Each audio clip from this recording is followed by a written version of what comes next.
Well, here we are again, XFM on a Saturday. Just gone 1 o'clock, Steve, if I'm very much mistaken. But we're not here as such. We're away again, gallivanting around. We've got to do the special sort of best of again. Okay. Which we did a few weeks ago. So this is the best of the last 3 weeks. Which I think is, I think it's the best 3 weeks we've ever had. But I'd like it condensed into 2 hours. Yeah. Yeah, some great music as well in there. Yeah, there'll be some great music interspersed with fine chat that you've already heard. Yeah. Except this bit. This bit's new. We've actually, out of the kindness of our heart, we've come in last week. Yeah, yeah. And we've done a few clips just because we felt a bit guilty about shooting off. Yeah. Even now, having heard this link, I'm beginning to wonder if it was worth our time. Yeah. Well, should we play a classic link? Let's play, what, from the last 3 weeks? After this is Feeder. All right, so here's the first bit. Now listen, I'll give this one. This is an easy one. Now just think, right? Think just what it means. They're not that hidden. They're not that cryptic. Just think what this means, okay? Okay. When the Hares addressed a public meeting and claimed that all should have fair shares, the Lions answered, "A good speech, hairy feet, but it lacks claws and teeth such as we have." How would you use that? No. What do you think that means? This is translated from the, I don't know, Greek or something. I don't know. It was Aesop. Where's he from? Greek. Yeah. So shall I do it in my own language? Okay. So what would happen if there's hares and they have a meeting in the jungle with like loads of lions and go, "Hey, hold on, wait a minute. I think we should all be equal and share everything, all right?" And the lions go, "Well, yeah, it's easy for you to say. We've got claws and teeth." Yeah. What does that mean? It's saying like, of course the hares want that because it's better for them. The lions get nothing out of it because they're already king of the jungle. That's right. So it's negotiating from weakness. Anyone can negotiate from strength, but negotiating from weakness is it's be lovely. It's a lovely utopian look at the animal kingdom. But the way you said it is better than the way they worded it. Well, that's because Ricky's very much the modern Aesop. Many people have thought that. That's why he's getting a lot of awards with the TV show. For him, that's a fake. So look, I'll take that home and read ones you like and tell me about the ones you like, ones that click. I don't care if you only come in with like one or two. Go, I'll tell you what, Rick, that's there's one thing that I've learned from that.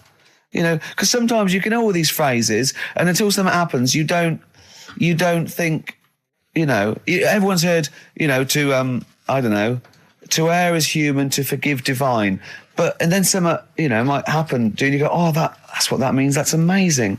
So, Do you know any, Steve, offhand? What's that? A fable. Well, I would imagine that the most famous one I've always remembered is the lion with the thing in its hoof. Do you remember that? Paw. The lion, yeah, with the spike in its paw, and a smaller animal gets out for it, but it still attacks it anyway. Well, that's life, isn't it? Well, I read one the other day, actually, which was very interesting. It was one that the famous film director Orson Welles said. Oh, yeah. Which he said, apparently there was a bear going across a lake, wading through the lake, and a scorpion said, well, let me go on your back, will you? Come on, just let me go on your back, we'll go across, it'd be brilliant. He goes, well, no, you'll just sting me. You go, don't be stupid, if I sting you, you'll die, and we'll both drown. And he goes, oh, fair enough. Who was doing the stinging? The scorpion. Right, okay. Yeah. And the bear's wading through the water. Yeah. So the scorpion jumps on the back, and they wade through the water, and halfway across, the scorpion stings the bear. And the bear goes, well, we're both going to die now. He goes, yeah, it's my nature. I thought he was going to say, I can swim. Oh, you're the best. What's the one about... Does that mean anything to you? It's my nature, i.e., that's in my nature. That's the way it is. That's what I do. Yeah, I'm a scorpion. Yeah, one of my favourite ones. These don't mean anything to you, do they? What I'm saying is you're not impressed by them.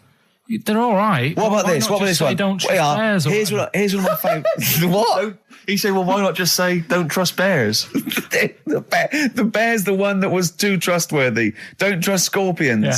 Right. Here's one of my favourite ones of all time, okay? A lion is dying. It's an old lion. He's in the front of his cave, and all the animals come around, like the foxes and the hyenas and the rabbits, and they're all taking the piss out of him, and they're laughing at him, and they're laughing and going, "You can't fight us now," kind of. And just before he dies, he goes, "Fine, but I was a lion once." What does that mean? Don't know. Well, he's saying it's better to have lived and had what I had, because I was great, if only for a short time, and you lot are still alive, but you're nothing. You're rabbits and hares. I was a lion once, so I'm Are they happy. always using animals for these stories? Well, yeah, I could change it to refrigerators and household appliances if it would make it help, but animals, I remember the one about being ill a lot, and you say something about go on. If you keep doing that, if you keep having time off, well, I won't believe you. That's the boy who cried wolf. Is that right? Yeah. Do you know that one? Have you heard the famous one? This is probably the most powerful one. When you're pulling a face, and they say, well, if you keep doing that, the wind changes. I've You'll heard stay that. like that. Because that's scientifically proven. That is. That can happen. That can happen. Should we have hip hop hooray? Yeah. Are you queued up for that? No, but go on, you... Carl, sort it out, mate. I was going to... No, come on, this is what I asked you to play, mate. If you've not, you're getting too big for your boots now with your showbiz lifestyle. You're not paying attention, are you? You're not playing the record if we want you to play it. Heat magazine's favourite. Yeah. Okay, so, you dropped that. the CD now. That was clumsy. Oh. You're, with the big I can't believe you're not... Oh, fables are great. He's not impressed, is he, Rick? No, I am. I mean, once I take this book home tonight and that, have a read, I might change my mind on them next week. You're coming all stressed. I'm not impressed with the ones you've been talking about, I must admit. Okay. Coldplay, The Scientist on XFM 104.9. Right, competition, isn't it? No, it's Educating Ricky Part 2. Oh, is it? Yep. I wasn't even listening. He's doing all the work, I wasn't even listening. I want to spilt some water down that. Right, what's this one again then? Right. What's the teaser headline? Teaser headline is, What's Tomato with You? Brilliant. Yeah? Go on. How excited were you when you came up with that? You couldn't wait to come in and tell us, could you? I think it's a good one because you won't forget it now, will you? I mean, like the worm one. What's so special about the worm? A lot of people think that if you cut a worm in half, two worms will grow, but no. What happens is if you cut the head end slightly nearer the tail than the tail will die, but the worm with the head will be okay. So, it's exploded a myth, and it taught me something. Right, so the second one, part 2 of Educating Ricky. What's Tomato with You? Yeah. What this one's about is, ages ago... This is scientific. There's never a date. There's never a country, a location. Okay, settle down, children. No, this is A-level history. Right. Once upon a time. Yeah. When a mental place with swords was a king. Forget his name, but he was a loony. And it was literally ages ago. Yeah. So, good luck in the exam. Yeah. Right. So, all right, many years ago. Oh, yeah, cleared that up. Go on. They thought tomatoes were poisonous. Right? Okay. Because what hold on, are they going to be proved wrong at the end of this story? Well, because I don't want to give away the ending, but is it something to do with the... Are they poisonous tomatoes? No. Oh, you're having a laugh. I don't believe it. Go on. They could have been eating tomatoes all this time. Oh, Steve, what's tomato with you anyway? Okay, so hang on a minute. Let's just recap quickly. Many years ago, when people thought tomatoes were poisonous. Yeah. Go on, Well, they didn't know they were poisonous then because they were still eating them. But what was happening? Well, they're not. But they're not poisonous. But hang on a minute. All right, and it's not. I'm just going to listen. I'm not even going to talk. Okay, I'm not going to tackle it. So, if you remember, years ago they didn't have like pottery plates. They had lead plates. Right? What are you talking? Just let him talk. Sorry, what year is this? Let him talk. Come on. Plates made out of lead, and what they'd end up doing, they'd say, right, do you want a tomato? And they'd go, yeah, all right. And they'd put the tomato on the lead plate and cut it. And because of the acid in the tomato, right, it would sort of make the lead runny, and the lead would go into the tomato, and they'd say, oh, it's lovely this, and they'd be eating it. They'd get food poisoning, lead poisoning, what have you, and they'd be really ill. So they thought tomatoes were poisonous, so they didn't eat them for many years. And when you say they, do you mean the people of Narnia? Yeah, this didn't happen. Where was this happening? Sort of in Britain and that. You put him on the spot there. Oh, I hope there's no uppity pupils at this school when they go, what do you mean, sir? Oh, if you're going to... Oh, I'm fed up with you. Do you understand? No. So the No, you've got... No, right, okay, first of all, Carl, where'd you get this information from? Where 14 did I get times that? as well? Do you know... You can't remember? I don't know where I got that from. don't know where I got it from. but why don't you think that makes sense? But what? Someone once got lead poisoning from a tomato. Not just one, loads, and then all of a sudden.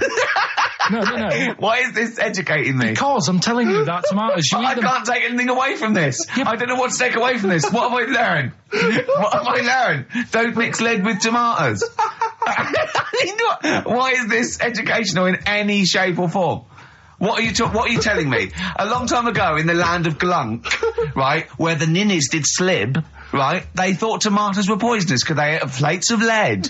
What are you talking about?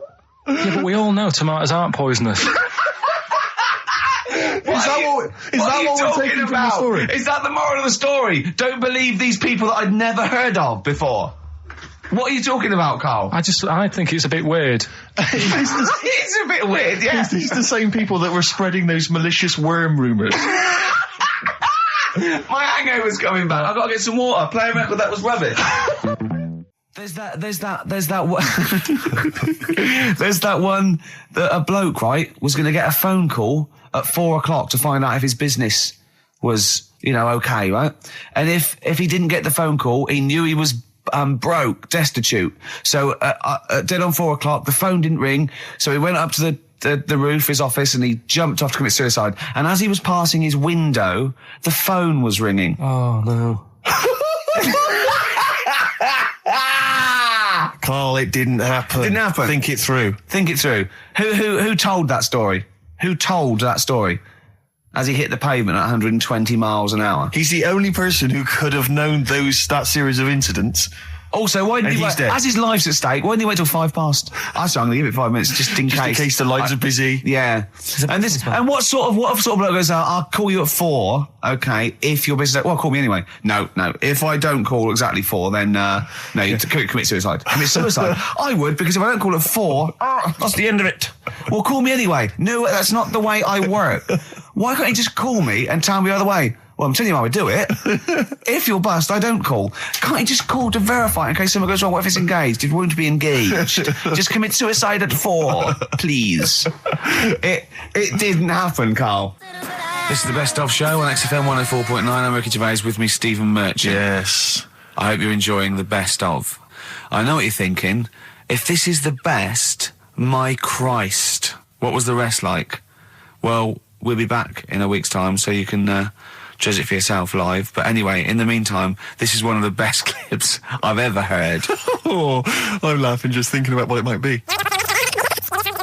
XFM 104.9, I'm Ricky Gervais, with me, Steve Merchant, Karl Pilkington. Steve. Well, we were talking about the news just now, and there was a story I heard in the week. I think it was on the radio, and I don't know all the details, but what I heard was that a number of, I think it was Falkland, maybe Gulf War veterans were, I think, suing or complaining to the government because they wanted compensation for post-traumatic stress disorder. Now, I don't know all the ins and outs of it, but it seems to me that if you're in the army and you're a soldier, a certain degree of trauma is kind of inevitable. I mean, after all, if you're any good at your job, you are going to see people getting killed. So I don't understand what the ins and outs of it are. I don't know why. No, nobody came back and Tony Blair met him and go, all right, well, not really, no. Go on, what's the matter? Well, there was people shooting at us and everything, it was all muddy. Well, calm down, don't cry. Well, I will cry. There was a drill sergeant just kept shouting, saying, "Look at you, stupid boy, where's this gun's not clean?" I just cleaned the gun and it was fine, and now he's telling me to clean it again. Yeah, and the boots, they were shiny. Fine, he was shiny. He's got to do that, it's more distant. His neck was as big as his head. Well, yeah, but you don't know what I don't know what the ins and outs of it are, but... what you got to do is make sure you know what you're going into. That's what I do. You got to check the small print. So if I was, going over to the Falklands or, the Gulf, I'd put my hand and go, will it be horrible? I go, you hit the back, yes? Will it be horrible? It will be horrible, yes. It will be horrible. There will be shooting and lots of death and everything. I go, right, I'm not going to go. And they go, okay then. Okay. That should be fine, yeah. Should be fine, yeah. Just like that. Is anyone else scared about this? Pretty much all of us. Okay, then we won't send anyone then. Exactly. My brother went into the army, right? Because he couldn't get a normal job. And my dad said, if you don't get a job by such a date, that's it, son, you're going in the army. And when was the Falklands? Was it about 81? Right. And he joined back in 81 or something. And he I don't know, he was in Aldershot or something. Oh yeah. And he wrote back to my mum saying, a bad time to join, bad time in this. So she wrote... What bad join? That's so sweet, Carl, isn't it? That's like, dear Dad, yeah, well done. Don't know if you've noticed. Yeah, I was on the dole, that's for sure. Thank you for joining a month before the Volcano. Anyway, go on. My mum called up, spoke to the sergeant, and said, "Can you leave him out of this one?"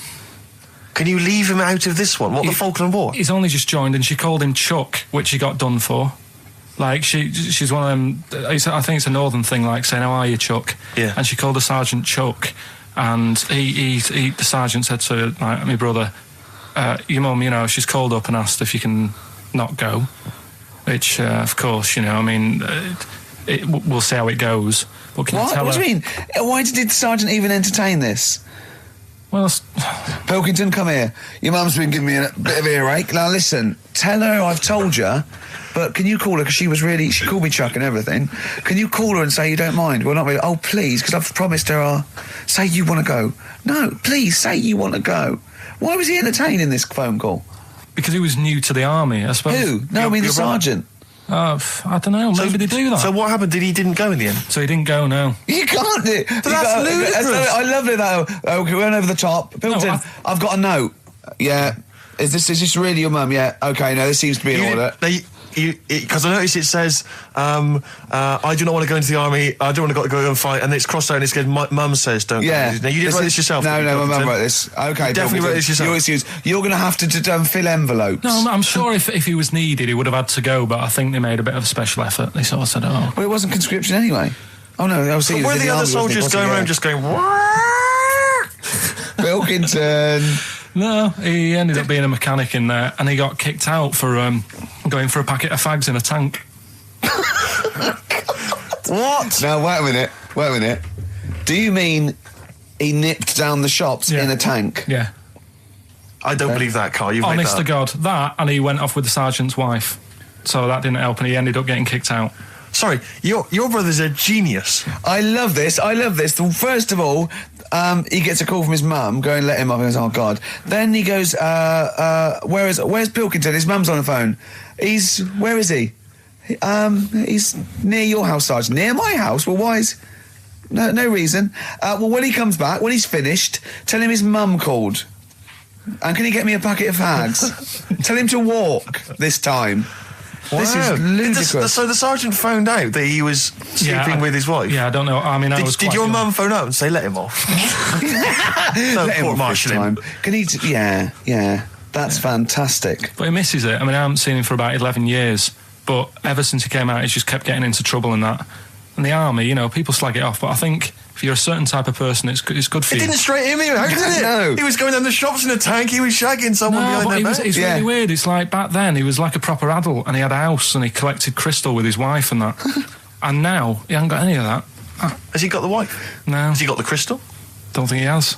And he hasn't got a house. Seriously, I haven't seen him for about 11 or 12 years. I haven't even spoken to him. Carl's stories always start off nice and funny, and then they just leave me empty and slightly depressed. I don't know whether to hug him or shoot him, put him out of his misery. Can we take Carl to the... phone in if you think I should take Carl to the vets and have him put down, because it's just too stressful. Carl's getting very excited, as we all are, about his new... Should we let him do a little taster for us? Well, I'm very excited about it. I mean, so the gist of it, what is it? What is it exactly? Right. Is it a game show or is it a competition? It's just, I just thought it's something that, you can play and also people at home can take part in it. Now, would they phone in about this or they can just play at home while they're listening? They can just play at home. Okay. You mean we haven't got any prizes? No, there isn't. No, I think we could get him to phone in, maybe. Well, I don't know. Let's hear the game idea first. Yeah. Right, it's music related. Okay, good. And what I do is I sort of tell a little story. Okay. And that story makes up a song title. All right. Well, it sounds ambitious. So, is it a cryptic clue? Could be. Say like this, right? Oh, dearie me. Oh, dearie me. Say like this. Right. This woman, right, she's pregnant. You know the answer to this one, so don't be saying anything. This is just aimed at Steve. Okay. Right. This woman has a baby. Yeah. She's pregnant, has a baby, and the doctor's there in the hospital, going, "Oh yeah, you've got a lovely little baby." Oh, here. you told me that this is Oh, this guy. A lovely little baby. It's just coming out now. You'll be able to see it in a minute. And it's like covered in gunk and stuff. Yeah. And he's going, yeah, it's nearly here. It's coming out. I see its little head and that. And he gets hold of it and it's full of all this gunk, right? The baby's full of gunk? Yeah, like the... Covered in gunk or full of gunk? Covered in it. Right. And he goes, here you go. Get hold of your baby. And he drops it. Right. What song's that? There's so much irrelevance there, Steve. I can't tell you. It's not a cryptic clue. It's not a cryptic clue. Because only... I mean, the gist of it is relevant. That isn't the best one. That's just... Right. I mean, there is just... There's things there that you were dwelling on and thinking of pun. Don't. Just go for gut instinct. What was it? What was that? Right, I just need to try and get the basics of this. There's a woman, she's pregnant, she has a baby. Yeah. The baby's covered in gunk. Yeah. Right. And because of the gunk, the doctor drops the baby. Yeah. And that's all I need to know. Yeah, that is all you need to know. Yeah. The pregnancy is largely irrelevant. Okay, what are the key elements? It's the birth and the doctor dropping it that are the irrelevant. The relevant birth thing. and the dropping of the baby. Yeah. I've absolutely no idea. I can't even begin to guess. Think about what's happened here. Oh, Carl, she's had a baby. The doctor's trying to deliver it. He's saying it's a nice little baby you've got here. This is all irrelevant. Right, let me tell you this. So just to be fair to Steve, so he can get into your mind. Right, this is not a traditional cryptic clue, logical problem or other. This is Carl. What song am I thinking of? Right, that is Underworld, Born Slippy. I have to say, actually, that makes textbook sense. Yeah. No, that does actually. No, I'm sorry. Do you like all the story about? It's all right. You can see it in a minute. Oh, it's just covered in gunk. Yeah. No, I agree. There is some extraneous detail, but I have to say, that Born was good because it was. That's the look of it. Was Born was good. Yeah. And Born Slippy, no, I was quite impressed by that, Carl. I have to say, no, to be fair to you, I'm not just patronising you. Oh, well, wow. I actually think that was really good, and I disrespect Ricky Gervais for slagging that off, because I actually think that was quite good. Well, let's go ahead with it then. I feel we could maybe open this up to email correspondence or okay, or the let's phone go line. for it then. Okay, this is Karl Pilkington's new game show idea. It's just what's the song? Karl Pilkington presents What's the Song? Ladies and gentlemen, please welcome to the stage Mr. Karl Pilkington. There's a fella who was in a coma for 20 years. Just they kept like taking him through like the normal day. They take him to Alton Towers and stuff. Doesn't know anything about it. Just kept going through the motions.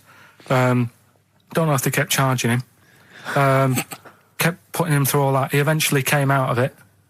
20 years. And went, stop taking me to Alton Towers, it's shit. I just thought, imagine how much post he had. Eh? How much post?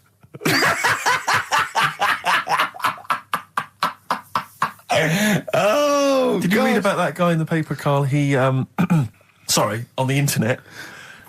He in about, I think it was about 1984, 85, he had a terrible car accident. But this must be it. He went into a coma. This must be what he's talking about. Well, they didn't take him to Alton Towers. Of course they didn't.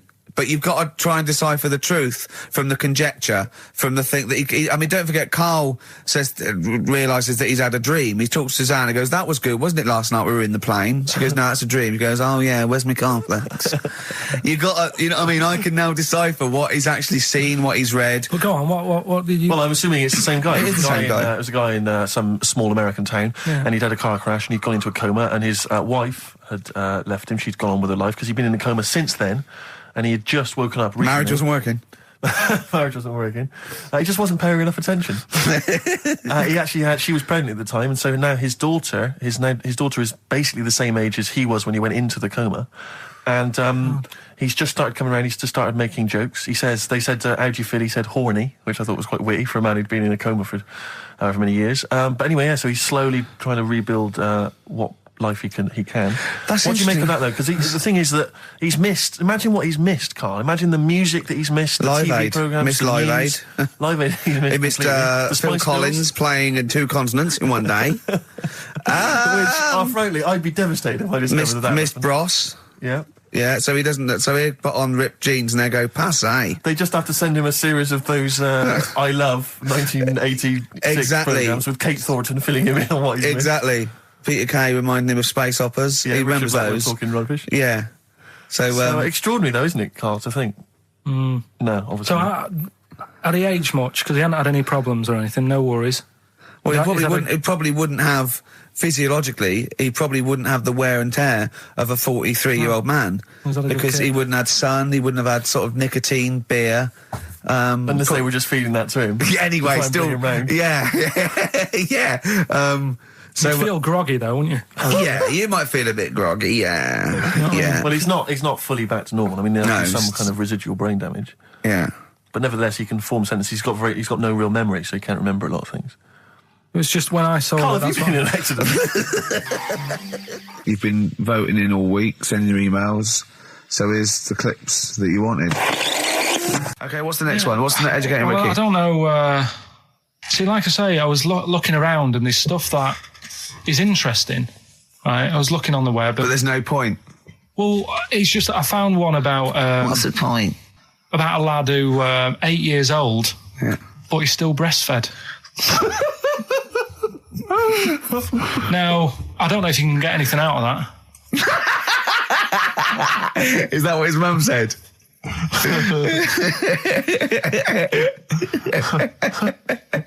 So, What do you mean? I don't know if I can get anything out of that. You don't need to. No, it's just that, Where did you read that? that was on the internet. Oh, well, yeah.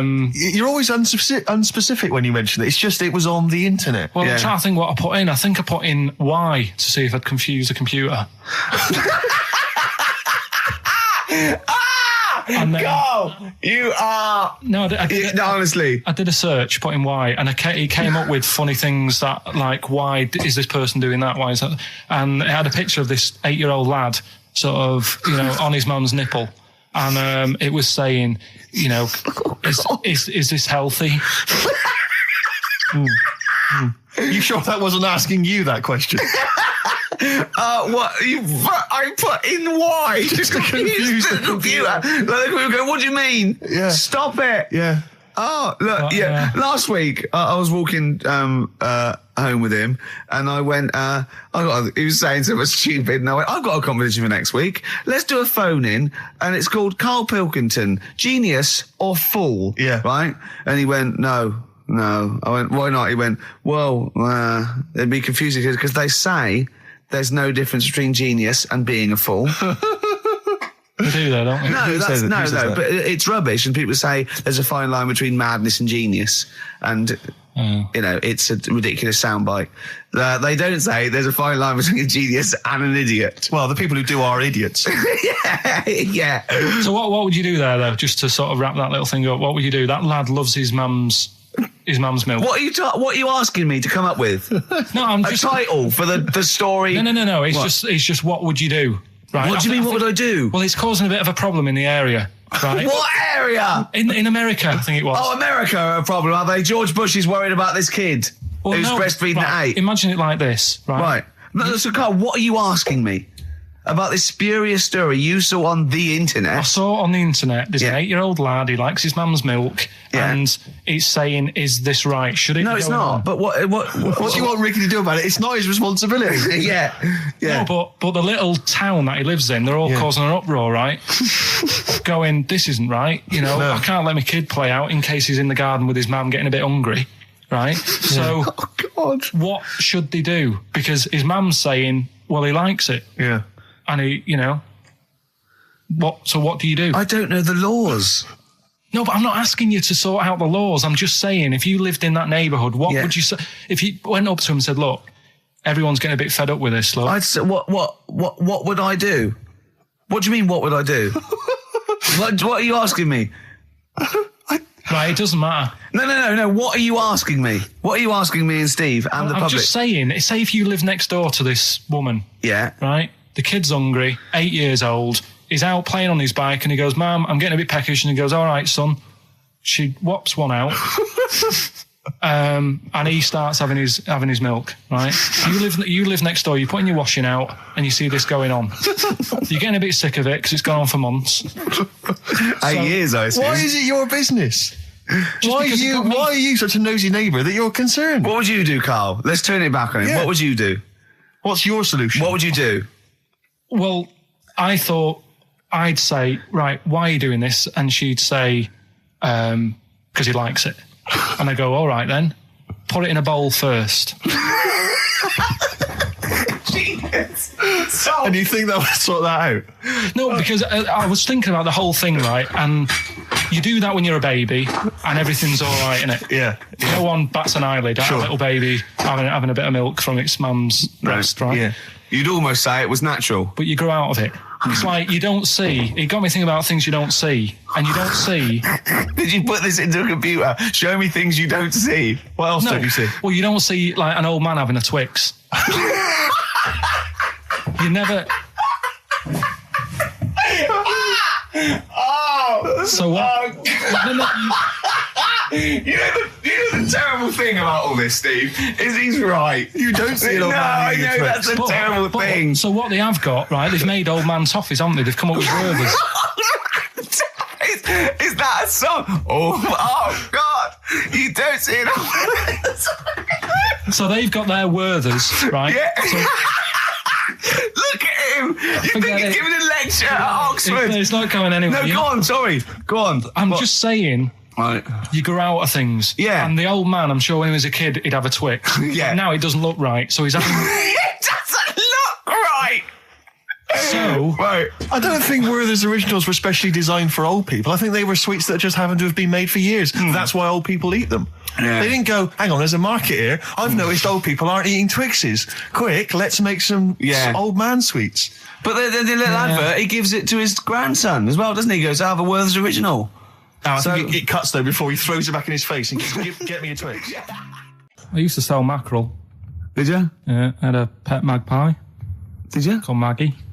Oh, pet Inventive. magpie. You mean you captured it and didn't let it go away? Yeah. Can't have a pet magpie. But then it got really vicious. I mean... Well, it was quite fine. nasty. Let me go. What do you keep it in, a rabbit hutch? No, it flew around, but it used to just, like, come to me all the time. But then it started pecking my head and stuff. That's not a pet magpie. That's a bird in the garden. No, but I could actually... I could hold it and stuff. It wasn't scared of me, and it knew it was me. It used to come down from, like, the top... It hated you. That's why it wanted to peck you.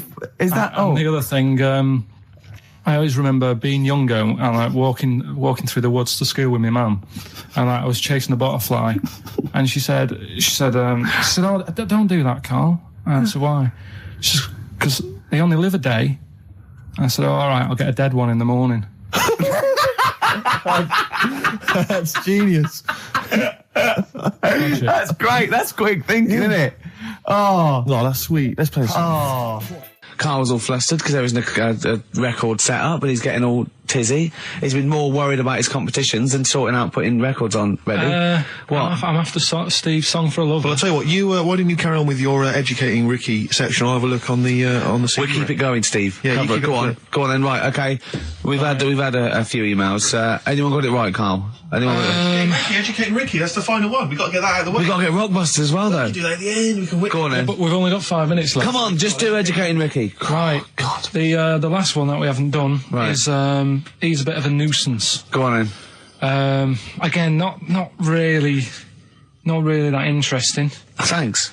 Telling you this one because Come on! To be Just honest- do it. Or do it now. Steve, how we doing? Look, no, never mind that. Look, just tell me what that means. Oh, he's a nuisance. Oh, this is so annoying, Carl. I'm going to go mental. Right, Talk. Right. Listen, I'm just putting Right. this in here, right? Right, nuisance is a bit of a nuisance. Yeah. Apparently, the old fella who used to hang people. 1700s. Yeah. He used to be able to tell somebody's weight just by looking at them. Right? That's a bit of a bonus fact. We'll be the judge of that. The thing that I wanted to tell you is money for old rope. Do you know what I'm saying? I can't even be bothered. Yes, you're going to tell me now. Come on, Carl. I mean it. Basically, money for old rope came from the... Right. What was all that about? He can tell someone's weight. What was all that bonus for? fact. And blind blessed shitting himself. What are you...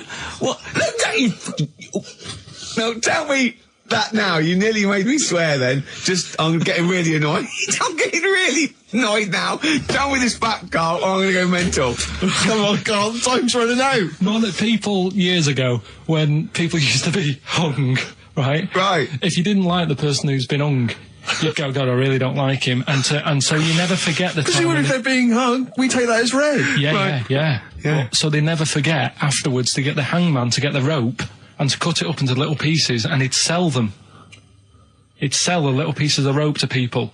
See, Carl, that's the most interesting thing, if it's true, that you've come up with. Right. Okay. And so so they sell the rope. They sell the rope, and it's money for old rope. Money for old rope. Meaning, like, you know, God, it's easy to make money. That all they have to do is cut it up and sell it. I'm cynical. I'm not so convinced. Right, listen, we're really tight. We haven't even got time for a last track. We've got an ad break, and we've got to give out. Okay, give the answers then. This is ridiculous. All right, this is Carl, the producer of Ricky Gervais and Stephen Merchant on XFM 104.9. We're playing out some of the best bits. Hope you're enjoying it. Here's another one. I've got that feature Educating Ricky, which is a bit of a play on words as well. Right. Do you know the film, Steve? Educating Rita. Yeah. I see what you've done.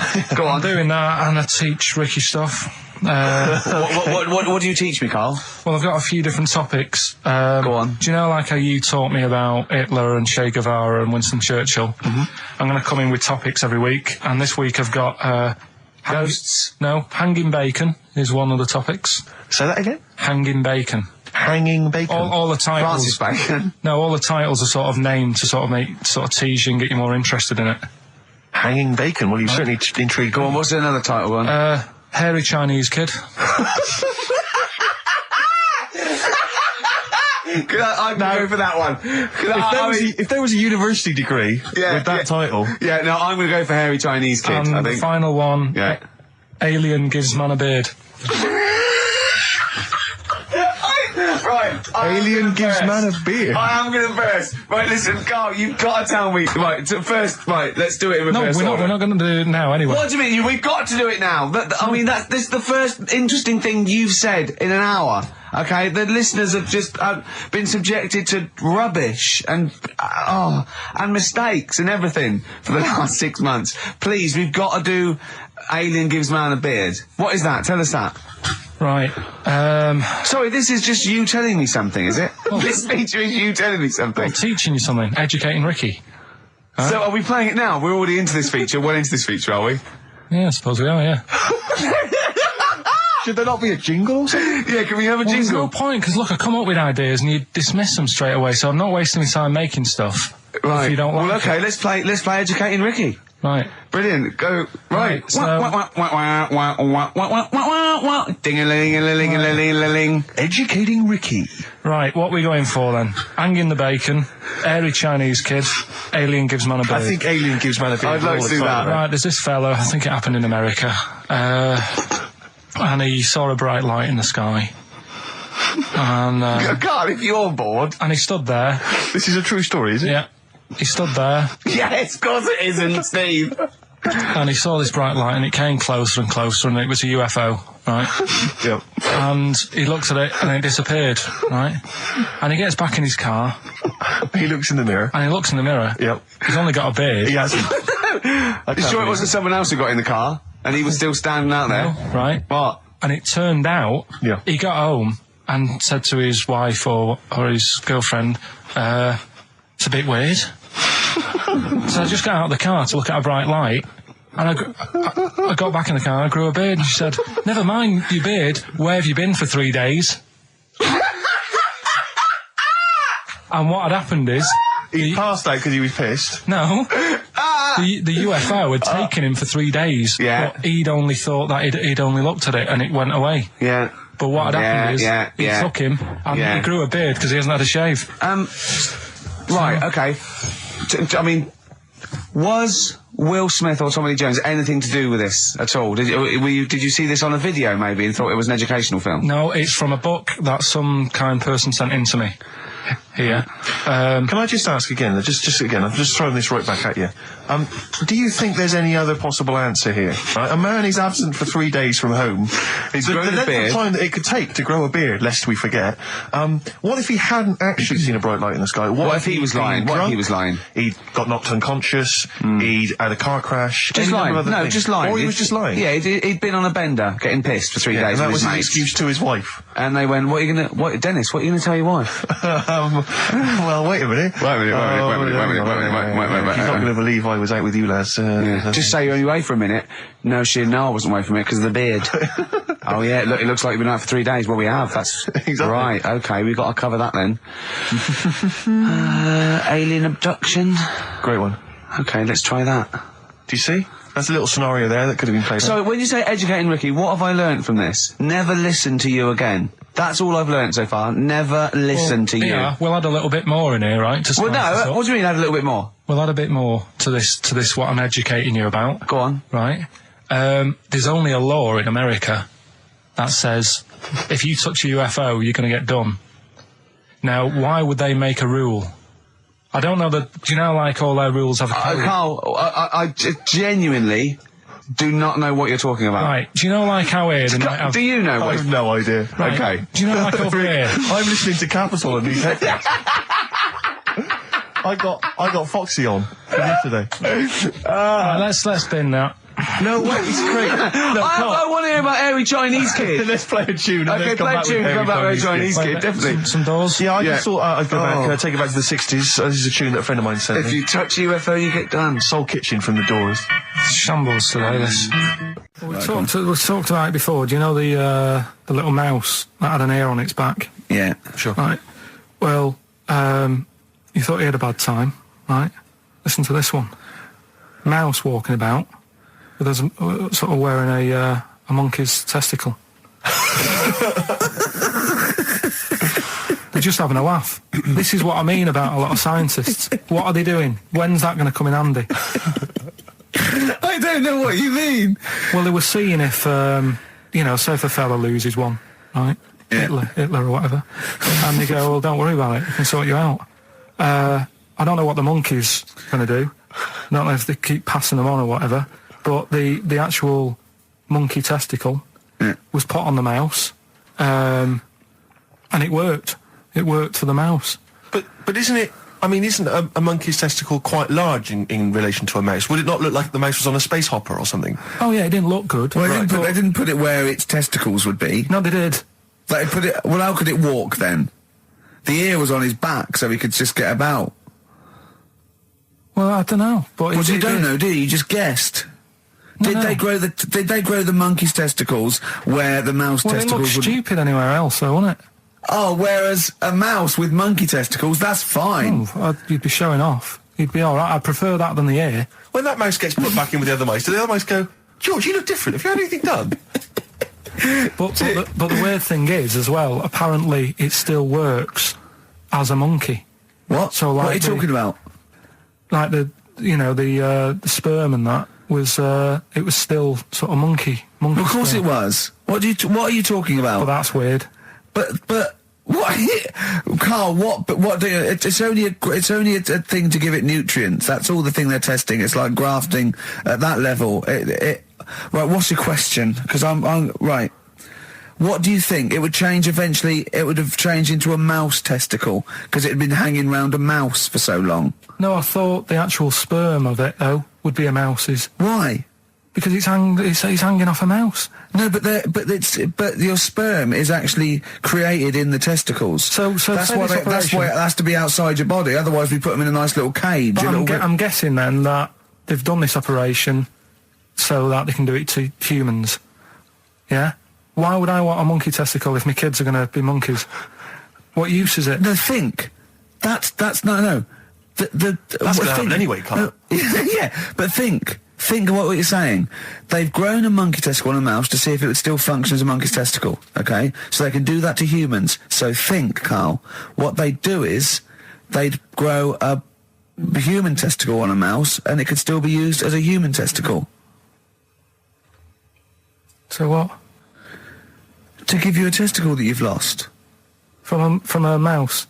No, from another person who it was kept alive on a mouse. Because it's kept the nutrients alive, as opposed to keeping it in a deep freeze. Maybe bollocks go off after a week. I don't know. Maybe they get accidents. He had a little a card. Do you donate your testicles? Yeah, I'll tell you what. No one needs testicles yet. Let's keep them on a mouse. You have yours ripped off in some sort of bizarre skiing accident.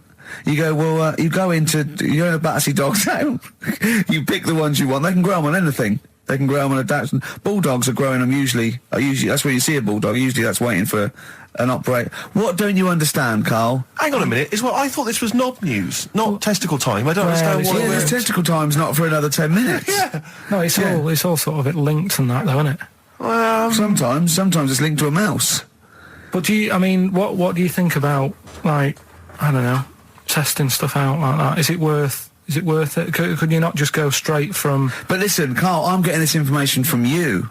No, If this was on Question Time and someone said there were, Dimbleby and Paxman or whatever said it, I'd think about it as a moral dilemma. You've just said you saw a mouse with a monkey testicle. What do you think of that? I don't think anything of it. I don't think anything of it is the answer, Carl, because I can't trust the info. I cannot trust anything that comes out of your mouth. Well, it's true, but it's just all this. It's the same thing, innit? It's the leeches in a blender. It's the fella looking at an electron. Yeah. It's the mouse with an ear on its back. Yeah. I don't know what the point is. But you don't read on. Because I've seen you read something and you're going, look at that. Man survives on eating knee. And I go, what else? You go, yeah, I didn't read on. I didn't read on. You look at the mouse with the ear on the back, and you just think that must be murder at a concert. You don't think. You don't think. No, anything I else. just You don't think, read on. is it worth sort of wasting all the... You think he swallowed someone's ear? He gnawed it away and swallowed it, and it's just in his system. Yeah. No, I just get a bit sad about the mice and that. I agree. I mean, that is sad, yeah. Of course, anything like that.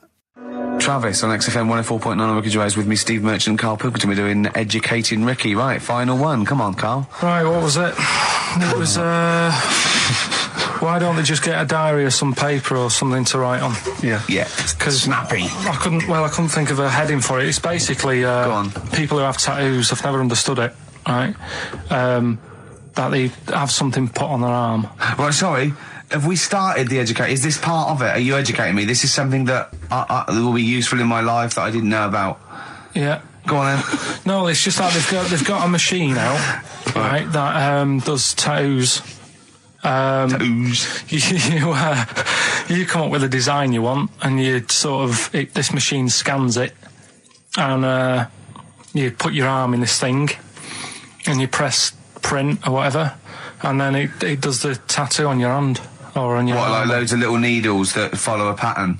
Yeah, The computer, basically, yeah. Is it a real tattoo? It's a proper. It's a proper one. The fella said. Well, as long as it goes out, it pierces the skin with a. I just wondered if it's one of those kind of, those kind of. No, it must be lots of little needles or a moving needle that can go Sorry, along but it. how is this cleaned? Like in between each person? Don't know. Probably. I don't know. Well, no, as long it's only that if it's one needle, it's just the head, isn't it? If it's one needle that moves, and does it like like loads of little. What are we gaining from a machine doing it? Just because they're going to sort of mess it up. But hold on, how do you keep your arm still? Because your skin moves slightly. So the machine it's won't. sort of strapped to your arm. Right, And so the it's fella, spread- so the it- fella said that the tricky thing was in all this, it was the fact that, nobody would let him test it out on anyone else, so he had to do it himself. But did it work? Because the thing is with a tattoo Yeah, it works, artist, they yeah. can see when your skin's moved and they can see what they've done and they keep wiping it and looking, whereas a machine's just got to trust itself. Yeah. So I think one needle could go wrong. If it was a lot of needles, that it just came down, like, 1,000 needles, that was an imprint. Yeah. But No, obviously I'm asking someone who hasn't delved any further than there's a machine that can give you a tattoo. That's all you've got at the moment, isn't it? Well, yeah, basically. That's all you've got. I mean, that's what I've got, because I'm not a fan of tattoos. I don't... But where did you read this again? This was... Internet? This was on the internet, yeah, it was, yeah. Okay. And I just don't understand why people do it. That's what got me attention. Because me... Sorry, what have I learned from this? that if you wanted to get one, you can get one done by a machine now. People say machines are sort of taking over and that, and there's another one. But it's just the fact. I mean, I don't know. So give us the snappy title of this education again. Why don't they just get a diary or some paper or something to write it on? That's what I always think when I see people with loads of tattoos. Like there's that fella who we were talking about the other week in Scotland who was covered 99% in tattoos. It's just like, what have you done that for? Yeah. Do you know what I mean? You can't get rid of it now. You've done it now. Yeah. If you want to send a necklace in for Suzanne, that'd be handy. Mm-hmm. Oh, yeah. That's what she wants. Is Suzanne listening today? No, she's out. Right, okay, this is the dilemma. Me and Steve, yesterday, were trying to convince Karl that it would be a good idea to buy Suzanne a Christmas present. Okay. Now, why aren't you going to buy her a Christmas present? Explain, Carl, why you don't think you should buy her a Christmas present. No, I've told her I'll get her one, but in the new year. We're going away on holiday and that, so there's no point taking stuff away. Yeah. Going to Lanzarote next week. Just get something in the sales after Christmas for this, Yeah. Right. And me and Steve were trying to explain to Carl that she would love it if you bought her something on Christmas Day. Yeah, but she knows now. But Knows what? I've told her. So No, she's well, I'm getting going to out. tell you, right, this, dear listener, this was Carl's worry. I said, I bet she's got you something. And Carl was worried in case he got her something and she hadn't got him something. Yeah, he'd be livid. He didn't want to be down. He didn't want to be a present down. Yeah. Look at his face. So buy her a nice necklace. Don't spend, just spend £100, just a little token. We're going away. We're taking her away on holiday. You're not taking her away, are you? What, you're paying for it, are you? Yeah. Are you really? Well, half and half and that. Right. So you're paying for you to go on holiday? That's good of you. So the gift is your company, really? She's done all right. She's done all right. Why do you talk like you're 60 years old? And you've been working down the mines? I don't know, she's done all right. Do you go over to her and say, Suzanne, you're bloody lucky? I mean... You've fallen on your feet. to Look be who fair, you've Rick, got. What? I'm not sure she has done all right. I don't want to be critical, but... Oh, dear. So what are you going to get in the sales? What are you going to get her? Yeah, it depends. I'm thinking... I'll give her the choice. You can have Kingsley and old Bob Marley. Right, I'll let her decide there. Oh, dear. I can't wait to see you. Where are you going, Lanzarote? Yeah. Where's that? Don't know. Suzanne sorted it out. I said, Lanzarote. I said, is that Africa or is it Spain or Portugal? Just thought you don't know. I went, what do you mean don't know? I goes, well, what's the currency? I went, don't know. I said, Suzanne booked this one, did she? Yeah. I thought, where is it? Is Lanzarote African or Foreign. Somewhere Somewhere foreign. I was looking last night, and doesn't look that good. There was like one of the highlights of the things it says you've got to do is go and have. Apparently, they've got restaurants in caves, and that's like one of the things they say you must do. So, if that's a highlight, do you know what I mean? Right. So I'll do that. Go and see what that's like. Yeah. When you're on the beach, Carl, do you wear the very, very tight Speedos? No. Do you walk What's around you with wear? them? Sort of longish shorts, Yeah. t-shirt on, probably with a sort of a light shirt on top of that. Right, sure. So quite wrapped up then. Covered up. Do you wear a hat? Because obviously the bald head, there's risk of sunburn. No, I just put a bit of lotion on it. Lotion on there. Yeah. Just have a bit of a wander down the beach, have a look. Yeah. See if there's any old blokes with their tackle out and a backpack. A lot to look forward to. So Yeah. there you go. Yeah. Well, we're looking forward to finding out how you get on. Yeah, I'll let you And know. Interested to know what she gives you on Christmas Day. Probably get More anything. scintillating chat after this next song. All right, bit of placebo. Yeah, love it. Special needs. Placebo, special needs on XFM 104.9. Email in where Lanzarote is. I don't know if it's Italy or Spain or Europe or maybe Africa. These are the sort of things. These are the reasons I come into it to at least learn something, innit, Carl? We've stopped educating Ricky, so I've stopped learning. Apparently Lanzarote is one of the Canary Islands. Oh, is it? Although we've also been told it's part of Spain. Right. I don't know Yeah. who to believe. I don't know who to believe either. That puts me back because I knew it was either one of them. Yeah. Yeah, I just What about it? Pilot knows, doesn't he? Pilot knows where he's going. I thought so, yeah. Doesn't matter then. Right, we're playing J-Hawks. Let's play it. Love it. Got bored with that conversation, did you? Long and winding road. I love that, but I don't like the way McCartney sings here. There's just one, he goes, you leave me waiting here. Well, he's always got that slightly affected. But it sounds style, like doesn't it? Richard Burton or something, here. Yeah. But it's only one that does it, but I don't know why. I just think he likes it or wants to go back and change it. Maybe it's like... But having said that, I'm not taking away from the Beatles, one of the best bands ever. Well, yeah, good luck to Brilliant songwriters. they do well. Yeah. We've had a lot of emails, Carl. I don't want to sort of put a dampener on your Christmas, but a lot of people have been slagging off Lanzarote. One of them just said, one of them, I don't know if I can find It is Canaria, isn't it? It is one of the Canaries, isn't it? It's a volcanic island covered in volcanic dust. It's very windy, so you have to dig a hole to sit in on the beach, and there's hardly anything to do. That's from Mike Godham, he says, unless you like quad biking. Well, you've seen what happened to... No, Ozzy don't Osbourne go this week, quad so don't do biking. that. Not with your little head. There's no protection at all, is there? I don't know what you're thinking. I don't know. At least Rick Mann and Ozzy had lots of hair. Yours would you'd be like Humpty Dumpty. It would crack like a little egg. And then we'd seen, there's no kings or kings horses. So, Yeah, well, they couldn't do the job anyway. No, shouldn't really send them. They're not really qualified. Horses not equipped to put send back a medical man like Neil Fox in yes. to mend but not eggs. some kind of military horse. I bet he's had egg on his face a few times, hasn't he? What, Foxy? Yeah. Most of the series are Pop Idol. Right, Carl. Lanzarote, good or bad? Well, you got to give it a go, haven't you? Yeah, well done. Give everywhere a go. Exactly. That's what I was saying. Don't just take the word for it. I mean, if it had said an Alanova, Lanzarote shit, he'd have believed it. Sure. If he'd have overheard it in a pub, Yeah. Lanzarote a crap, he'd have believed it. He'd have seen it on a website that was mainly concerned with monkeys and witches, he'd have believed it. Yeah. As it is. Everybody raves about New York, and when I went there, I thought it was rubbish. Well, you're an idiot then, because that is possibly the greatest city in the world, along with London.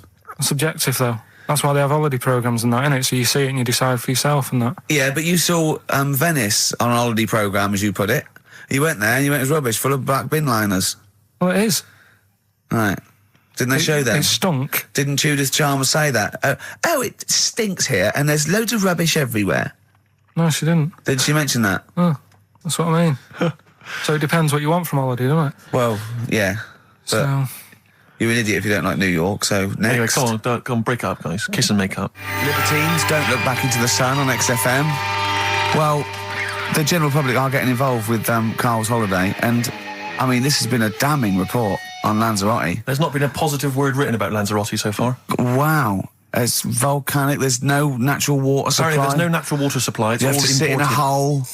What do you think of this, Carl? What do you think of the people that want you to know that you're going to a rubbish place when you can't change it? What do you think of that? rubbish though, will it? What do you mean? Be all right. What do you mean it'll be right? Because I'm going to go there thinking, oh, there's no water and that, and there will be water. No, they didn't say there's no water. What did they say then? There's no natural water supply. Whatever. I'm not bothered. Doesn't bother me. All right. I'm going to have a good time and that. What are you going to do? What do you plan to do? Got a book. What book you got? Rich Hall book. I'm just going to read that. So, Brilliant. And the weather's better than here, isn't it? Yeah. So, No Blue Sky, The Thorns. That's beautiful, isn't it? On XFM 104.9. Carl, you're losing your rag a little bit. What's the matter? nothing, go on. See? What's the matter? No, what's the matter with I've Carl? got something to cheer him up. Someone's emailed in, Emma's emailed in, she said that for those that know, those in the know, they referred to Lanzarote as Lanzagrotte. Brilliant. He's a bit fed up. He's got 2 CDs for Christmas from a company that's he's been with for 6 years. He's a little bit grumpy about having to answer the phones. He wouldn't go and make Steve another cup of tea immediately. Selfish. Yeah. Carl, what are you thinking? Nothing. Go on, what were you doing? Come on, Carl, you're getting paid for this. Project. Out. We'll take one of those CDs away. All right. What were we talking about? Letter to Hermione. David Bowie. Well, we've had the most convincing answer that it's about 290,000 actual words, but possibly 3 million in our vocabulary, using all jargon and scientific stuff and all that. Sure. 290,000. Still a lot, isn't it? It is a lot. We know so little, don't we? Apparently the average person has about 20,000 words in their is it? vocabulary Right. and uses maybe 2,000 a week. Really? Yeah. Carl, obviously, slightly bringing that average down. Carl, what do you think of that? Single figures. Doesn't matter, get by. Why have you got to use longer words messing about and that? Told you. That word about old, anti-dipuian or something. Just say old. That's a bit old, isn't it? That's a bit anti-dipuian and that. What's the point? Yeah. Get to the point. Sure. Busy.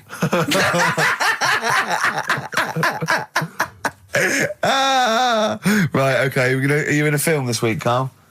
We're doing that now. Yeah, go on.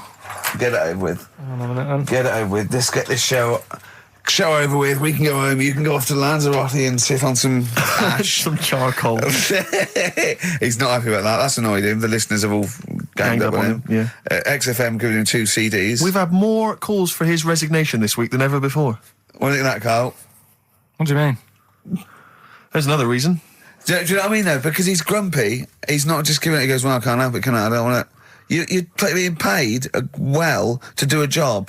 People have tuned in to be entertained, to have good songs. Me and Steve are working I'm pressing here. the buttons and paid to press the buttons. That's what I'm doing. Has every CD started on time? Then Yeah. why would they give you Monday off if you just paid to press the buttons? Don't get every other Monday off, do I? So have you stopped doing that now, have you? Well, yeah. Why? Because there's work to do in that. I'm not moaning about it. Let's get on with it. Comfort and Sound by Feeder on XFM 104.9. I'm Ricky Gervais. With me, Stephen Merchant. Hello there. But no Karl Pilkington. No Karl. He's in Lanzarote. Lanzarote, But as we we have speak. got a very, very special stand-in. It's Camfield. Carry on from British Sea Power on XFM 104.9. Not bad at all. No, listen, we should just point out to people that Carl's away. And we always slag him off because he provides very little. But, And he's an idiot. well, exactly, to be fair. But he's obviously off in Lanzarote, and he's forgotten to tell us what the password is for our email, Rick. Idiot. So we can't get into the email. So we're going to have to use Ian's email instead. ian.camfield@xfm.co.uk if you want to get in touch. You're never going to have so many emails, Ian. Really? Yeah, Is that right? you're going to be looking at them all week. It's going to be brilliant for you. You're going to feel really popular. You know what? He described Karl as a bald little mank twat. Nice. Karl was going, brilliant. Is that allowed? Is that all right? Yeah. Bless him. Bald little mank twat is back on the 3rd, isn't he? Well, if there's one thing that magazine's Well, good was at, he it's suggesting you accuracy. can't be regionalist? What? Was he suggesting you can't be regionalist? Was that allowed? No, I just think it's a familiarity of, it's just because we call him a bald little mank twat, that a national magazine can say that. Oh, bless his little round head. Wonder what he's doing now. He's sitting in the ash, reading his, reading his Rich Hall book. Yeah, he spent a week when he went to, where was it, St. Lucia? He spent a week, right, throwing sand at crabs. Yeah. I don't think they've even got crabs, have they, over there? No, I don't know nothing. what he's going to do. What is he going to do? Suzanne, what is she going to He's do? going to be whinging. But it's sort of like, Karl must be like a kid, you must like sit him in front of a video while you go and make the dinner or something. Yeah. It must be a nightmare taking a pet. Has she got a little harness for him? To be fair, though, Rick, I mean, I can't imagine you're much better on holiday. I've always wondered what that must be like. Because you always need an audience. You've always got to have someone around that you can perform for, drop your trousers for. Annoy, just generally sing and dance about. And Jane's seen it all. She's bored of you. So what, do you just do this to other people on the beach? Holiday makers, it is me. You can't believe your luck, Ricky Gervais. Or do you want to be the annoyed? dance? Do you want me to annoy you? Yeah, exactly. I can annoy you for 5 minutes. Yeah, Because yeah. then I'll get bored Exactly. myself. I'll tell you what, I want some ads, and after that, the fairy tale in New York. Oh. Well, have a lovely Christmas. Have a bloody great Christmas, Have a mate. bloody great Christmas. It's the best of next week. Yep. The best of the last few weeks Yeah. with some tat, you know. Carl's put together. We're Look back in forward to that. January. We're playing some of our favourite songs of the year. I'm looking forward to seeing Pilker's tan and Pilker's pictures back, from his holiday. covered in ash from the beach. Yeah. And we're back on the 3rd, I believe. But Ian, do you want to introduce one? This is Ian's choice for the day. Yeah. We'll see you next week in spirit, and then we're back on the 3rd with Pilkers. Over to you, Kampf. Enough of Jonah Louis. This is Paul Di'Anno, ex of Iron Maiden, doing Santa Claus is Coming to Town. Kings of Leon, California Waiting. Steve, the public have been waiting for us to return. That's true enough. All right? Yeah. They had the best of Oh, I bet last that week. was a joy. They had Camfield and us without Karl the week before. But it's been a while since we've all been together. I'm Ricky Gervais. With me is Steve Merchant. And over there, with his little sunburnedy, baldy head, little Karl Pilkington. Hey. All right? Yeah. That wasn't Steve slapping me head then, by the way. No, that was just him clapping at like Steve Wright in the afternoon. It's a great show. Because he's so. It is a good show. Yeah. He's so pleased that we're a posse. Yeah. And we're all back together. 3 holidays Carl's had this year. Last year. Yeah. I'd love to have 3 holidays. You've got to start putting the work I in there. had 2 holidays No, then. you had 3 holidays. You went away with Suzanne and her parents. Yeah, well, that doesn't count. It does count. If you book 2 weeks off the firm, you go away and you go, how was your holiday go? Well, it didn't really count. It wasn't a really good holiday. Can I have them days back, please? My New Year's resolution is to be nicer to you, but Well talk done, sense. you've already broken that. No, but talk sense. Talk sense. You've had 3 holidays this year, and I'm just saying, you're in your 30s now, and 30s is when you should be really putting the work in. That's true enough. To reap the benefits in your 40s, 50s, 60s, 70s, 80s, 90s, and 100. Karl, what's your New Year resolution? What about think before you speak? it's worth. I mean, See, I'm consider- allowed to laugh. I'm allowed to laugh at things other people say, Carl. That one, that is a good suggestion. How was your holiday, Carl? It was all right. Right, brilliant. But that I don't see on the ratio of good to bad in Carl's mind. That might be amazing because we never It might hear be him amazing, singing the mightn't praises it? of anything. I'll tell you what. Can we have a cracking little tune and then come back and hear about Carl's holiday? I'd love to do that, Let's Rick. keep it tight. Love to Tear Us Apart by Joy Division. Now I can't put my finger on it, but that doesn't sound like the original, and it's off a compilation. It sounded a bit fast. I think the vocal was slightly different. If anyone can, put me out of misery, I think it might be in a session of the time or something. Carl, is it a New Year resolution for you? Another one. Maybe when we ask you to get a song, get the original single version. I could be and wrong, not some but- obscure but- session. Yeah, it does seem different, doesn't it? Very odd. Yeah. Yeah. Maybe we just remember it wrongly. But anyway, that's XFM for you. 104.9. I'm Ricky Gervais with me, Steve Merchant. Karl Pilkington. Carl, you went to Lanzarote. Yeah. People said don't go to Lanzarote. They told you it was Lanzarote. They told you, were they right or You wrong? were right, yeah. Really? Yeah, it's a bit ropey, yeah. Is it why? Just out there. If it wasn't for the volcano they had, it'd been knackered. That's their big draw, is it? That's it, basically. That's all they've got going for them. When you landed, was it really hot? Were you quite excited? You were thinking this is okay? It was warm. It's we can't complain about the weather. The weather was all right. Sure. You know what I mean? That's what I went for. But it'd be nice if there just was something else. Yeah. What did you do all day then? Did you read your ritual book? No, I didn't read that. I read that book. Do you know the book that I bought? And all the chapters were messed up. Oh, yeah. I bought a better version of that, All right. and I read that, Excellent. and then Did it make more sense in order? yeah, a lot easier to follow. Yeah. And then we went and had a look at the volcanoes and that. They've got 36 of them to look at. How many did you look at before you realised that pretty much you've seen one volcano, you've seen them all? Probably about 6 or 7. Really? And then when you got to the 8th, you thought, no, I know what this is going to be, Suzanne. This is going to be like a mountain with a hole in the top. Yeah. Really? But it happened years ago as well. It's like, just keep a couple, fill the rest in, tidy it up. Fill the rest in! Yeah, no, Well, yeah. getting some builders. No, seriously though. Okay, They're a 4 death million tons of concrete, please. They're an absolute death trap. Yeah, what? Yeah. What do you mean, fill them in? Do you know what a volcano is? Just a hole, isn't it? That's happened Well, it's more than the happened back hole. It's in- more a portal to the magma in the centre of the earth. back in 1730. It happened, and they still haven't sorted it out. Well, when you say it happened, volcanoes were made a lot longer ago than 1730. No, but the one that did Lanzarote in, Right. sort it out. What would you suggest?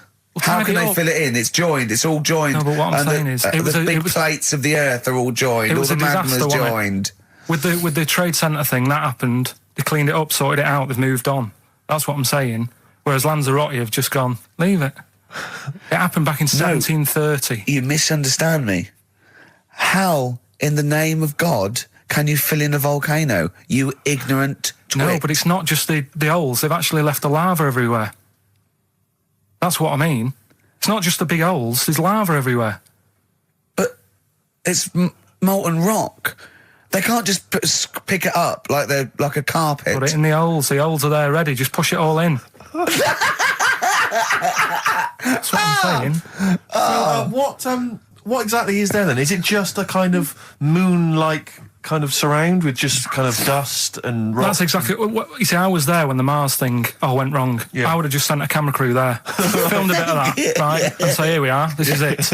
Ignore the little coffee shop in the background. Right? This is Mars, because that's what it's like. Just loads of dust. Yeah. Holes everywhere. Tidy it up. Little round-headed aliens complaining. yeah. It's Whinging. just like Mars. Yeah. So, is there what's the best bit about the holiday? Come on, pretend you're Judith Chalmers. I have been doing. I would have done all. I would have said that. Don't bother. Right. I mean, the hotel was good. Yeah? That was all right. What was that like? It's all right. Just, clean. That's all you want, isn't it? See, that's not quite what Judith Chalmers does. She doesn't go, what's the hotel like? All right, yeah, clean, innit? All right. What was it like? What was it? 3-star, 4-star? Did that have a swimming pool? What was the room like? I had a swimming pool and that. Yeah. Yeah, it's good. I think it was one of the better ones on the island. Okay. Nightlife? Wasn't really. bars? Wasn't really. And there was a bar. There was some bands playing. Yeah. Not very good. Food got a bit boring. Yeah. It was always the same food every night, but they sort of themed it and made out as if it was different. So, like, on Mexican night, it'd be chicken with a nacho on it. Right. And Chinese night, sort of chicken with a little prawn cracker on it and stuff. Sure. But that got a bit boring. That's me just turning on my phone because I want to read to you a text that I got from Karl. I think you sort of sum up the holiday in this text, don't you? Do you remember it? Can't remember. Let's have a look. Let's have a little look. Let's Instantly, what did Suzanne, your girlfriend, make of it? Similar view to you? That they should fill in the holes? Yeah, it's just that thing. You see, I went on a coach trip, right? And you go and see the volcanoes. Like I say, there's 36 of them. Yeah. Which, how many do you need? And when we're on the coach going round all these volcanoes, the fella on the front's going and look out your left window at the moment, and there's a volcano. And if you quickly look out at the right-hand side there's another one. Right. And on the left, he's just like, all right, we've seen it. Sure. Do you know what I mean? Yeah. And that trip, I mean, we'll talk about that trip in a bit. Right, this is the text I got from Karl, right? All right. Been up to a volcano. Been in some dead artist's house who built his house in the lava. They said they would show me science with volcanoes, but all they did was chuck some water in a hole and it shot up in the air. No dwarves in the canteen, no scousers here, but there is a Swede woman with a big head. She looks effing gormless with a cap on. All right? So a little reference there to... A Swede woman? What's that mean? Do you mean Swedish? Yeah. Or she looked like a vegetable? No, the Swedish woman. But they've all got sort of quite big bill, aren't they? And I sent him a text. Oh, well, it's just good to be on holiday because, I'm working. He sent back, so am I. Just been watching Sky News. There is a school for monkeys who want to get a band together. Is that monkey news for later?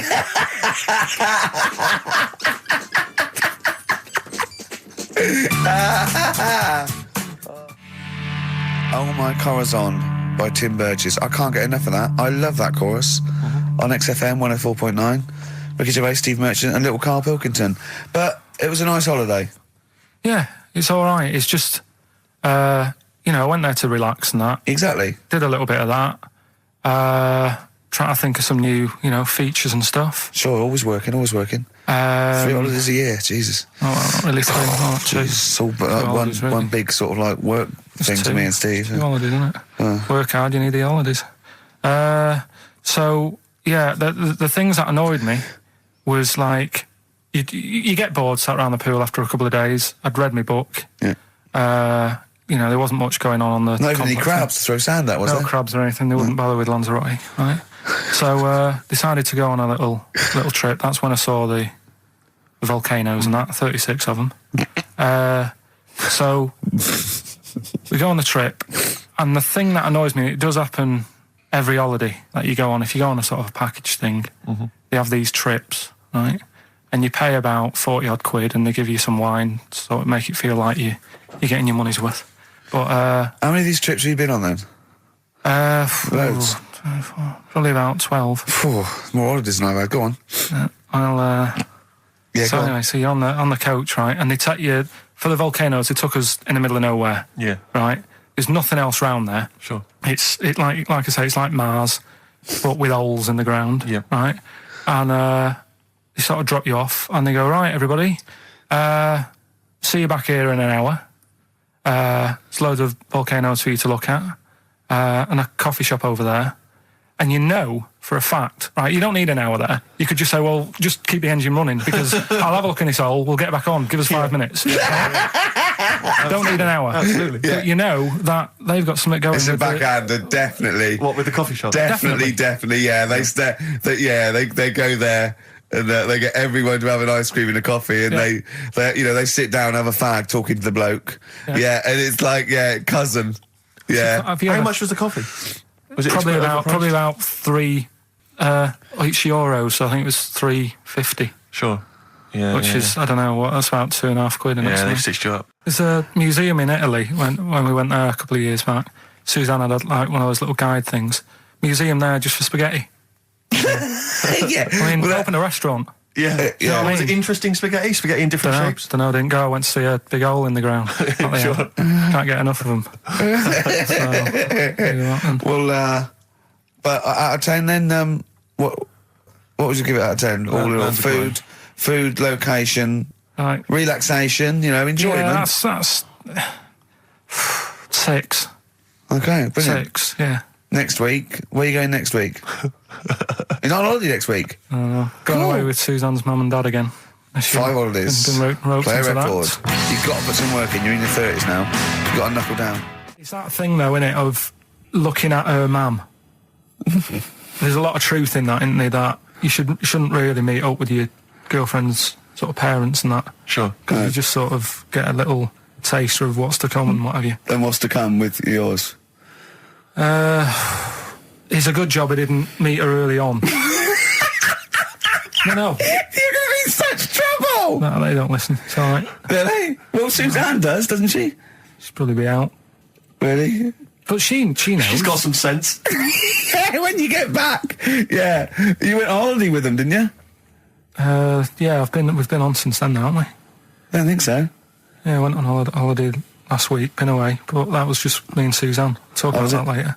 Yeah, okay. Well, That's coming up. We noticed today how much he is simian, isn't It's he? very strange, actually. We maybe should try and get a picture on the website because Karl's arms are particularly chimp-like. It's very, very strange. Because he's got that he's got long downy hair. It's And not the like long extended knuckles. Yeah, and his totally round face that sort of the chin goes back and the dome of his cranium. I think, quite seriously, I know we sort of share about 98.5% of our genetic material with bonobos and chimpanzees, but I think he's got a little bit more. Yeah. I honestly think he's a little bit of a throwback. Just his line, they just kept to this sort of really the ugliest one in the cave and the tree, and he really didn't come out of it. I'm not saying you are, I don't think you are. Yeah, you're chimp-like. No, it does annoy me. My hair annoys me on my body and that. Because I've got like hair on my little toes and that. Have you? Then on the legs. Would you see your little toes? Can you pick things up with them? No, it's tried. Okay. Well, that's the finale of this week's show. We're going to see if he can play a record and put the fader up From a tyre, while swinging in a tyre. Just using his hairy toes. Yeah. I've sort of got hair all the way, but then it just runs out where it should be. On the top of your head. Top of your head. It's And just- is this part of the reason why you're always uncomfortable about, being nude or around naked people? Is that partly the reason, do you think, because you look so grotesque? Well, when I'm on holiday, I don't really like wandering about without a top on unless, like, it's a quiet beach or whatever. Sure. So what would you normally wear? Need. Shirt I just and have tie? like a nice sort of light, summery, sort of linen shirt, maybe, just a few top buttons open. Yeah. But I don't like... The naked body isn't that nice anyway, is it? You know what I mean? Whatever it is, if you're a cat and you're shaved, you don't look that nice. You know what I mean? But with I think you'll find a cat is naked even with its fur on. Cats don't wear clothes. No, but what I mean is a bald cat isn't that good. You know, it does me head in that I'm bald. I'm not. I wish if I could have hair, it would be nice. But that's life. Would you innit? prefer animals to wear clothes like Mickey Mouse does? Or Goofy? You know that I don't like nudist and all that. We'd love to. You can ask him all the other questions because Carl. As I said last week, he doesn't feel his own testicles because he doesn't like the feel. Yeah. So, I'd like a doctor to explain to him how necessary that is. And this is truthful as well. I've got very slight pain around the genital area at the moment, and I think it might be some kind of groin strain, but I'm a little bit anxious, not entirely sure what it is. You've been with me twice when I've gone along to get them checked. Yeah. And I go, oh, what's that? Yeah. It's terrible. I mean, but, it's usually... I think you're in a pretty low risk, aren't you? I'd hope so. You're coming out of the 20s. I think testicular sort of... I shouldn't be doing this. I'm not qualified. No. All they said was to me sort of like his 20s and 50s. We're in. Mine sort of felt like they dropped a bit the other week when I was on holiday. I don't know if that's like when you're relaxing or I was wearing shorts a lot. How far? If it's 2 foot, it's too far. I was having problems walking. What do you mean? Why? No, it was just a bit. I had shorts on all day. I'm happy and walking about on the beach, what have you. And then at the night when I put some long trousers on, I was sort of walking like a ricket. They probably like stretch a little bit. Sometimes, I told you when I was about 18, I was scared. I went to the doctor. I felt a pain, right? And because I was doing biology, I thought I'd show off this doctor. I said, I've got a pain. I think it feels like it starts in the epididymis and goes up through the urethra either. And he went, finger up the arse. He said, your jeans are too tight. They're squashing your balls. So we want a doctor like that. So what's the phone number again? It's 0871 222 1049. A qualified What do you doctor. mean your balls dropped, though? We've got to come back to this. I don't know, they just felt like... it's not too bad at the moment. I was all right on the way in, but it was just... I feel twinges all the time, but you never know whether it's just because they're no, but they felt like they weren't my own. Do you know what I mean? They sort of felt a bit like these are... There wasn't a bloke standing really close to you, was there? No, you didn't get them mixed up, did you, on the way back? On the flight back? Someone else has got them. Well, take a leaf out of nudist books. They just walk around, they've got nothing on it. About nudists. Why? Well, let's play this ad break and that. And have you had another encounter? If we've got time, I'll tell you about it. Have you really? Oh. XFM. Now, Carl, you haven't told us about your holiday yet. You were meant to do it last week and you didn't. You started telling us, but we didn't have time because we had to do monkey news about a monkey who was a director who cared about lighting and stuff. Is there more monkey news this week? Is it as... okay. Is it real monkey news? Did it happen, or is it mostly embellishment in your round little head? It's proper stuff. Yeah. Okay. Good. So holiday. Where did you go on holiday? Sardinia. Good. Yeah, it's all right. Yeah. Nice food and that. It's important, isn't it? Yeah. And nice beaches and what have you. Excellent. Always like a nice long beach to walk down. Yeah. But so we're having a nice walk, right? You know how nudists do me head in. Sure. Right. Not a problem though, is it? It's not like being scared of spiders where they might jump out under the kitchen sink at you. You know what I mean? It's not a big problem having your head done in by nudists. Yeah, but it just annoys me. It sort of ruins the day a little bit because it makes me feel uncomfortable. Right. Take your clothes off if you feel uncomfortable. It's much more relaxing. Yeah, but well, anyway, right. So I'm walking along the beach, right? Lovely long beach, what have you? You know, watching the sea, picking up shells and that. And what are you wearing? What's your natural beach club? When he says picking up shells, I imagine he's on all fours going, yeah, like that. You know what I mean? Looking at things, just like washing his nuts in the sea to get them tasty. Yeah, going into the sea and then kind of shaking himself and all the water flows off. Yeah. I've just got flip flops on, pair of shorts, and like a little light shirt. Sure. Mm. So anyway, walking along, and Suzanne goes, "Oh look," right? And there's this woman, German, I think, coming out of the. How can you tell she was German? Underarm hair. I'll get to it. Forget Okay. the underarm hair. She came out. It looked like she was smuggling seaweed. I'm going to burst! Oh, God! And the funny thing is, right, she... Smuggling seaweed! Oh, God! She was a bit hairy down there, was she? Mental. I felt bad because I hadn't had a shave for 2 days, right? Looked at her, it was ridiculous. She might as well have kept her trunks on. It was just like she was wearing furry trunks, right? So anyway, so I'm walking along. So, yeah, go on then. So Suzanne's like, "Oh, look," and I'm like, "Oh, not again," because every time we go away, there always seems to be one of these. Is she by herself, this woman? Well, the weird thing was, she was with her husband, right? Yeah. But he had shorts on. He was happy, right? But every time, because I walked past her, and he sort of ran off, because he's embarrassed. Do you know what I mean? There's nothing normal about it. What can he do? He can't go, "All right, mate," because he knows it's odd, right? How old was he? Sorry, how old was she? It's hard to tell when someone hasn't got clothes on. Sure. Do you know what I mean? They always look older, don't they, when they haven't got clothes on anyway. But I'd say she was about 40, 41. Okay. Right. So I walked past, and the annoying thing is, she got there on a bike, right? No clothes on, little pair of boots next to the bike. So if you can wear boots, just pop some shorts on. You know what I mean? That takes more effort for me, putting boots on. But put the shorts on, right? So anyway, the husband kept running off. I walked past, and I'm getting annoyed because I'm saying, well, we've got to walk past them again on the way back. I like the fact they're scuttling away when Carl walks past. Like when you lift up a bit of sort of iron sheeting in the woods and loads of mice run away. Yeah. It's like whenever Carl goes, that nudists run away. Yeah. Oh, right, okay. So we sort of come walking back and what have you, and you know, I have another look and what have you, and he runs off again. Why are you another look if it offends you so much? Oh, you might as well just have a look. You know what I mean? It's just putting it on show and what have you. But the interesting thing was, I just wondered whether the husband. Because if the husband were nude, you'd looked at his tackle. Because remember when you went to see those two strippers and it was a woman and man and they whipped their shorts off, you said you looked at his tackle first. I think any bloke would. Wow. You would. You just check it out. It's natural, isn't it? You just go, oh, right.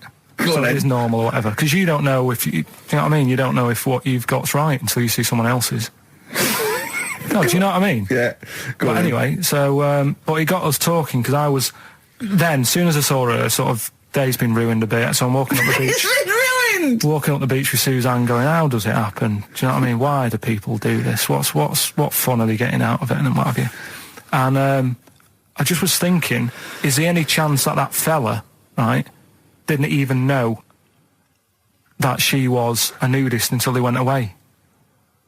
Do you know what I mean? Because I said to Suzanne, if I met Suzanne, it's like we're getting on, yeah, everything's fine. Yeah. And then you go off on holiday and you go, you haven't got much luggage. And she's like, no, it's fine, this is plenty. And I'm thinking, that's weird. And then we go down the beach and she whips her knickers off. I'd be annoyed, but there's nothing I could do. Do you know what I mean? Sure. So I'm just wondering whether that's what happened to this fella. Every time someone came walking up, he was like, oh, God, this is embarrassing. And he kept nipping off. Yeah. Finding something else to do. Look at some shells. So I'm wondering, Rick, if at some point, maybe today or in future shows, we should get a nudist, you know, one of those official nudist spokespeople, you know, because all these nudist organisations, get them on the phone, justify themselves to Karl, because, you know, in his mind, they are, what would you say, weirdos, freaks? I don't quite get it. I was reading something in one of the supplements last weekend, and some journalist went round to some, whatever you call it, some resort or whatever for nudes and that. And it's Were just they playing volleyball? Well, the annoying thing was, bowls. Why is that annoying? Well, don't play a sport where you got to bend over. Talking of campaigns and things and that, did you see Sir Bob on Jonathan Ross last night? Sir Bob Geldof. Sir Bob Geldof. Yeah. Are you going to walk to Edinburgh or sail to France, Karl? What do you think of all this? The G8? I think it's good that, you know, he's doing some stuff for the world and what have you, but probably won't bother. No. Having a walk. What do you make of all this campaigning? You know, he's dedicated his life to this now, hasn't he? Yeah. I mean, it's interesting. I was watching him last night, and I respect the man. I mean, he used to work here, didn't he? Did some shows and that. Mm-hmm. It's good. It's all right that he can do it, but... I assume that's not why you respect him. I assume you respect him because he's trying to save a nation, as opposed to he used to work in XFM for a while. Yeah, I know, but I'm just saying it's good that he's given up a lot of his time to, you know, try and save the world and that, but, you know, there's a bit of me that's kind of like, you know, is he wasting his time a bit? Right, well, what do you mean wasting his time? Well, he tried it before and... No, wait. What he's trying to say is that the G8 are I think the 7 most rich, wealthy nations in the world, and Russia, and they get together and they can wipe out the third world debt. I.e. they owe us billions and billions of pounds, they can't afford to pay it back. So he's going to say, let's wipe the slate clean and pledge, I think, a lot more aid and stuff to them, isn't it? Mm-hmm. So what do you think of that? But won't they just do it again? Right, what's you thinking? No, I just mean... I knew I had a little diamond in the rough here. I mean, obviously, you know, I admit, I brought this up because I really wanted to know what Karl thought of it. Sure. Yeah, I had ulterior motives. It wasn't just for awareness, for the very worthy cause. It was because I know... Look at him looking at me. Look at him, he looks at me like a cat. Honestly, it's like there's nothing behind those eyes. Right, what do you mean? They're just going to run up the debt again, you think? Well, what I mean is, right, when I was a kid, right, and I wanted to go to the arcade... I'd borrow £1 off my mum, right, and she'd say, don't come back asking for more and what have you. But I'd have a go on a pinball machine or whatever, game on a fruity, and then go back, and she'd go, can I have some more money? And she goes, I gave you £1 before. And I go, I know, but I'm on holiday. And she goes, there you go then. And then I go off and do the same thing. I didn't go, no, I wasted the last one, I'm going to pop this in the bank. Right. So you think that's what's going to happen with... That's a nice metaphor. So what do you think happening there? As the Africans are blowing it down the arcade? Instead of putting it towards a fishing rod, they're blowing it down the arcade. I'm trying to win a watch. Look, I've got 100 goals. I think this thing is dodgy. Yeah. I'm trying to win a fluffy toy. That's what Bob's saying, you're never going to get the Snoopy. You're never going to get the Snoopy. It's always going to fall out of the little claw It's before it rigged. gets to The the claw top. is not strong enough. Yeah. Do not waste it. No, Midge. Midge, you have to write a song. Write another song, mate. They've blown it down the arcade. Brilliant. Pushing the Senses by Feeder on XFM. Ricky Gervais, Steve Merchant, Karl Pilkington. Right. All right. How you doing, Karl? I'm all right, yeah. Another holiday? Well, it wasn't holiday. Wasn't holiday. Well, it was. You had 5 days off work. Why isn't it holiday? You had 5 days not working for a living. You know how many days holiday gets a year now? 29. Oh, that's more than teachers, isn't it? It makes me sick. It makes me sick. Well, I know the kind of hours you work, Rick. It's mad. I mean, if you're not in work by midday, you're furious. No, but I mean, I'm always... 29's normal for the normal working person. Yeah, but, you know... And anyway, it wasn't a proper holiday. I went to see my mum and dad. It's nice to see them and everything, but it's not holiday, is it? Why? It's not going away. It's not getting on a plane, is it? Going away. Oh, is that definitely a holiday? What happened before 1950? I don't know. People used to go... Yeah, exactly. People used to go to Blackpool or Brighton. That was holiday. Yeah, but I didn't Where did go you to... go? Went to Wales. There you go. Lovely holiday. Lovely holiday. Have a holiday in Wales. That's what they say, innit? Come to Wales and have a holiday. That's what they say, innit? So come to Wales and meet your parents. Come to Wales and have a lovely holiday. Right. Well, anyway, it was good and that. It's always good to see him. Right? Yeah. But Week off work. do you know like my mum likes gnomes and stuff, Yeah. right? Of course she does. She's lived with one for 30 years. She said, get your dad to take us to this park where they've got 6-foot gnomes and stuff, right? Have a walk about. Sounds like a nightmare. Yeah. It sounds like a living nightmare. Keep an eye on Karl. Yeah. So anyway, He stood still for 2 minutes. Someone bought him. No, you can't buy them and that. It's like a little exhibition thing, Yeah. right? And it's part of a hall, right? This big hall that you have to pay to get in, but we didn't want to see the hall. I just wanted to see the gnomes. Of course you did, yeah. So anyway, my dad says, yeah, well, we can get in there for free. Of course he did. Clever. Right? So we parked up on this little country lane, right? No one about. We walked How much down was it to go in? Like £2? about £3 each. Yeah. But he said, well, yeah, but if you don't have to pay, do you know what I mean? You enjoy it even more, don't you, when you're walking about and you think, I've got this £3 in my pocket, no one's having it. Yeah. Right? No, looking over for a bloke with a peak hat saying, can I see your ticket, please? I wouldn't enjoy it more, no. Go on. Yeah, but you don't worry about it, do you? You got a bit of money now then, Rick. You've changed. So anyway, so we had to walk across about 4 fields. For £3! Right? And what happened was, we're walking through all these fields and what have you, big grass and muddy bits and all that, 'cause it'd been raining, and climbing over fences and stuff. And we're in this field, right? And I look to my right, and there's about 30 cows all staring at us, right? And Suzanne started to panic a bit. She said, we shouldn't be here. And Dad says, of course we can. We're allowed to go wherever we want. You know, all this land, it's ramblers' rights and all that stuff. Yeah. And take a cow if you want. So, unattended. So Serves him right for leaving him in the field unattended. I'm having one. Yeah. I keep us fed for a week. across. Anyway, these cows start surrounding us. Surrounding us. And, Oh, brilliant. Oh, no. Face off. and Suzanne's panicking, going, "This isn't right. We're not going to make it to the fence in time. They're moving faster than us." And he started sort of running a bit. Wow. And It's like Dad some was kind of bovine West Side Story. Don't A gang of cows coming at you. don't worry about it and stuff. But my dad had to sort of stand there and like wave a stick at him. Of course. And we got away, but Suzanne was like having a bit of a sweat You on, got away. saying, we could have got killed. Sure. And my dad saying, no, it never happens. And I just wondered if it does, if there's a risk of... Yeah, it is rare, but there's been a couple of cases of being trampled by cows. They're not aggressive. They sort of run through you. Well, they're aggressive if they've got a calf. They do have kids. What? They had kids with them. Kids, yeah. That's goats you're thinking of. Yeah. Maybe they were trying to sneak into the gnome thing, and they were worried that, like, if too many people did it, and they thought some cows, we can just sneak in. They were Where cows, trying to, yeah. No one's expecting cows. And the cows to were going, humans. walk upright like a human. Don't walk upright. They thought you'd blow their cover. Yeah. Yeah, people have been killed by cows before. Yeah, that was like the highlight, and then... So when you arrived there, you were presumably covered in mud, looking like something that had just come from Glastonbury, staggering around this exhibition. It wasn't that bad. It was just like a woods, and it had like a funny sort of funeral, like a graveyard thing. Right. Yeah. With bodies sort of hanging out the ground and that. And we had What? these 6-foot gnomes. Right. And then we just set off again, walked back. But we You didn't sure have to this go wasn't a through the field. dream? No, it was good. But then I got back, right, Steve, and called up Ricky. I said, right, are you about? Have a chat and that. So he said, I'll just come round. It's a nice day. Have a drink and what have you. So I got round there at about 6:30, right? Go up to his door, knock on his door, right? He stood there with his tackle out. Oh. Yeah, what did you make of that? What was wrong with that? What do you mean, what's wrong with that? Why were you looking at it? Why were you odd. looking at it? I tried not to look at it.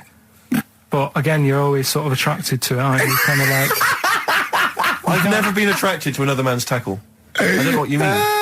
You can't help but have a little sly look. Especially when it's there. When you ring the bell, and I mean the one on the door, right? And that's hanging out.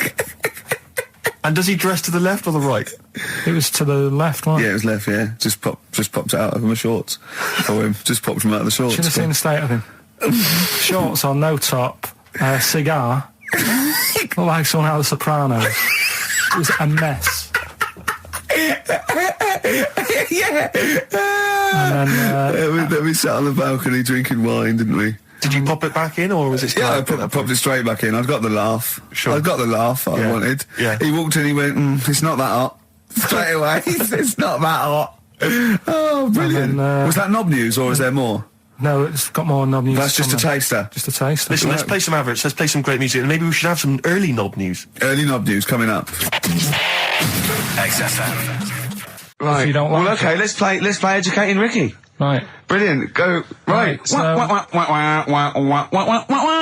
Ding-a-ling-a-ling-a-ling-a-ling. Educating Ricky. Right, what are we going for then? Hanging the bacon, airy Chinese kid, alien gives man a beard. I think Alien gives man a beard. I'd like all to the do time. that. Right, there's this fella, I think it happened in America, and he saw a bright light in the sky. And God, if you're bored. he stood there. This is a true story, is it? Yeah. He stood there, Yes, of course it isn't, Steve. and he saw this bright light, and it came closer and closer, and it was a UFO, right? Yep. And he looked at it, and it disappeared, right? And he gets back in his car, He looks in the mirror. and he looks in the mirror. Yep. He's only got a beard. He has. You sure it wasn't someone else who got in the car and he was still standing out there? Right? What? And it turned out, Yeah. he got home and said to his wife or his girlfriend, it's a bit weird.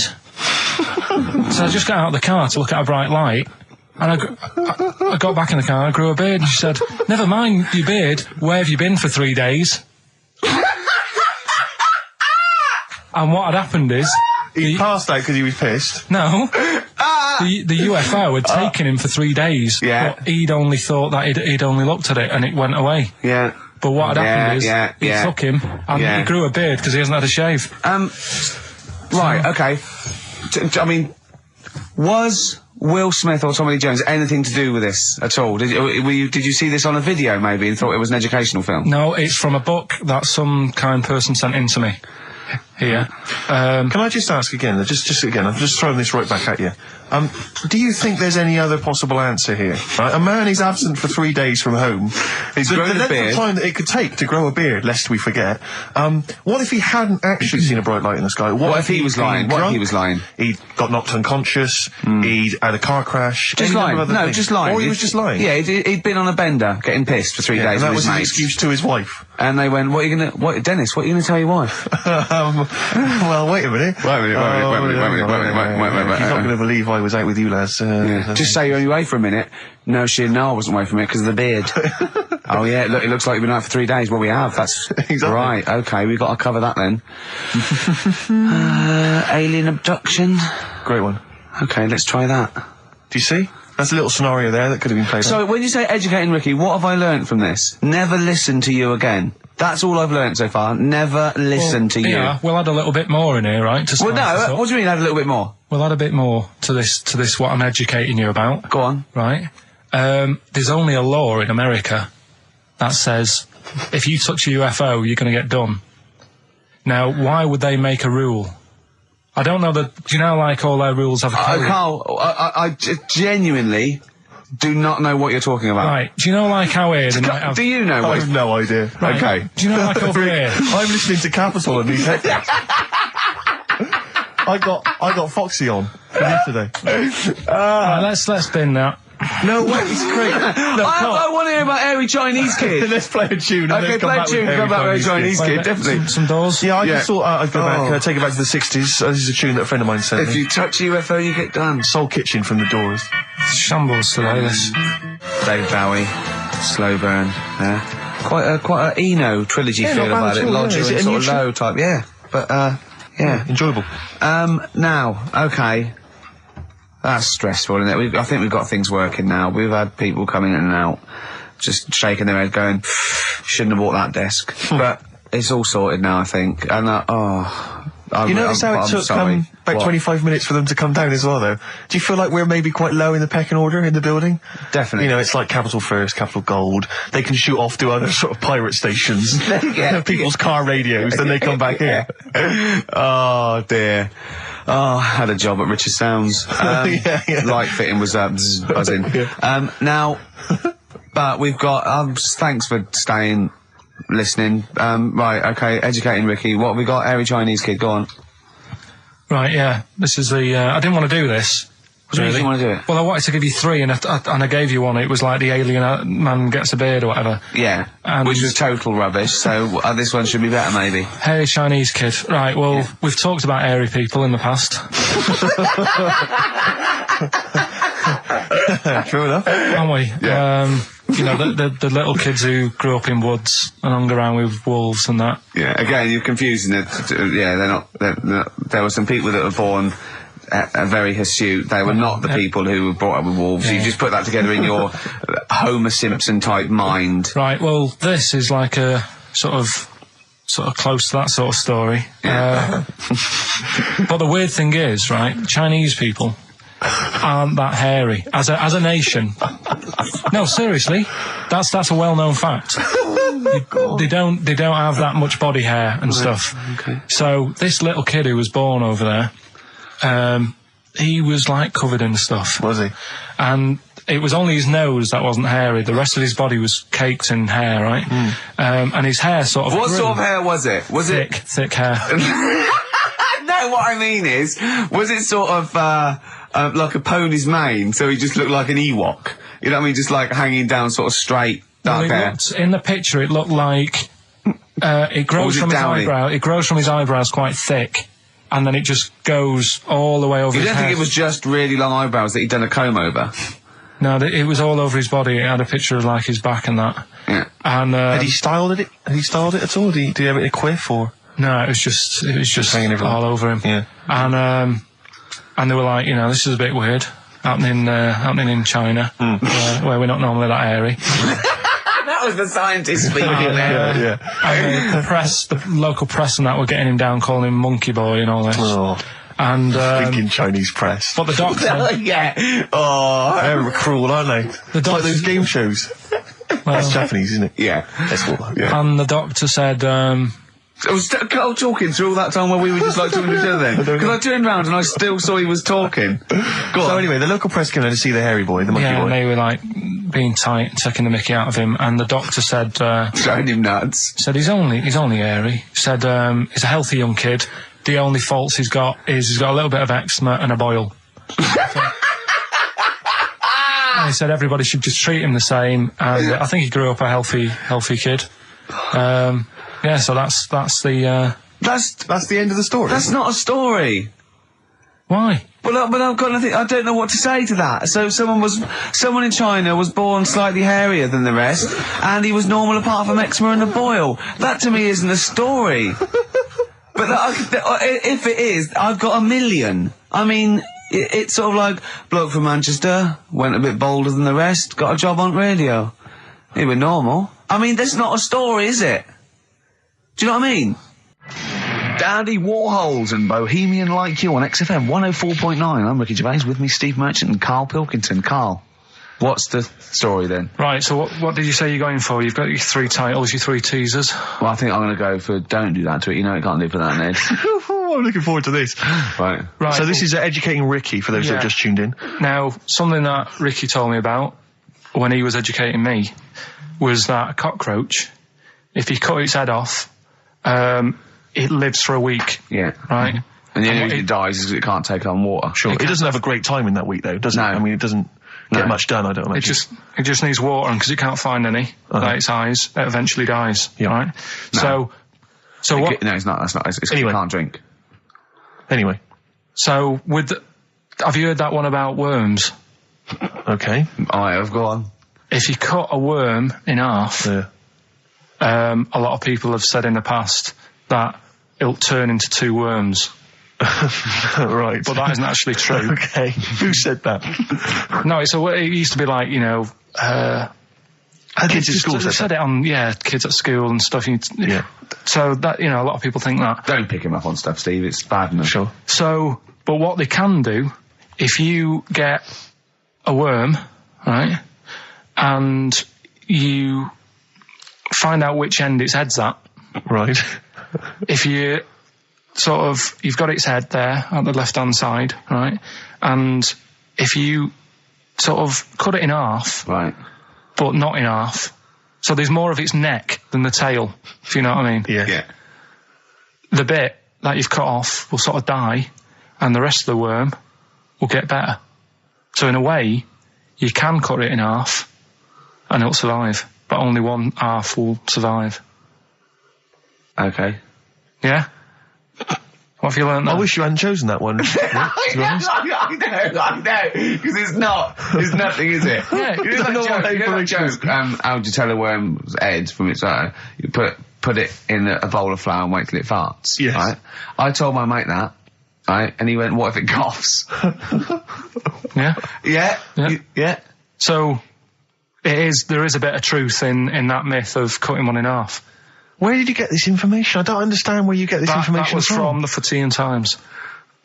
It was like the myth about worms. Yeah. That was the big article that week. Did it take you as long to read that article as it took you to tell us just then? I like the fact that it starts off debunking a myth that we hadn't heard of anyway. Exactly. You know the big thing about cutting a worm in half and making 2 worms? No. Yeah. What's the other one? It's not the thing to do either, by the way. Don't go doing it. No. It's not very nice. But, it's cruel. It can get by. And it's pointless. Yeah. There's no scientific worth in that.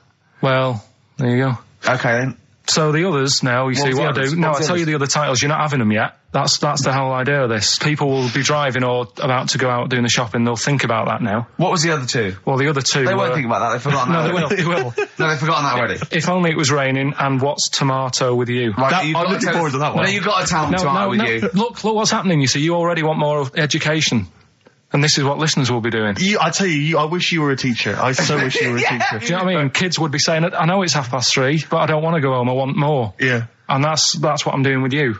I'm teaching you. Why are you teaching me things about not to cut worms in half and what's tomato with you? Please tell me what's tomato with you, Karl. In a bit. Okay, Educating Ricky, we got 2 left, haven't we? I'm looking forward to these. We've still got 2 more. We've still got If Only It Was Raining and What's Tomato With You. Coldplay, The Scientist on XFM 104.9. Right, competition, isn't it? No, it's Educating Ricky Part 2. Oh, is it? Yep. I wasn't even listening. He's doing all the work, I wasn't even listening. Oh, and he spilled some water down that. Right, what's this one again then? Right. What's the teaser headline? Teaser headline is What's Tomato With You? Brilliant. Yeah? Go on. How excited were you when you came up with that? You couldn't wait to come in and tell us, could you? I think it's a good one because you won't forget it now, will you? I mean, like the worm one. What's so special about the worm? A lot of people think that if you cut a worm in half, 2 worms will grow, but no. What happens is if you cut the head end slightly nearer the tail than the tail will die, but the worm with the head will be okay. So, it's exploded a myth, and it taught me something. Right, so the second one, part 2 of Educating Ricky. What's tomato with you? Yeah. What this one's about is, ages ago. It's scientific. There's never a date. There's never a country, a location. Okay, settle down, children. This is A-level history. Right. Once upon a time. Yeah. When a mental place with swords was a king. Forget his name, but he was a loony. So, and it was literally ages ago. Yeah. So, good luck in the exam. Yeah. Right. So, like, all right, many years ago. Oh, yeah. Cleared that up. Go on. They thought tomatoes were poisonous. Right? Okay. Because what hold on, are they going to be proved wrong at the end of this story? Well, because I don't want to give away the ending, but is it something to do with are they poisonous tomatoes? No. Oh, you're having a laugh. I don't believe it. Go on. They could have been eating tomatoes all this time. Oh, Steve, what's tomato with you anyway? Okay, so think a minute. Let's just recap quickly. Many years ago, when people thought tomatoes were poisonous. Yeah. Go on, Well, they didn't know they were poisonous then because they were still eating them. But what was happening? But they're not poisonous. But hang on a minute. All right, and it's not. I'm just going to listen. I'm not even going to talk. Okay, I'm not going to tackle it. So, if you remember, years ago they didn't have like pottery plates. They had lead plates. Right? What are you talking? Just let him talk. Sorry, what year is this? Let him talk. Come on. Plates made out of lead, and what they'd end up doing, they'd say, right, do you want a tomato? And they'd go, yeah, all right. And they'd put the tomato on the lead plate and cut it. And because of the acid in the tomato, right, it would sort of make the lead runny, and the lead would go into the tomato, and they'd say, oh, it's lovely this, and they'd be eating it. They'd get food poisoning, lead poisoning, what have you, and they'd be really ill. So they thought tomatoes were poisonous, so they didn't eat them for many years. And when you say they, do you mean the people of Narnia? Yeah, this didn't happen. Where was this happening? Sort of in Britain and that. You put him on the spot there. Oh, I hope there's no uppity pupils at this school when they go, what do you mean, sir? Oh, if you're going to... Oh, I'm fed up with you. Do you understand? No. So the No, you've got... No, right, okay, first of all, Carl, where'd you get this information from? Where 14 did I get times that? as well? Do you know... You can't remember? I don't know where I got that from. I don't know where I got it from. But why don't you think that makes sense? But what? Someone once got lead poisoning from a tomato? Not just one, loads, and then all of a sudden... No. Why is this educating me? Because I'm telling you that tomatoes... I can't take anything away from this. Yeah, I don't know what to take away from this. What have I learned? Don't mix lead with tomatoes. Why is this educational in any shape or form? What are you telling me? A long time ago in the land of Glunk, right, where the ninnies did slib, right, they thought tomatoes were poisonous because they ate plates of lead. What are you talking about? Yeah, but we all know tomatoes aren't poisonous. Is that what we're taking from the story? Is that the moral of the story? Don't believe these people that I'd never heard of before. What are you talking about, Carl? I think it's a bit weird. It's a bit weird, yeah. These the same people that were spreading those malicious worm rumours. My hangover's coming back. I've got to get some water. Play a record that was rubbish. Anyway. Educating Ricky. Good, we've settled that then. Go on. The titles that are meant to sort of pull you in. Yeah. We've got, what was it? Stocking, Aitken and Waterman. Yeah. You've got It's Not His Fault. And Get a Load with This. Get a load with this. So which pun do I pick first? I think I'll go for Get a Load with This. Get a Lobe of This. Yeah, Get a Load with This, yeah. Well, that's a story about a girl who she was deaf, right, for 4 years.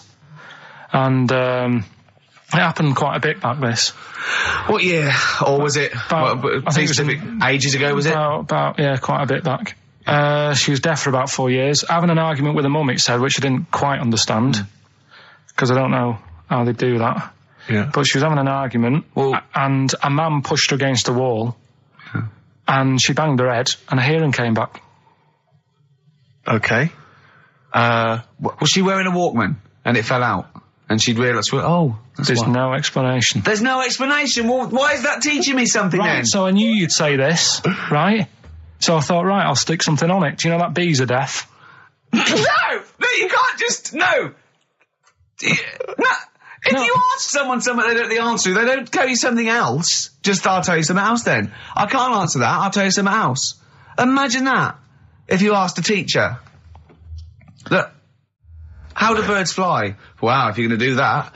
Tallest building is, I mean, what? Well, That was the equivalent, Carl, of running away when we asked you a question. Yeah, the intellectual equivalent. Look over there, there's a monster. Yeah. Listen, what do you mean? What she? Okay, so her there's hearing no came back. explanation. There's no explanation, or you don't know. well, there isn't one, is there, really? It's a bit What? weird. Did, the only did thing the doctors not look into it? No, I think they just said, oh, that's good. But, so again, I don't. Where did this information? Is that if you read this on Is the net? that Is that it? all they put on There the was net? once a deaf woman who hit her head and she And her could hear. hearing came back. It was bizarre things about being deaf. Was there And- three Yeah. was there I've sort got of- that book. Yeah, it's a good book. That Was there three Yeah. more pages you just couldn't be bothered to read on? Yeah. No, it was just a little bit, and it Was there a said- little picture, a cartoon picture? no pictures. I just And we read going, it. ow, Look, ow, if you I don't can want to hear. know, if you don't want to learn, you know. Yeah. Okay. It's not his fault. Let me have It's Not His Fault. You got to save this. This has got to teach me something. It'll be an interesting story. Right, it's not his vault. This fella, Yeah. What year? Ages ago? Olden times?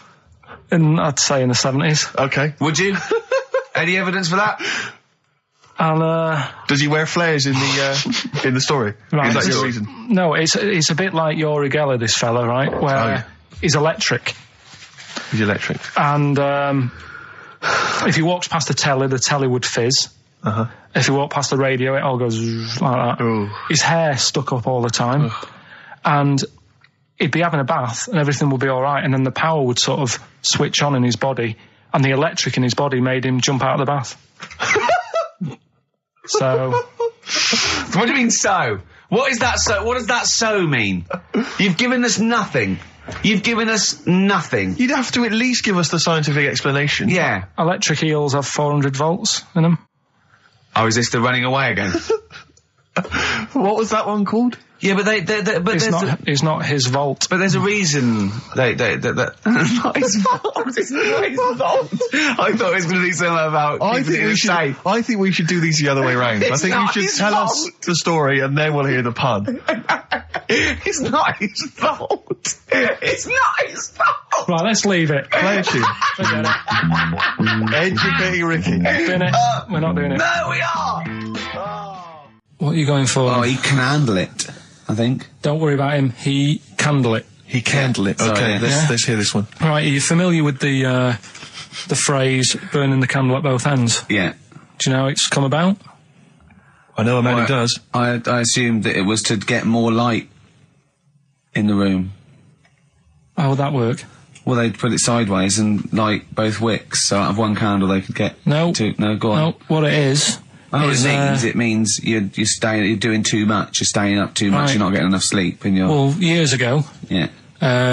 when they didn't have light bulbs and that.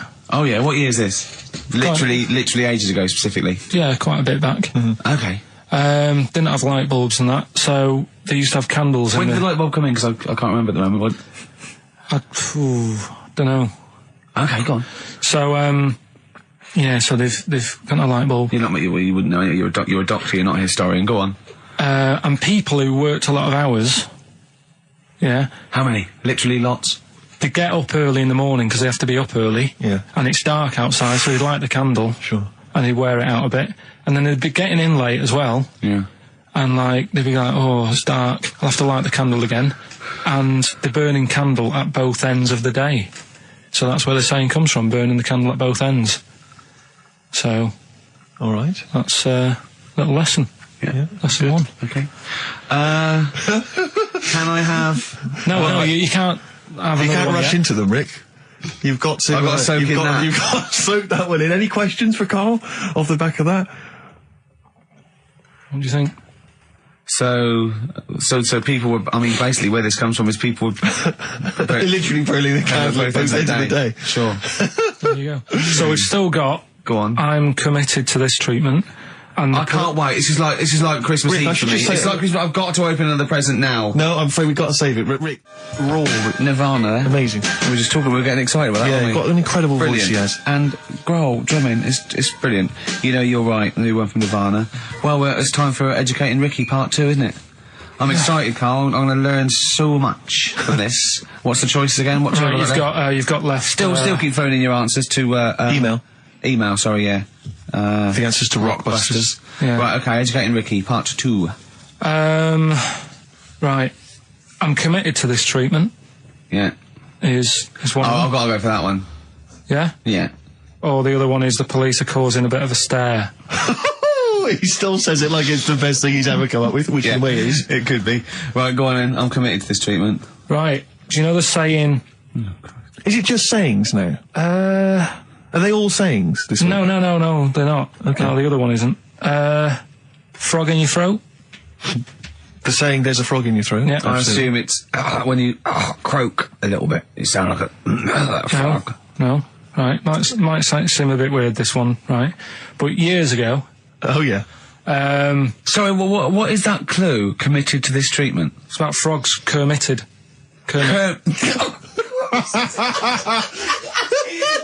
Probably works better with a K and an ER written down. Well, also, if you'd pronounced it Kermitted, yeah. but not committed. Committed to this treatment! Right, go on then. That's genius. So, yeah. Well, what? You go to the doctors and you go with throat hurting a bit. Right. And what they did ages ago. Ages ago? What year was this approximately? We are going back quite a bit with this one. Oh, okay, go on. And the doctor would say... did history. Imagine years ago. Go on. And the doctor would say, right, keep your mouth open and you just look at your tonsils. And the jaw would ache a bit because they weren't as quick back then because they didn't have the technology and stuff and they'd have to, like, stare at it and study it and stuff. And, like, they get an achy jaw, right? Keeping their mouth open. Yeah, like you get, you eat a Mars bar or whatever. Yeah. So, they'd sat there, and they used to always close their mouth, and it used to annoy the doctor, right? Oh. So what they did, they used to get a toad, right, and put it in the mouth. Rubbish. Okay, keep talking. Keep talking. And that way, they couldn't close the mouth because either they'd squash it, right, or apparently you're not allowed to lick a toad's back. So the doctor would have them for breaking the law? No, but it's poisonous, right? A toad's back. You should never lick a toad's back. Or put it in your mouth, really. Oh, just stop for a second. Wait. What? Can I just ask one question? Go on, yeah, ask one question. I've got a few, but go on. Sure. My initial thought is, it sounds like a brilliant bit of sort of medical knowledge there. It's a great idea. Yeah. My only thought is, how does the doctor see past the toad? Yeah. Your tonsils? What's he actually looking at with the mouth open? Surely the toad is in the way. Hopping around in the way? It didn't say. Sorry, and my first question is, was this on the internet? Yeah. Yeah, okay.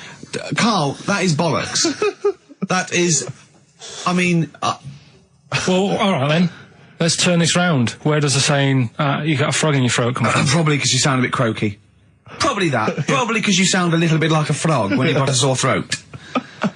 Carl, did you not question it just for a moment when you read it? Just for a second, didn't you think that seems an odd approach? Firstly, why a frog of all the different because species? It's poisonous. A toad. So it's a toad as well? Yeah, well, that it worked. I'm committed. Worked. No, I was going to change it to, have you heard the news Toad Day? But I went with the frog. Oh, God! Right, so that's rubbish. So that's rubbish. Next, can I have, Let's play a tune, let's come up with the God. last one. Can I just say... No, just play it. Yeah? Yo, Carl. I have to thank my mate Dave, who sent me an incredible 4-disc compilation. That was one of the tunes on there. It looks professional. It's amazing. It's incredible, The effort yeah. Oh, is he's gone to too much effort. Ben Queller, it's a track called In Other Words from his album Sha Sha. Open wide? Oh, dear, that's interesting. Oh, here, doctor. Look, you've actually got a frog in your throat. I didn't get there. I put it in there. That's the most ludicrous story I've ever heard, Carl. Why don't you think when you read these things?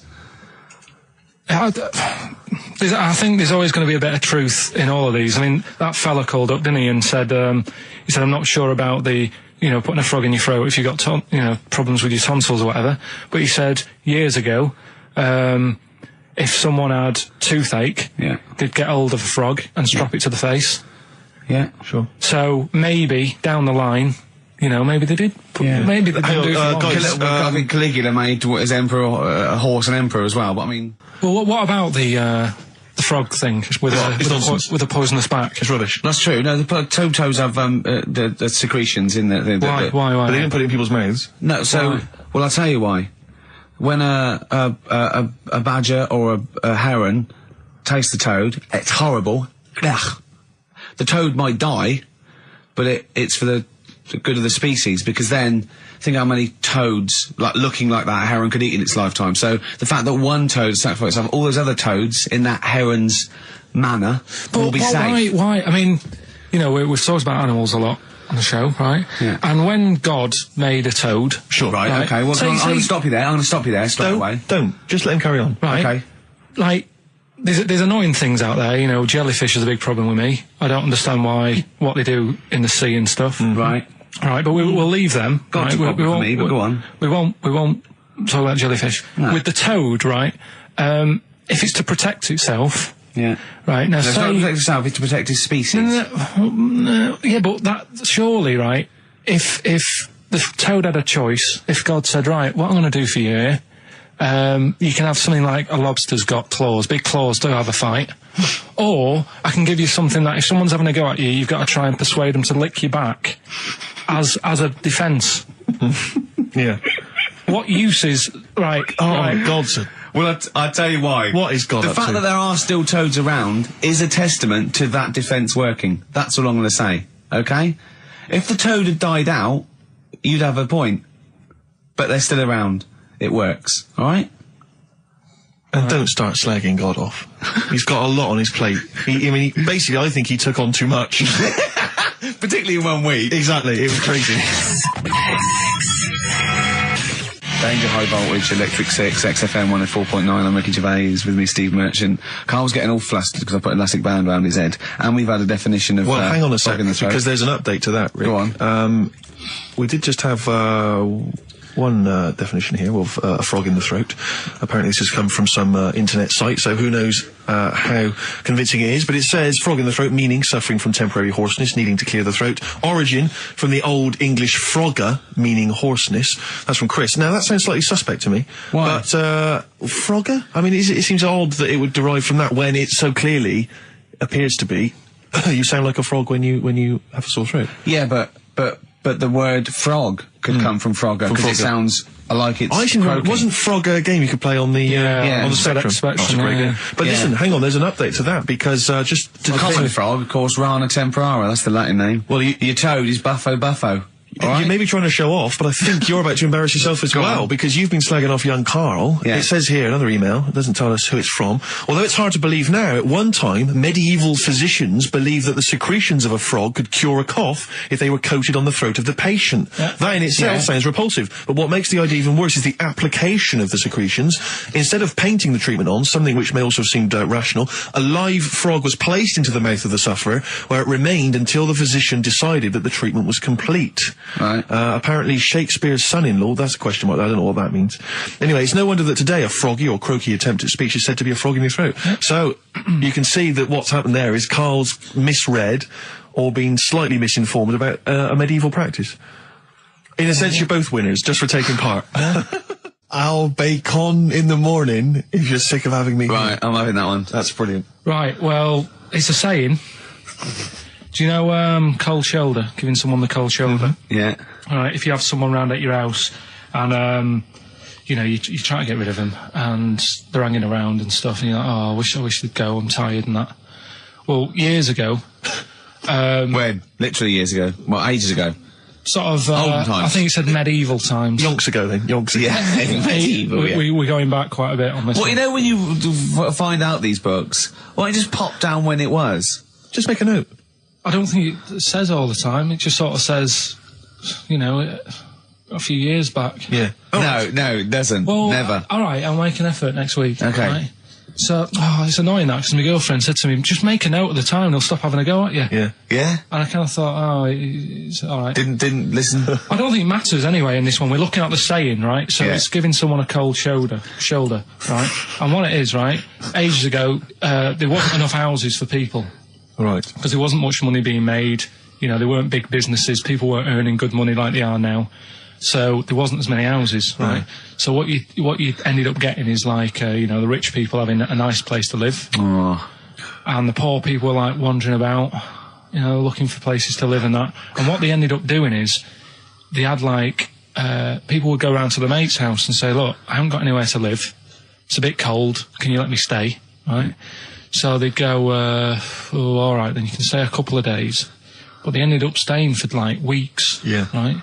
So to sort of get rid of them, what they'd end up doing, they'd be making the dinner and they'd be making a lovely dinner, like a bit of meat, nice warm meat and nice veg, gravy. And This happened every time, did it? This is where the saying came Is this from. what happened, Rick? This is happened every time. It was in that vague book. The book of vague sayings and stuff.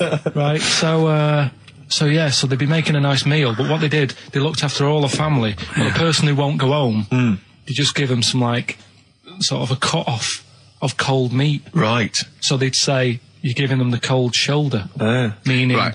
Okay, that's rubbish. Okay. Absolute. Carl, why would that necessarily work? Yeah. Why do they always, in every situation when you want to get rid of a lodger, well, still feed him every day, but make the meat lukewarm. So They always leave then. Yeah. Oh, this food's lukewarm. I'm going to go. I'm going to become homeless and they again, go, wandering the hold on, streets. are you giving me the cold shoulder? Yes.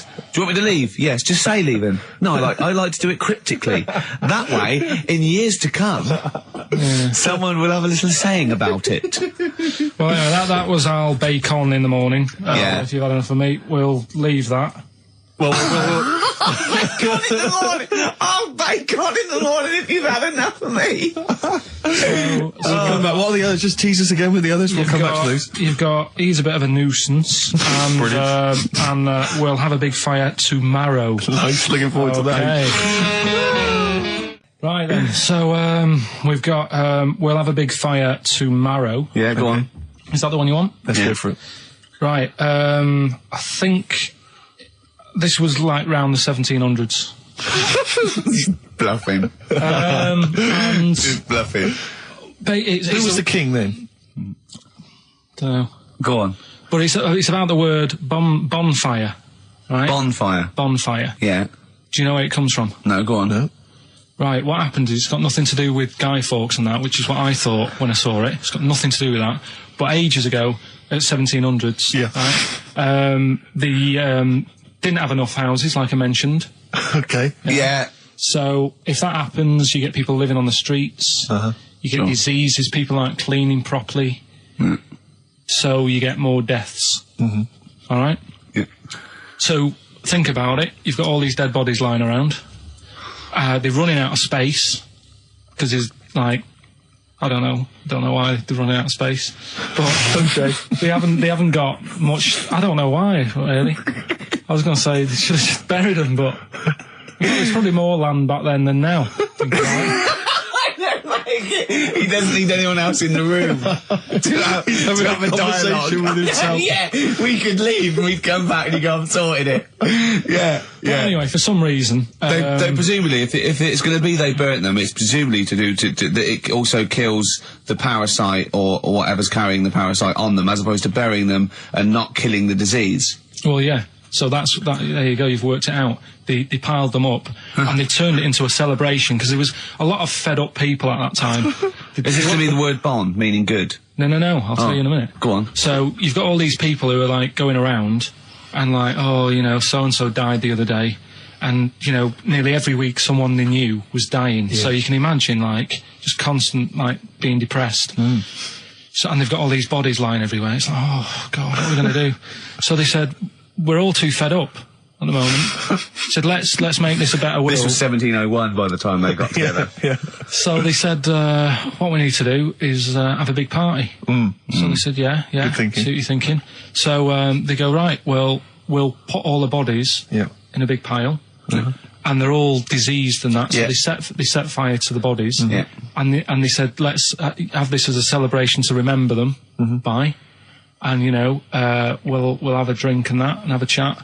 We'll have this big fire going, and it came from bone fire. Ah, right. So bone it was fire. it was all the bones.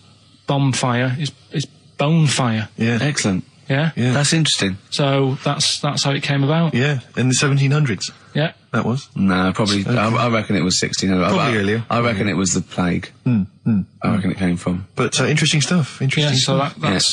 Did you celebrate Bonfire Night? Is that a big celebration for you? Do you like the fireworks? I'm sick of fireworks. I just think they're rubbish.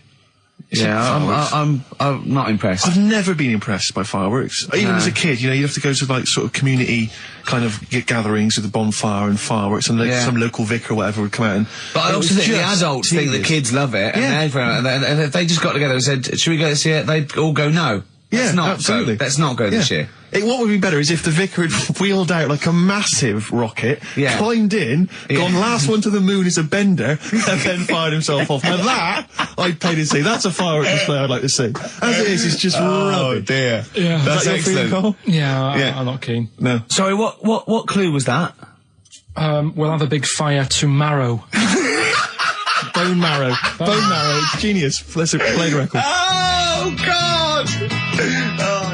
Hippopotamus news? News. Right, well, this one, it's... I'm not going to take the credit here. I heard Christian talking about this on breakfast, right? Because it's a good story that happened. Basically, I don't know if I told you about it last week when we were having our spaghetti.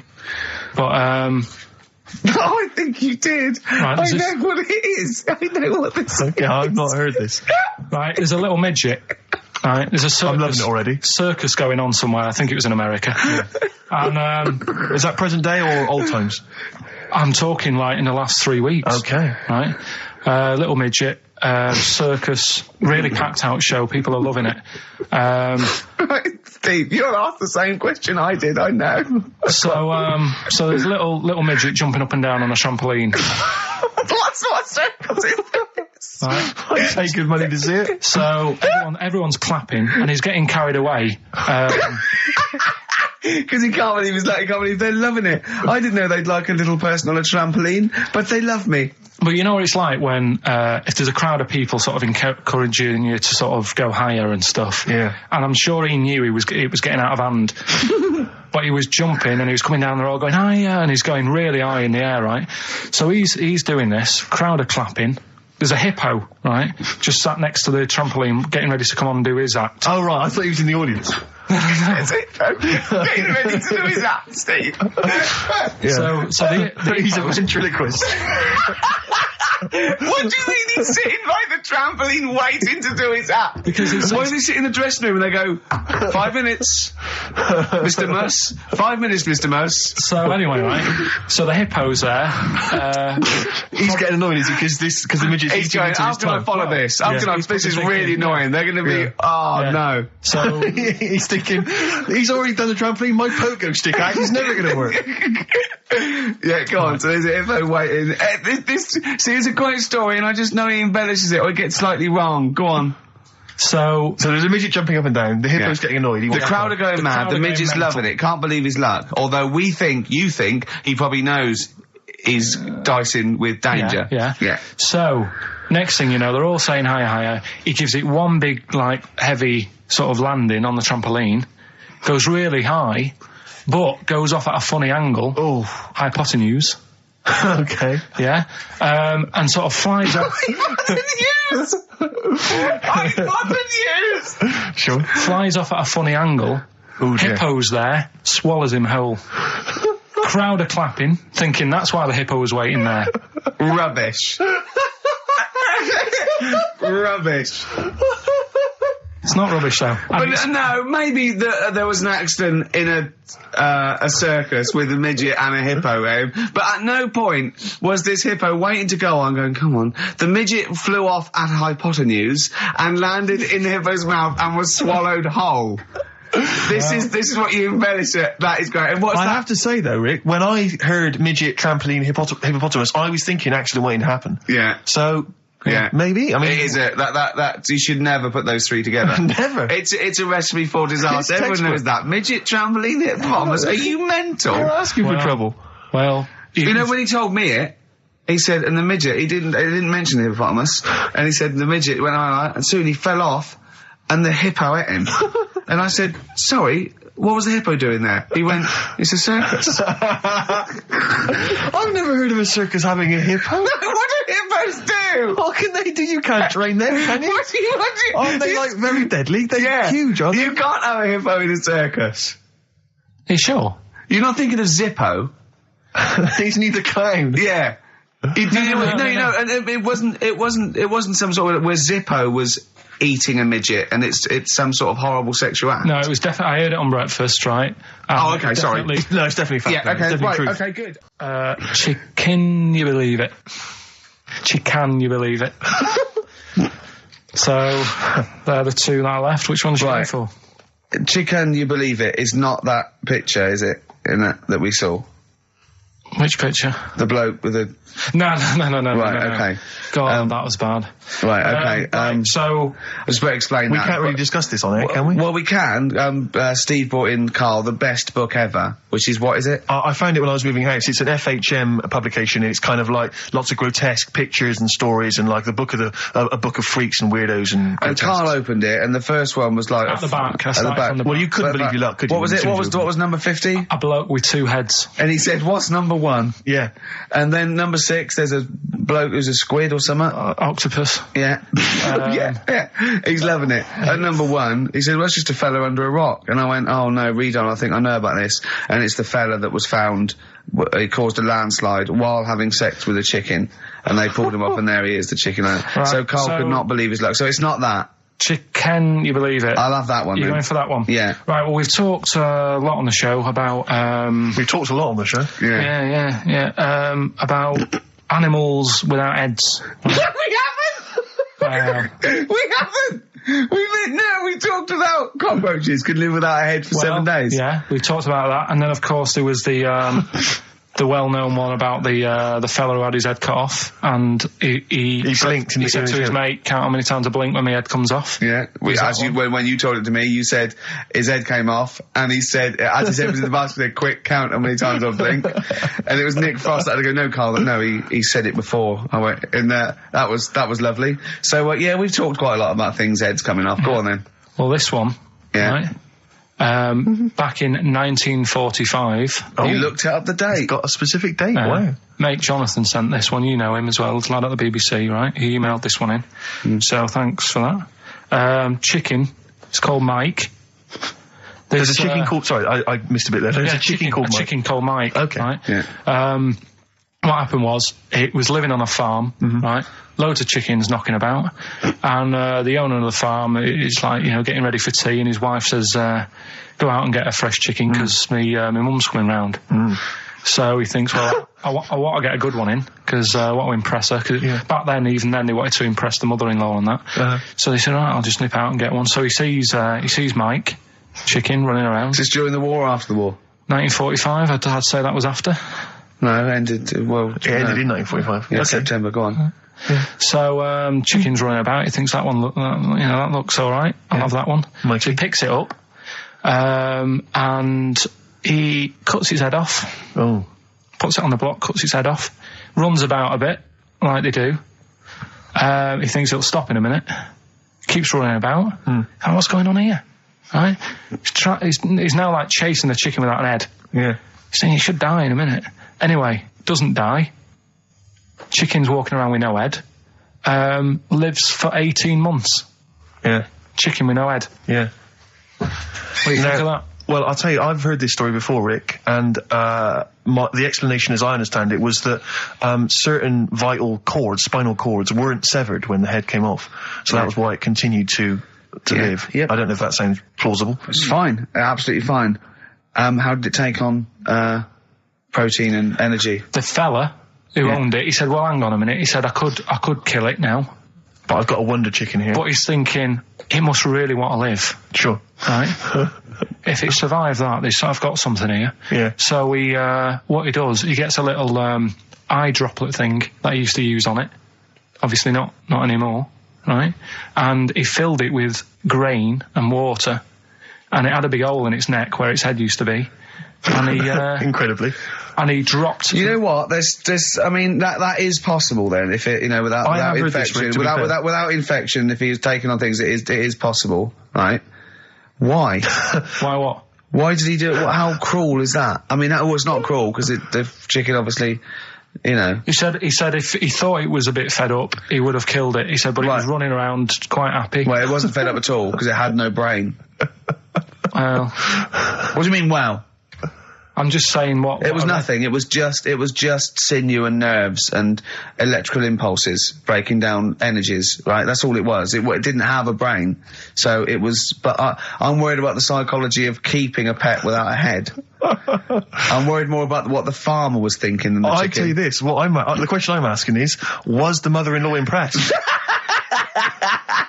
I mean, that's why he set out. That's why he set out to shot Mike's head off. This is lovely, but it's just the head where you don't kill a chicken like that all at once. I thought we were having chicken for dinner. Come and look at this, running around the yard. Yeah. Oh dear. So, there you go. You've learned something there. Yeah, I have learned something. Yeah. Yeah. So.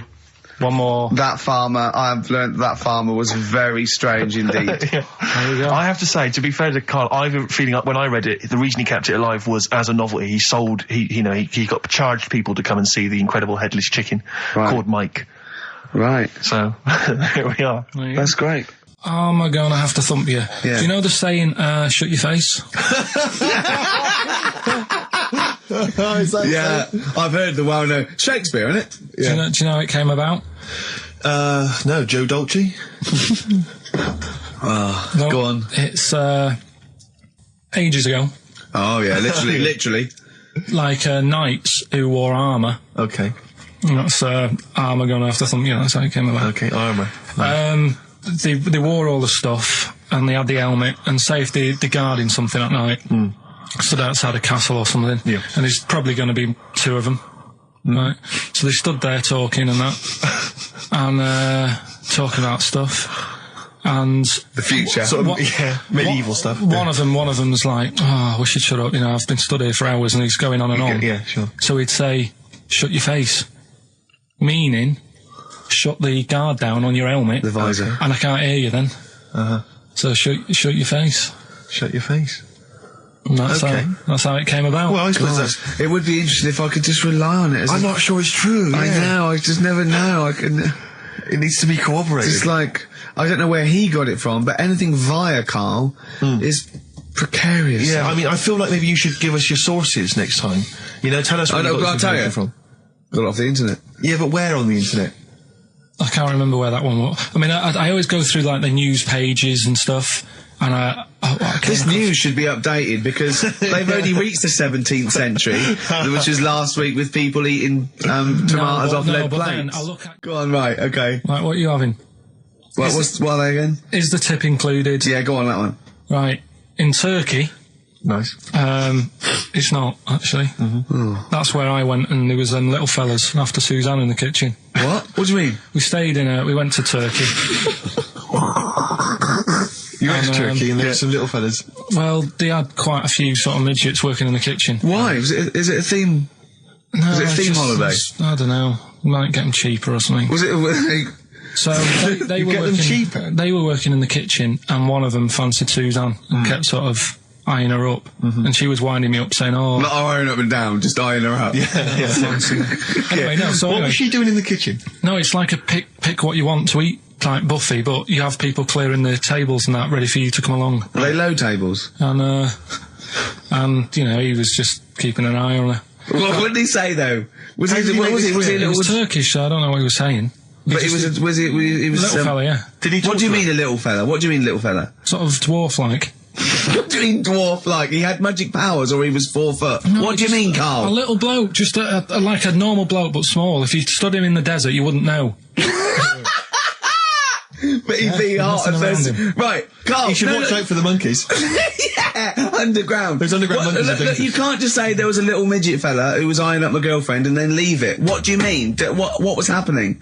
This is a story to us. This is much more interesting to us than, and she was deaf, right, and she hit her head. That's much more I don't interesting. understand how it manifested itself. Did he come over and say something? No, do you know when it's like girls know, don't they? When someone fancies them.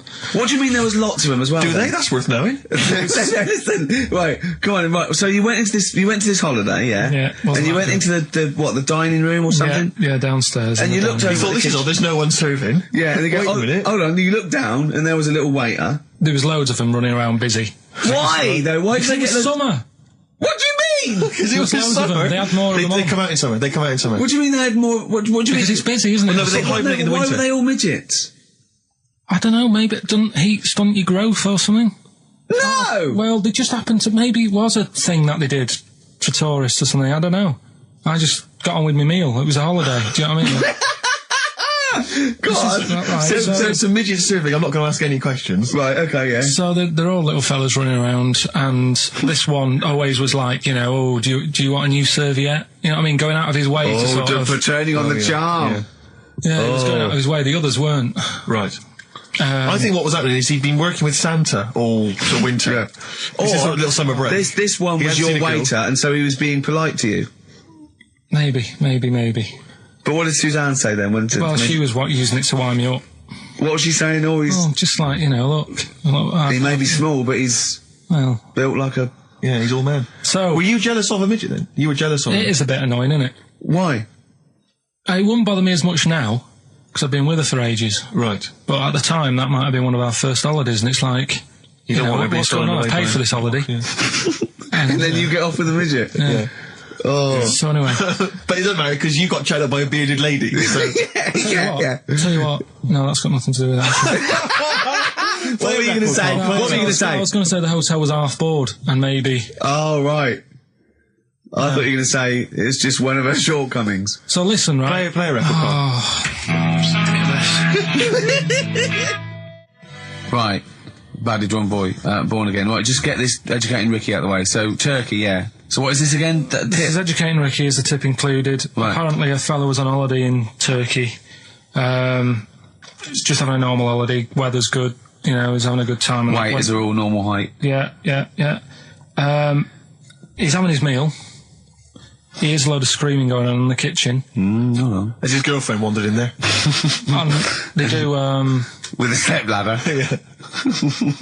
the circumcised people in the kitchen, and apparently... What are you talking about? Whoa. Slow down. We were Sorry, sidetracked there for a minute. what are you talking about? I'm excited about two things at once here. One, they circumcised people in the kitchen. Two, I guessed it was someone losing the end of their knob. He did, yeah. I started thinking like Karl Pilkington. Extraordinary. That is amazing. Apparently it was going on. It wasn't just a one-off either. Well, when I say a one-off, I mean they did it more than once. Yeah. Right. And there was it was there for a week, and apparently the first night it was quiet, and then the rest of the week, every day it'd be like having his breakfast, or even his lunch, or even his tea.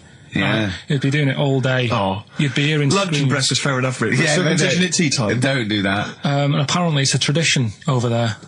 You can't even make a complaint about it. It's like, well, you should have found out before you come over. See, I can't believe this is Sorry, true. I'm a little I bit can't lost. believe this is He was in true. a restaurant, in a hotel, and there were people having circumcisions in the kitchen.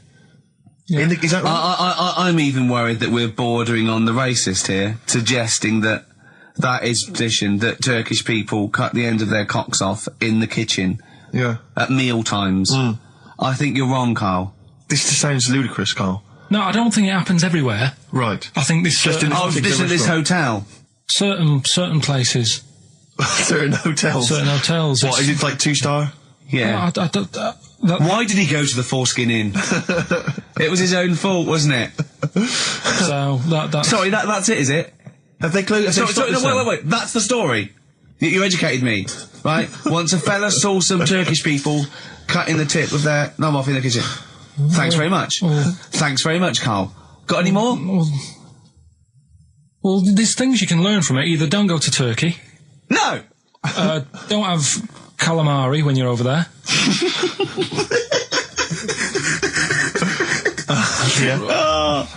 Carl, you've done it again. Well, You too. I love that one. On XFM 104.9. I'm Ricky Gervais, Steve Merchant, Carl. Okay, Carl, one more. can't we just... Don't get the just because so far you've come up with nothing. What's the last one? Give us the teaser clue It again. was, I want to come here in hindsight. I wouldn't have come here in hindsight. Yeah. Right, give me some education. This will be the thing that teaches me something. I can feel it in my bones. Come on. There's a kid in Kenya. He was messing about with some beans. Magic. We guessed that as well. You did, yeah. He's fed up because we've guessed his puns, I think. He put one of them in his ear. Yeah. The mum or the dad said, what have you done that for, or whatever. Yeah. So I'll have to take you to the doctors now. So they took the kid to the doctors, and the doctor said, he said, I can get that out, I can sort that out for you. So he took it out, and the doctor said, right, that's £3.50. And the dad said, I've only got £2.70 on me. And the doctor said, right, well, and he put the bean back in his kid's ear.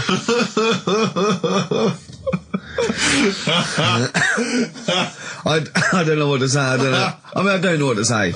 I mean, A couple of questions from me, very quickly. Are you sure that those were definitely the sums involved, were they?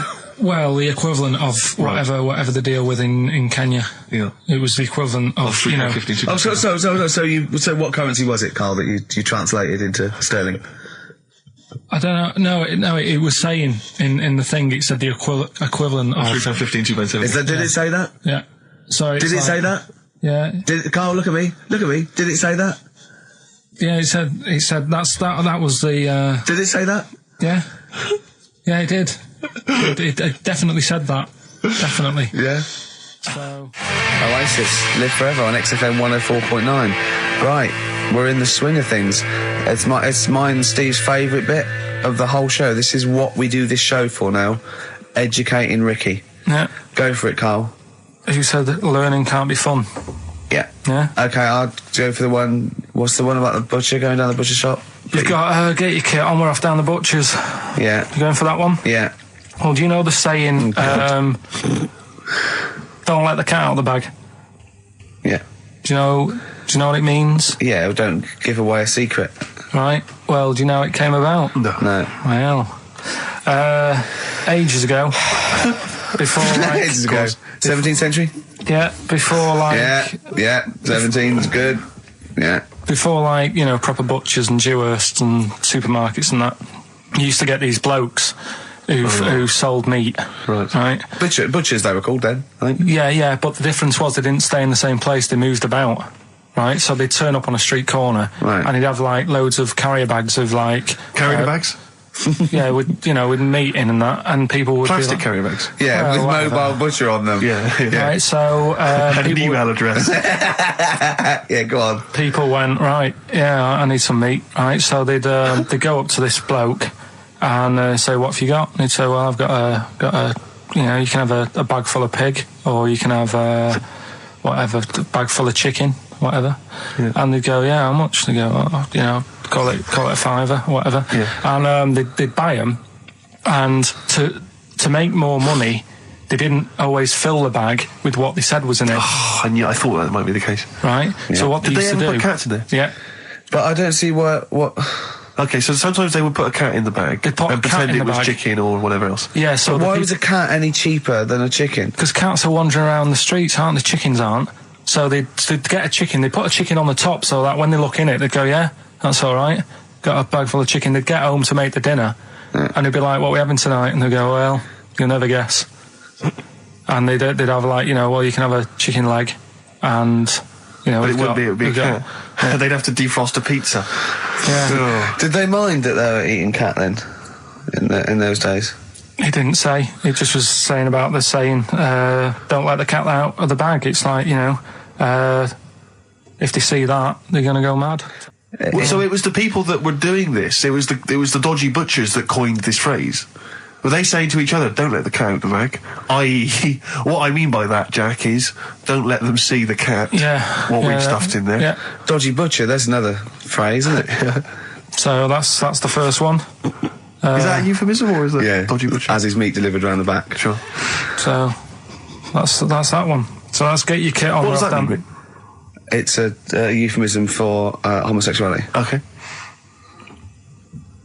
And meat, presumably, in that means different things. It doesn't. It's a word that is also a male Would bird. it mean chicken or cat necessarily in that context? Or well, I suppose it could. Yeah. Carl's look at him. Carl looks at you like a cat. Yeah. Whenever we leave him behind, if we don't talk like straight at him and let him see our lips moving, and it's monosyllabic and very slow. Look, he's lost in that conversation there. He just drifted off, didn't you, Carl? No, I just was also thinking on animals and that something else I was going to use. Go on. All right, that's Aqualung. Good time's gonna come, innit? Right, Carl, Come on, educating Ricky. So don't let the cat out of the bag. That's where that comes from. Comes from a crafty butcher. Good evening, Steve. Got some here. Brought in. It's just a normal soup. It's Rooster's Pride. What flavour soup's that, Steve? Oh, I know you brought that. And it's all it's a genuine article, and it's cock soup. Thanks. Can I have a closer look at that? Maybe there's some more humour I can draw. What, you want a closer look at my cock soup? Just a cock soup. Let me just. It says here, delicious, appetising. 3 to 4 servings. You know what I'm thinking of when you're talking about the soup? I'm trying to think of innuendo. I'm just thinking of a man's cock. Penises, yeah. Let me just. It's the darkness.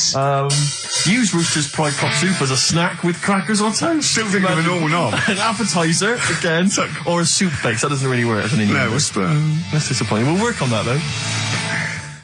The darkness growing on me on XFM 104.9. Going well, isn't it?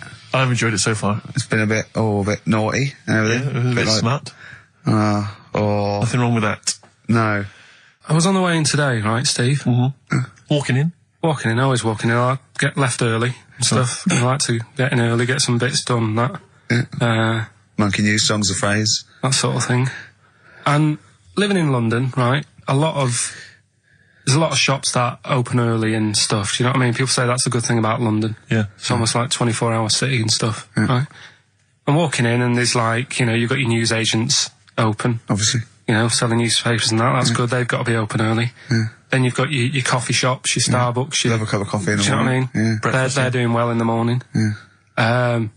Then you see like the odd restaurant and you think, well, maybe they sort of got the doors open but they're preparing for lunch, so you think, fair enough. Yeah. I'll let that pass. Yeah. Carrying on walking down the road. Bondage shop. Open. Sure. About 10:30. Yeah. Busy, was it? There's a couple in. Really? Some good offers. 10:30 for a bondage shop. I'm assuming if you're into bondage, though, you stock up at any time, day or night. I mean, you don't... Yeah? Well, I assume it... I suppose you get up and you go, I've got nothing on, I need to be a bit tied down. Yeah. I need some rope. These clothes are too baggy, I need more belts. Oh, God. I need more straps. Yeah, get some rubber on my face. Weird, though, isn't it? What were you doing in there? So, just having a browse. But, so a bit worried, really, because the things that I've noticed this week like that's probably a little bit smutty. You've brought your soup in. I just found it out there. Sorry, yeah. It is Rooster's Pride, cock soup, noodle soup mix, chicken flavour. But, I mean, do they not know that is obviously just going to be used on the Graham Norton show and Chris Tarrant when he's doing his show abroad? Yeah. I mean, do you know what I mean? How could they call it cock soup in this day and age? Don't keep saying it. Well, no, it's fine, because you can say cock as long as it means the male we've done this. Oh, do you mean the chicken? Yeah, look, it's a picture of a chicken. Yeah, sorry. What did you think it meant? No, I don't know, I had thoughts in my head. Okay. Sorry. Yeah. But, there's something else that's a bit sort of... A bit blue? A little bit blue, but then it's real as well, do you know what I mean? Well, it's a problem. Excuses it. Go on. There's a programme We couldn't have said the cock soup if we'd made it up, but because it's real, it's fine. Yeah. We also couldn't have said the cock soup if we'd have meant a male penis. Thankfully, we don't. So. We mean a little chicken. You go on. This programme was on. It was Wednesday night, something. About this little lad. Yeah. Who was a fella and a woman. At the same time. What do you mean? Like a cartoon with a secret identity? By night? What do you mean? He had both By day a sets? boy, by night a woman. He had it all. What do you... Sorry, wait. So he had male and female genitalia. Yeah. So what do you call someone that's born like that? Weird. Yeah. Now, what's the term for it? Go on. You know it. We've talked about it before. Aphrodite. Really? So close. Hermaphrodite. Yeah, hermaphrodite. Yeah. That's weird, though, isn't it? Yeah. And he had them all. Yeah. And he had the... Well, what happened was he was born, right? Obviously. And the doctor said, there you go. Lovely little boy and girl. So the mum was like, what?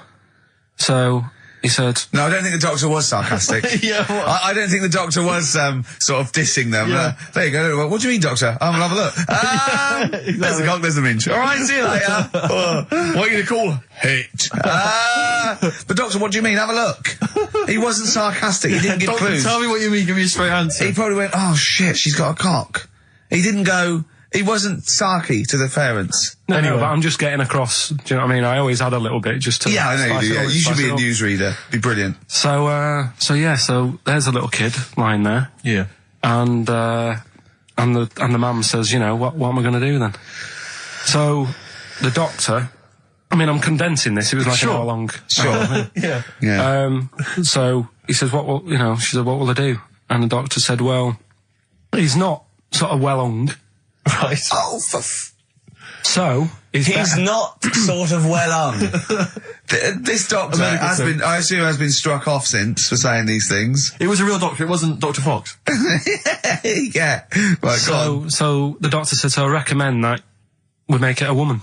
Right. So they sort of do a little bit of jiggery pokery. Yeah, a little bit of work. I don't think that's true, Carl. No, it is. It was on the programme. But I think they can tell really what they were meant to be from their chromosomes, can't they? They can tell whether they're X, Y, Y. Yeah, it's not very well hung. No, I tell you what, because back then, when this was going on, I'm just thinking they might not have had it. The doctors then thought if you had a kid, right, and you thought it's a bit ugly, maybe it'll have a better life if it was a fella. If it was a girl and it's a bit ugly and you think it's going to get hard time. Right, don't talk shite. What? That a doctor would go, right, you've had a young girl, I'll tell you what, she's a pig, let's pop a cock on her. Don't talk shite. I'm not saying that. What I'm saying is, say if you have like I say, a girl, I just think it's harder if a girl's ugly and she's growing up, she has a harder time. Yeah. Don't you agree with that? Possibly, but you don't change someone when they don't. You don't change their gender because they're I'm just saying what I'm saying is the Elephant Man would have had a harder time if it was Elephant Woman. Is what I'm saying. But listen to me, listen. What the doctor was saying is, if you get a baby before it's 2, back then they thought you could sort of say, well, instead of giving it a go-kart, give it dolls to play with. Right, back when? What are we talking about? The Middle Ages? We put a song on, come back to this. Yeah, it's Bruce Springsteen, Atlantic City. Bruce Springsteen, Atlantic City, on XFM 104.9. Okay, look, have another go, Carl. What were you saying? As an hermaphrodite, it was born both sets. The doctor said he's not well hung, let's lose that. Let's get rid of that. Let's make it into a girl. Okay. I'm with you so far, go on then. So, anyway, gets away with it a little bit. In the early years. Right. Starts going to school, gets away with it a little bit. Sure. Right? But then, do you know when you get to that age and your head goes all funny? Like when you're a teenager and you sort of, I don't know, your skull goes... Mine never did. What are you talking about? No. It's that sort of teenage years when you look a bit odd. Do you know what I mean? You go from being quite a good-looking person, and then your body starts growing at a different rate. So you never know till 21 whether you're going to be a looker or not, or whether it's just. Yeah. I know. Right. Go on. Yeah, I'm still waiting. So your head grew outwards at exactly the same rate, didn't it? That's why it's your head grew faster than your hair. He's got a lovely head of hair, but just below the skull. Yeah. He's got a little afro in there, but it just couldn't get through the follicles. It couldn't catch up the skull. Expanding. Oh, bless him. Oh, come on, Baldy. But the thing is, right, so you see these pictures of the lad stroke woman who's trying to be a woman at the age of 14, 15. Sure. Yeah. She's got one of them big heads. Right. Like a lad. She starts having a hard time. She doesn't want to play with the mates, with the dolls and all that. She's more into go-karting and that sort of thing. Gets to an older age. Yep. Decides to go back. Is now sort of with a woman and having a life of a fella. But did the doctor keep it for him in case he needed it? No, he's had one put on though. Has he? Where'd he get that from? Don't know, maybe that bondage shop. What do they do when they do that? Do they put on what do they do? Maybe someone could call in and tell us. If you're a woman, and you have a... Do you want to speak to someone who's got that information? Yeah, I do want to know. What do if you've got that information, I don't want to talk to them. Do they construct one? Do they construct it? From plasticine? Or do they whack on a dead one? What? Whack on a dead one? Yeah. What? What? That's not, it's not, what do you mean? No. When a woman has a knob put on. Yeah. To have a sex change, where do they get it from? Is it constructed? Do they find like, I don't know. From a donor. A donut? From a donor. Oh, well, yeah. A donor? A donor, yeah. Yeah, but presumably it's like Maybe there's someone who wants after to they're become- dead. I mean, No, I thought maybe very there's- few people. It's not like giving someone a kidney and then sort of like Maybe it is. celebrating Maybe with if you're a them. guy and you want to become a woman, you've That's got one to true. spare. That's true. Yeah. But a swap. Yeah, just do a little swap, probably on the internet or something. Or Noel Edmonds What do you mean? on Swap Shop. He's not a man. No, but he could go. We got a fella here who got a lovely, nearly new, unused penis. Wants, Yeah, Keith Chegwin out in kind of Bognor Regis. wants a couple of tits and a fanny for that. So call in. It reminds me of the, do you remember the John Wayne Bobbitt story? Which Yeah. it's always seemed odd to me. I never really kind of got all the information. Do you remember that one, Carl, where the woman cut off her husband's penis because When he was adulterous or sleeping? something? I think he was sleeping, and she drove off. I think he threw it woke in the up woods. quite She quickly.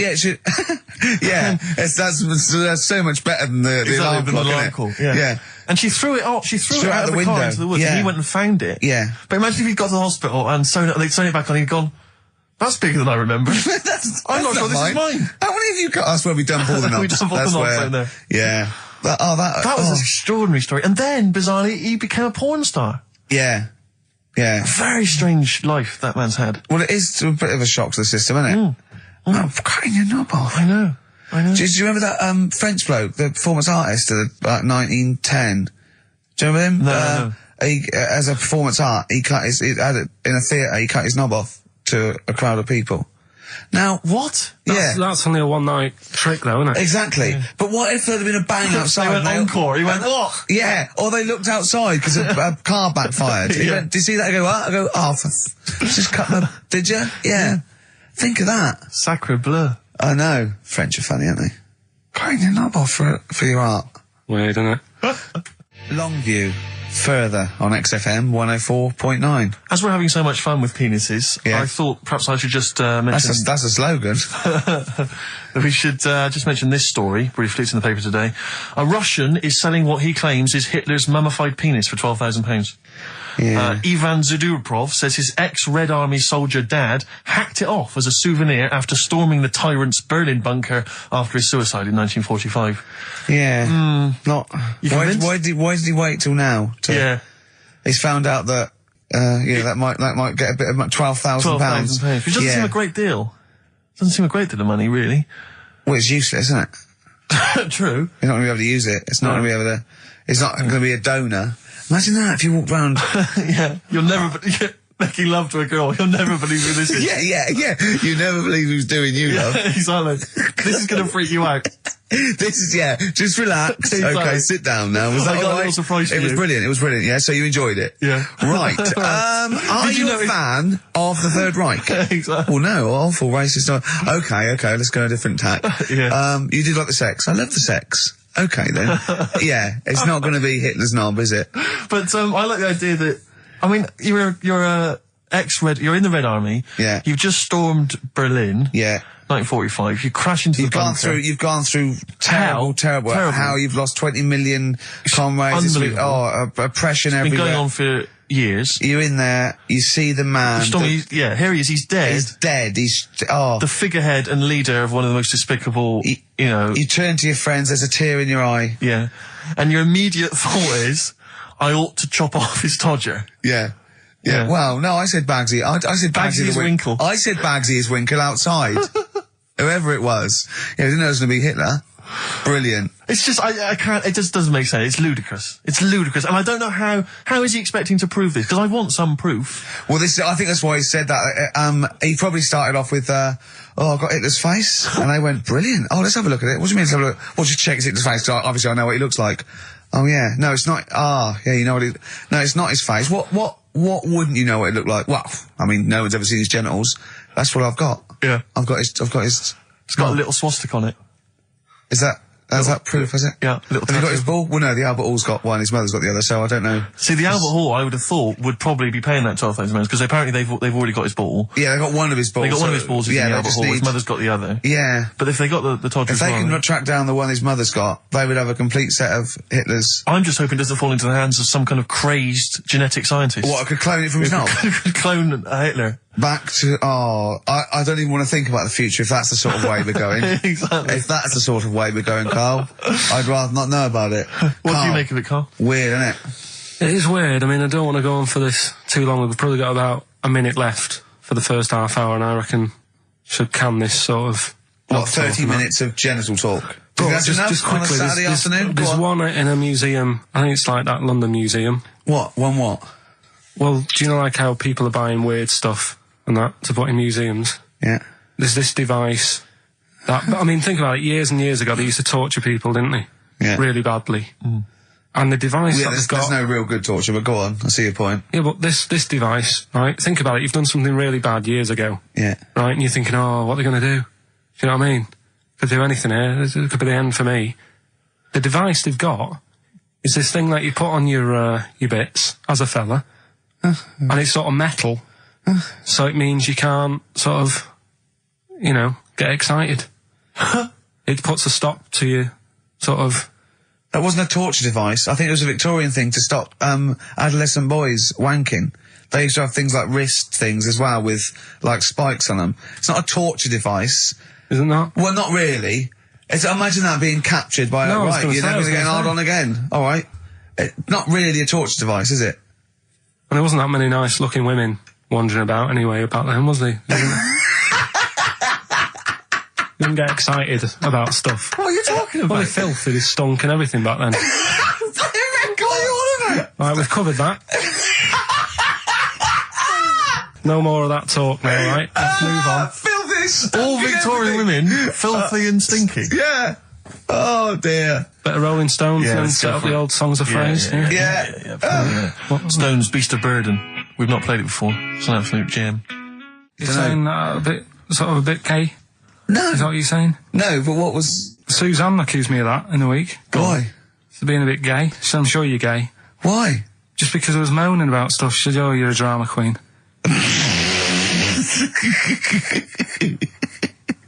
Right, well, that's What were you moaning about? Not having enough gay sex? no. She didn't have a knob. Yeah. It's going, oh, why don't you get yourself a nice little knob? Yeah. I mean, can I call you Frank, please? Could you wear this false beard? Yeah. It Yeah. was just, well, we'll talk about it later. It was about the Seven Wonders. I just wasn't that impressed. He said, well, we'd say that, yeah, well, we got a top show That's coming up, haven't we? but if you are a little bit, kind of, just a little bit sexually, you know, don't be afraid to let it out. I mean, if you want us to relieve you of it. I'll tell you what, let's have a little bit of Maggie May by Rod. Oh, it's a Can't beautiful we play day. Killing a Georgie? That's your favourite song, isn't it? Oh, That's yeah. weird, isn't it? Strange, isn't it? That's weird. I'd like to hear Rod Stewart singing about a lovely lady, please, Carl. As would I. You can picture whatever you want. Bit of Rod. Maggie May on XFM 104.9. On Ricky Gervais with me, Steve Merchant and Karl Pilkington. Steve. Well, I've only just read about this, and I don't know anything about it. This naked rambler, Steve Goff. Yeah. Is he doing some kind of, he's doing a walk from Land's End to John O'Groats? Is he completely nude? Yeah, he's been arrested 10 times on the way, apparently. Right. It says here that Nora Goff, his mum, she's in her 70s, she's begged her son not to walk naked from Land's End to John O'Groats. She said, I don't know where he gets this from. Certainly not me. I am and have always been quite conservative. He would never have been allowed to walk around the house without covering himself up. I wouldn't go as far as to say I'm ashamed of him, but I do not approve of what he is doing. Having said that, it's good to see him on the telly. yeah, it must be. It's sort of anything, it's lovely. It's not embarrassed until they're famous with Exactly. it, however embarrassing Yeah. it is. But I can't believe my son's a serial killer. Nice to see him on the telly. he looks like one. He's not, obviously. No. You know, I mean, What is he doing? I don't Steve understand. wouldn't say he was, and he's not. He's just a rambler. But he's there, right? What's his motivation? He's just walking to, I don't know, it's just a nudist, I suppose. Right. And there's a picture in there, and Carl looked at it and he went, oh, what's the point of that? He went, well, look at him. He's got shoes and socks on, he's got a rucksack on, he's got a hat on, he's not nude, he's just got his knob out. Yeah. But he's got a full beard, thinking, oh, I want to hide some skin. Yeah. Whereas this little chap needs the air. I'll pop him out all the time I can. they really annoy me. Because it's in the supplement today as well, with the Mirror, right? And they've done a bit about nudists and that. Yeah. Again. Same problems all the time. Go on. There's like an old fella sat there, just How do you know he's old? well, Why are you looking, Carl? Yeah. Looking at his face, aren't you, presumably? yeah, I'm just saying he's old and he's sat there smoking a pipe, Sure. with his sandals on. They're quite normal, just with his knob out. But look, they always make the same mistake. It's got a little white deck chair. Yeah. If you're nudist, don't go for white. Why?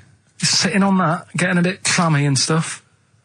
White, don't go for white. Go for darker colours. I don't know what he's talking about. So do I, but I love it. I love the fact that he's just got loads of pictures of naked men. Yeah. Walking around with loads of pictures I'm of just naked saying, a dirty arse on that. I think we've discussed the news before. I don't understand the impulse at all. I do find it bizarre. I mean, there's a picture there of 3 men nude in a pub. Yeah.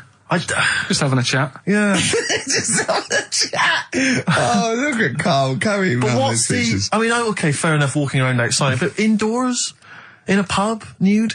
Well, it must be a nudist Hop on a pair pub. of shorts. That must be a nudist holiday, I assume. As opposed to, like, the local. There is, though, isn't there? There was a thing in Bazaar magazine the other week where Sure. there was a picture of some people. They've got an airline of their own now. What, nudists? Nudes. Nude airline? So you can get on there. And your holiday starts as soon as you get on. Sure. And, but what's the point? Well, I'd be worried just about banging against things. You know. So to speak. Yeah, my shoes and things. Or spilling the when the waitress comes along. What, the aerosess, and might she spill hot coffee? Yeah, it's a good point. Does she have to be nude? Do the stewardesses have to be I nude? don't know. But that bit as well where they walk down the aisle and they have to check if you've buckled up. Yeah. She's like, excuse me, miss, can you just... And over 50s, it's always over 50s. Right, yeah. So it'd be an old woman on the plane. Yeah, It'd be yeah. like, can you just lift your left hip up so I can see the belt? Yeah. Yeah. Oh, God! Yeah. Oh, Imagine dear. if you've got to go into the crash position. Oh, God, yeah. You know? The last thing you see is your John Thomas. John Thomas. As you go crashing into a mountain. Terrifying. And then what if you've got to abandon ship? I know. Well, how would they explain that? Yeah. Go onto an island. Exactly. All right. Or being picked up by, a passing ship. Yeah. Carl, you notice they also play volleyball a lot, don't they? Yeah, I mean, you've always mentioned that, but I Yeah. thought you were joking, but they love it. Yeah. They said that's what they do. They get to this special holiday That camp. can only be either they got the idea from sort of like Carry On Camping Yeah. or Benny Hill, or they actually like it jiggling around as much as possible. Yeah. But is that safe? Well, I assume so. You play volleyball with trousers on, don't you? I wouldn't have Yeah, thought. but there's a bit of support there. I mean, I was watching athletics, right, the other week. Yeah. Right? And I was watching it because there's a lad who I went to school with. He's like winning gold medals and everything now in the Olympics and stuff, right? So I was looking out for him. Now, if you went to school with him, I'm assuming he's got 3 legs or something? No, he's normal. just a regular guy? He used to push me on my go-kart, and so I feel like You've trained I was him, there yeah, from in the the start, beginning. training up a bit. Yeah. And watching the programme, and there was swimming in it, and I was watching that for a bit, getting a bit annoyed, because that butterfly stroke, Yeah. I don't know why they do that. No, nor do I. It's just hard work. It doesn't make you go any faster than, let's say, Crawl. that stroke, the Yeah, crawl. don't do that. That stroke on radio doesn't work. The crawl, yeah. So I was watching that, thinking, that's annoying. Yeah. And then they got onto the running bit, and my mate's in this race. Yeah. Now, they do the side shot, don't they? So you can see who's in the lead. Sure. And then they do that front shot, where it's absolutely pointless. The only reason to do the front shot, I think, is to keep women interested. Because you can basically see his tackle going from left to right, being battered all over the place. Why were you looking? Seriously, you had no choice. If you wanted to watch it, it was like, I was interested if he was going to win, but it's like, But why did you turn over and watch Charlie's Angels instead? because I wanted to see if he won the race. Or flip back at the end. Just flip back to get the result if you don't. Well, Yeah, or at least turn away or close your Well, eyes that's what you've on seen the it. front shot. No, I wasn't. I just... Suzanne weird. was happy. Suzanne was loving it. Yeah. And I was like, whoa. Yeah. Just go to the other shot. But they were showing you the front shot and running along there. They could have just shown the top half, but they didn't. Sure. It was there. It's just heads moving along at 25 miles an hour. Yeah. Well, I think you're meant to see the running, the actual legs moving. It's athletics coverage, isn't it? It's not like... But they don't show you a shot from behind. Did you want that? Oh, no, I didn't want that either. It sounds like you were disappointed. Yeah. Play a record. What are we having? Better Radiohead? Yeah, it'd be brilliant, wouldn't it? Incidentally, last week, you remember, we began the show by talking about knobs. Yeah. I think we've got a bit more knob news this week. Is knob news coming up, is it? Knob news is on the After way. Radiohead, more cock. Radiohead and go to sleep. That's not to you. Please don't go to sleep. We've got another hour and 35 minutes of fun chat and great music on XFM 104.9. I'm Ricky Gervais, with me Steve Merchant and Karl Pilkington.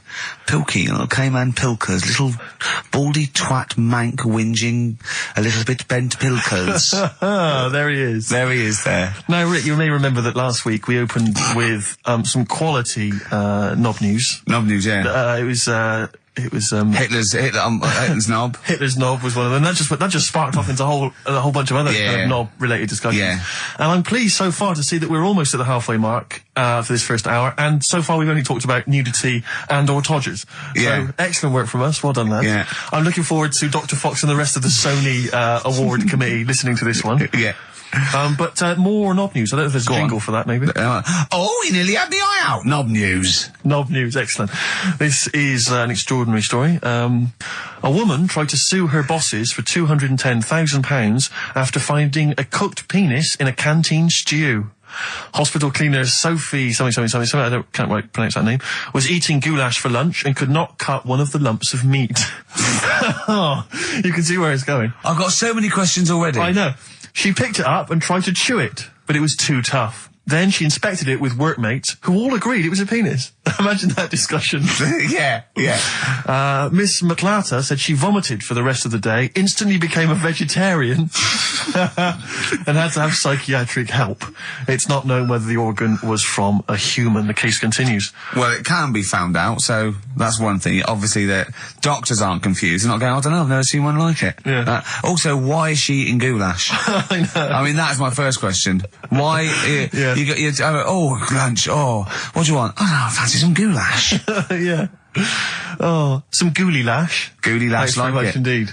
Lancashire cockpot Oh, is on the menu. Brilliant. Only £5.50. Wangers and mash. I'd love some wangers and mash, please. If you've got any knob-related puns, knob-food-related puns, then call XFM on 3426 14094. Ricky.gervais@xfm.co.uk. Call Chris Miles at radio1.xfm.winginmank. Yeah. Cock-co-gay. Cock a van. Cock-o-van. It's already done for There's you. some, there's wangers and mash, cock-o-van, Lancashire cockpot. You know. That's just off the top of our brains. Yeah. So, if you've got any of your own, keep them to yourself. We're not interested. What do you make of that, knob news? And he's in a hospital. I don't think so.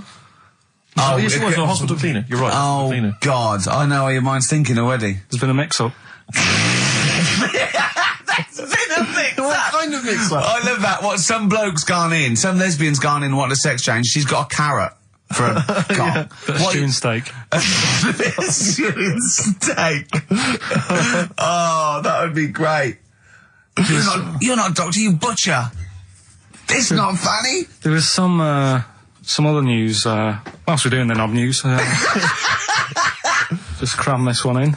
There was some story on some news website about some lad who wasn't happy with what he'd been given. Right. What do you mean? He had an op? No, he wanted to have an op. He wasn't happy with what God had given him. Yeah. Yeah. What the Lord had popped downstairs for him? Sure. And, Sorry, no, wait a minute. Was he a bloke who wanted it? yeah, fella. And what he Wasn't happy wanted, with it. he didn't want a knob, or he wanted a bigger knob? Wanted a bigger one. Right, okay. And, cost £5,000. Right. And they made a mess of it. Well, how did they make a mess of it? Don't know, it came out smaller than they went in with. Well, no. What do you mean? I don't know all the ins and outs. Oh, God. It's just Well, like he borrowed the money off his There's been mum. a slight mix-up. He borrowed the money off his mum? I love that. How bad is that? What do you want for your birthday, son? Yeah. Interesting. Thanks, Mum, for asking. A couple of bits of news as well. Hello, Doctor. How did it go? Well, firstly, don't look under the bandages and don't have the goulash for lunch. It was smaller than you went in Mum, with. you got £5,000. Why? Just give me fucking up. Tell me what it's for. You can have it if you tell me what it's for. Well, look at that. Oh, you need a bigger one. Yeah, definitely. There's the money. On you go. Nothing can go wrong. What did he say to the doctor then? That's rubbish. I didn't read all the ins and outs. I just, like I said, I saw Just it. looked at the picture. Well, they want a picture. But you just thought, well, thanks for it. You just thought you'd pop that one in. Thanks. Yeah, that's the end. Knob News Extra. Play record, Carl. So if you've got any knob news, we've got one more show left. Send that to ricky.gervais@xfm.co.uk and we'll hopefully get that knob news on there next week. Yeah. All right. Some Dizzy Rascal. Oh, Dizzy Rascal, yeah, he's one of the hot new English rappers. Let's play it. Dizzy Rascal, apparently, according to Carl, he hails from Bow, if he's listening. Good work. You have a number 3 hit with that. XFM 104.9, Ricky Gervais reading a magazine, Karl Pilkington, in a good mood today, so everything to play for. Some adverts. Excellent. Steve reckons, in ancient Greece, right, it was better to shag a bloke than a woman. And I went, well, yeah. I mean, that's about the male being sort of a first-class citizen, much better, wasn't it? An aspiration the to sleep with a beautiful man than a beautiful woman. Women were lower-class citizens, so therefore men were seen as higher class. So to have sexual relations with a man, there was no shame in that. No. In fact, it was looked upon. And I said, well, ancient Rome. I said, even Nero, he'd sit in his big jacuzzi and he used to get, pretty boy men to go into the water and just nibble at his testicles while he was having a wash. He didn't do that. He did. No. Yeah. And he's not a gay fella. No. I mean, I don't know about Nero, but I mean, it wasn't a case of a big delineation between what was heterosexual and what was gay. It was just, whatever you. So what did this fella do then? This one who's having his. Well, he was pretty much top boy, Nero, for a while. He was in charge. And, you did what you're told. If Caesar or. But why were people going round there? Why didn't they go? Oh. No, they weren't dropping in. It wasn't like the door was opening. I was just going to see what Nero's doing.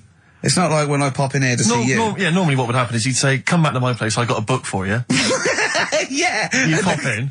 But he'd come out in his pants. Elton John would be on. You'd have probably been like a delivery boy or a stable boy or something. And you'd have popped round there and you'd have gone, "There, right, Nero, there's the tablets of stone you wanted." And they go, "Pilkington, why you are here? Pop under," I don't know why he's French. What is that? I don't know why he's French. Just pop under the water and nibble at my testicles and you'd have done it. Because he was Nero. I wouldn't. He would have. There's no way I would have done. Yeah, well, you would have. What have I done? I've dropped a pizza off. Yeah, you pop around to Nero's place with the pizza. Right, I'd say I've done my job. Right? Yeah. That's not the sort of tip I wanted.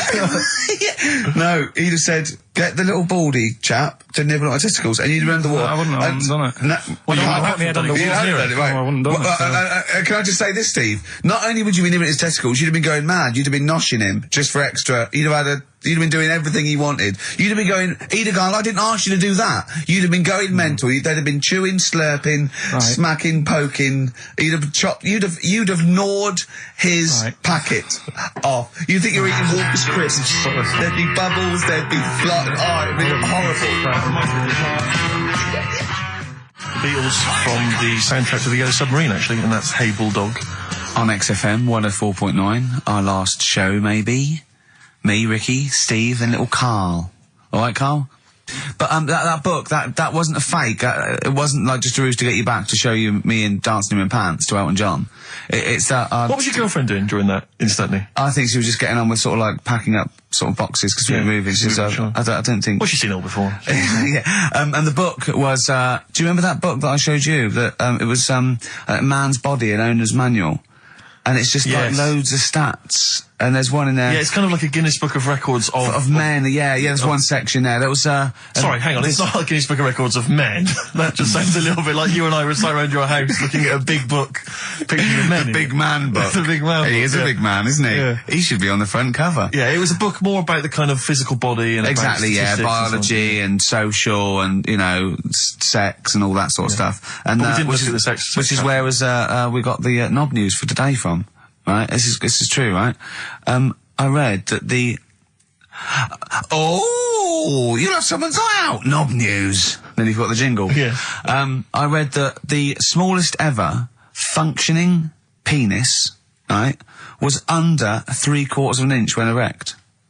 Extraordinary. That is bad luck, isn't it? And it's a micro penis, so it's perfectly scaled down. Just a little It's a little look at Carl's face. Well, couldn't the fella have said, look, right, I'm not happy about it, so don't print it. It's not the sort of press people want, is it? There wasn't a picture of him. It was anonymous. They didn't read the book and at work next day and go, look at this, Frank. What? Smallest ever penis, half an inch. He didn't go, it's me. He just went, yeah, loser. Yeah. You know what I mean? Anyway, let's have a shower. I'm alright. I'm alright. He must have had to have a little jod with a pair of tweezers. Yeah, presumably. Because you couldn't even get a fist. I mean, No. that is bad luck, isn't it? Was he a good-looking fella? What would you do, right, if he invited you round and said, right, and he was like the king, right, and he went, oh, Carl, can you just go in there and just nibble at it? And you've gone under the water, and you're just about to nibble at it, and you come up and you go, that's tiny. Would you be disappointed or relieved? Right, well, that wouldn't happen. No! Carl, I'm saying if it did, would you be disappointed? Would you go, oh, that, I can't even get, I don't know where to start with that? Or would you go, oh, thank God it's not a big one? You've got to remember that he's the emperor. So you've got to do what he says or he'll have you killed.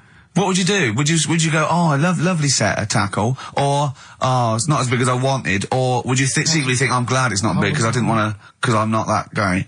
I'm not even gonna think about it, because I wouldn't do it. I know I wouldn't do it, even back then. Even back then? What do you mean? Even Well, when what? When was Nero at it? What? Well, the Roman Empire was sort of like 2000. Well, it stretched up for to years. about, yeah. So, It's a long time ago. Yeah, I wouldn't do it. You'd have to. I always remember, we're still doing Knob News? Yeah. Just, Is this Knob some News News Extra? Knob News Extra, excellent. well, I didn't do that well at school and that, right? But we had biology. Mm-hmm. And I didn't take much of it in, but there was one day when it was about, Knob News and stuff. Sure. And it was all about how blood, is what makes... Engorges Yeah. the erectile tissue. Sure. Yeah, it was all about that. And there's this girl in our class called Paula, right? We were sat there watching it, and she fainted. You just heard her go, oh!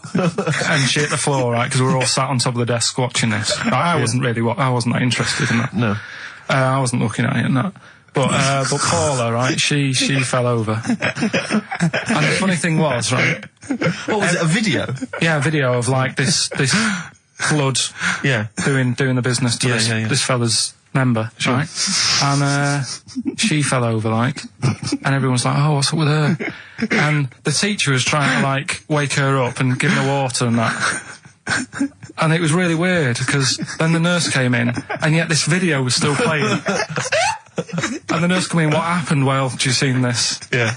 And you could hear, like, then it was going on to, like, sex education on the video. It was all done from start to finish. What happens, da-da-da-da, and by the end, and she was still out cold by the time it got to, like, and then they had a baby. Yeah. Right? And that just reminded me So of it. it then. seems to me that was her sex education class. She fainted when the penis got erect, and when she woke up, a baby was born. That's probably what she thinks happens. She's wandering around now. And the whole class just missed out a bit because they saw If someone's she's ever face. with a bloke and he gets an erection, she just goes, oh, no, Well, that's get it. She was a bit of a class tart, really. That's why everyone was like, what's up with her? Carl. No, but she was. Everyone was like, what's up with her? It's not as she's not seen it before. But just reminded me then. Weird. But anyway, yeah, so I wouldn't Anyway, well, let's leave Nero aside. Yeah. The other thing in this, should we play a record and come back? Yeah, There's another interesting fact. There is some extraordinary facts in that. Yeah, well, more facts. We're running over. It won't be knob news. There'll be all different types of news. Right. Good show, though? Enjoying the last show? Yeah, it's alright, and, I hope it gets better because, Telegraph are listening today. The Telegraph, the paper? Yeah. Are they? Why did you say that? Just, Jenny, the PR woman, said to me yesterday, she said, just, do some good topics and that, so you don't have to worry there. What they phoned up to say, hello, it's Telegraph here, we'll be listening tomorrow. I don't know what they're doing. Are they doing a review of it or something? I don't know. Why would they do that? There's no reason to. I'm a bit... why didn't you mention this earlier? So Telegraph have said, why would they call up to say we'll be listening? It's a free country. Because they said they'll be listening, but also, can you make sure you record it? Because if we can't listen to it because of the pirate stations that are on at the weekend, because it affects our signal and stuff. Whoever's listening must listen and know there's a problem with pirates, and they said, can you... Well, they're probably just doing a feature about radio shows or something then. They're going to tear us to shreds. They're going to... I mean, listen to... Sorry, seriously, the drivel we've talked today. I mean, what are they going to make of it? That's a broadsheet newspaper. I think I know what Monday's headline's going to be. I don't think it's going to be like, they're going to forget about the power cuts. It's not going to be about, the inquiry or terrorism or anything. It's going to be no more to knob news. Yeah.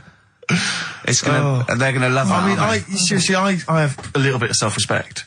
And if I'd known a quality newspaper was going to be listening, I wouldn't have turned up today. Because, I'm an award winner, and I'm a respected television writer.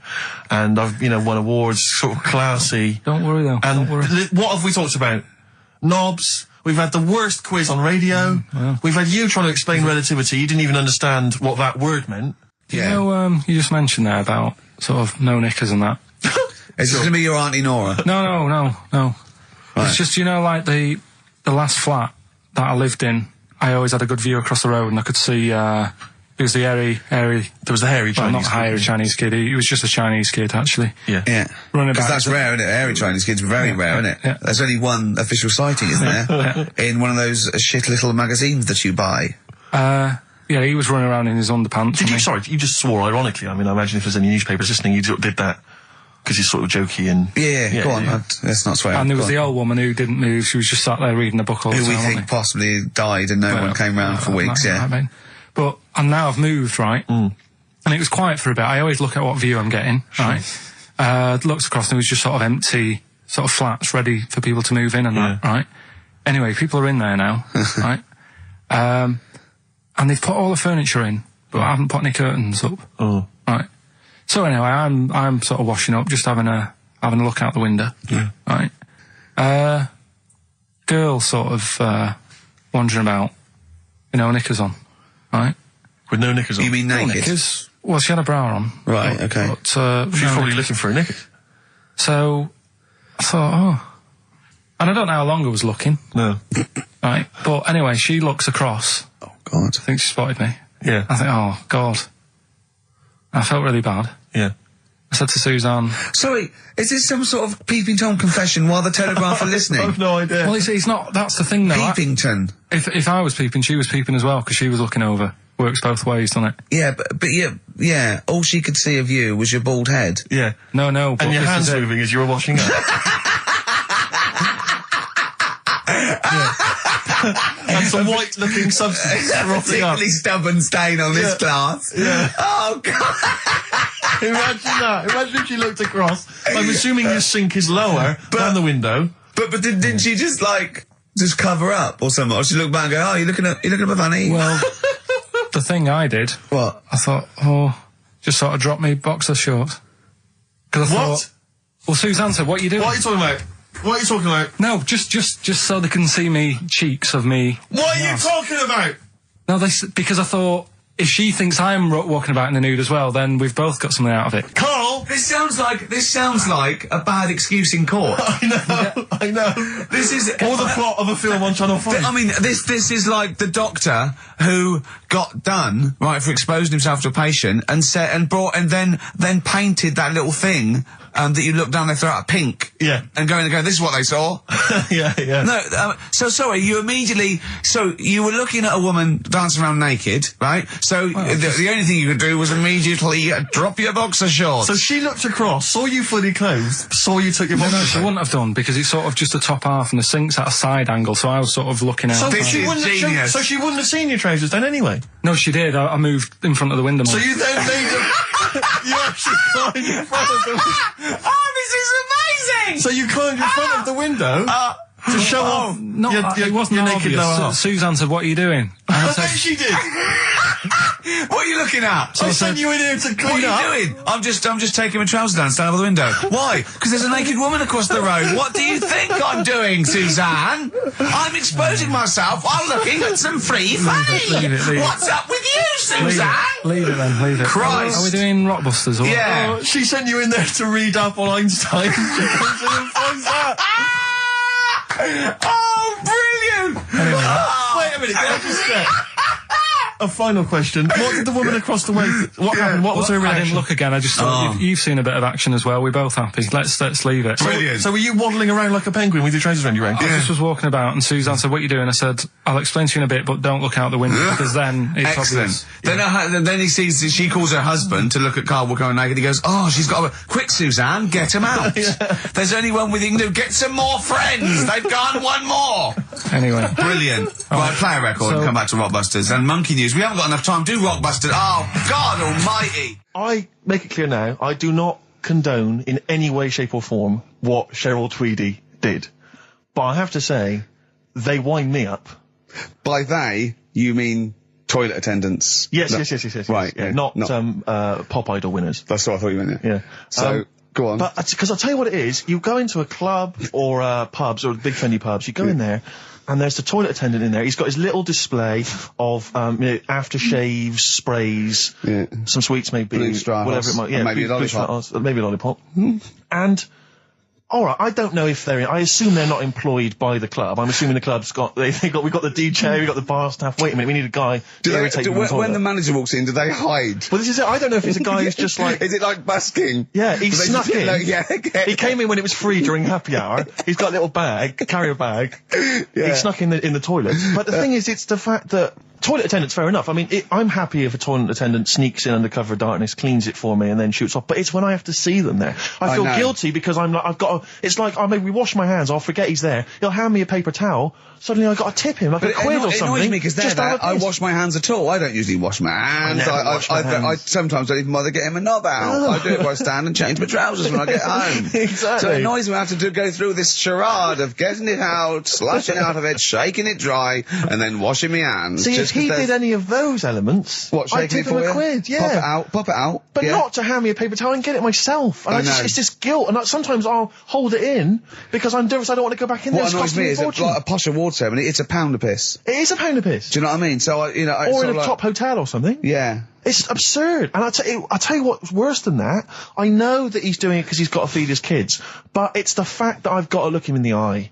You know, Yeah. it's like he's humanised. You know, if he was only dehumanised, Rick. Yeah. If I could see him and I didn't think he was a human being, I wouldn't feel guilty. If he know. could sort of hide under under the urinal, perhaps, or if And he could just put hide a underneath the handout sink. like thing from the Adams Family. He just puts out, He could just pop a hand out, doesn't say anything, with just a hands me the glove, paper so you don't towel. even see, like, you know, hand go, and then I'd put a pound in, I'd take the thing, put a pound in, nick a lollipop and run away.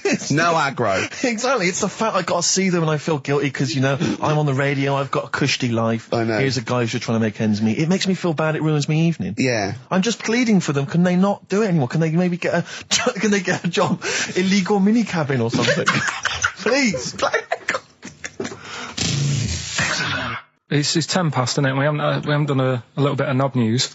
No, we haven't done no news, no. But It's been 3 months. It's been 3 months coming. There's this thing. I don't know the full story. I don't know how it happened, right? But little Russian fella. Yeah. He was sort of having sort of emptying his bladder, right? And somehow electrocuted himself. Right. And sort of did a bit of damage.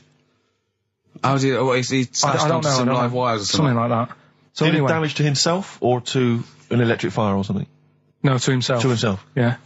And so the doctor Didn't slip and took curling tongs went up his arse when he was pissed, because that's happened a lot in Yeah, we've all been hospitals. We've all shoved the old curling tongs up the arse when having a piss. right.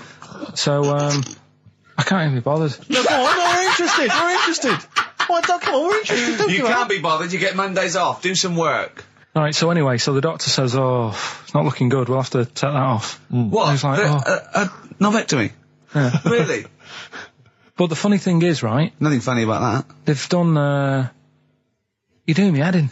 Just tell the story. It's doing me head in. Well, you can chill out on Monday. I've only got 15 minutes, but I'm going to talk to you every Saturday. I'm going to get the money's worth out of this, because you get Mondays off. And I can't bear the fact someone's getting away with something like that, because it's terrible. So you're going to stick this out, or you're going to have to work Mondays. So take it on the chin, right? Okay. Just finish the story. Yes. I command you. Just do it. Anyway, so he said, you know, will you be able to sort me a little knob out? A prosthetic Right? No, cock, yeah.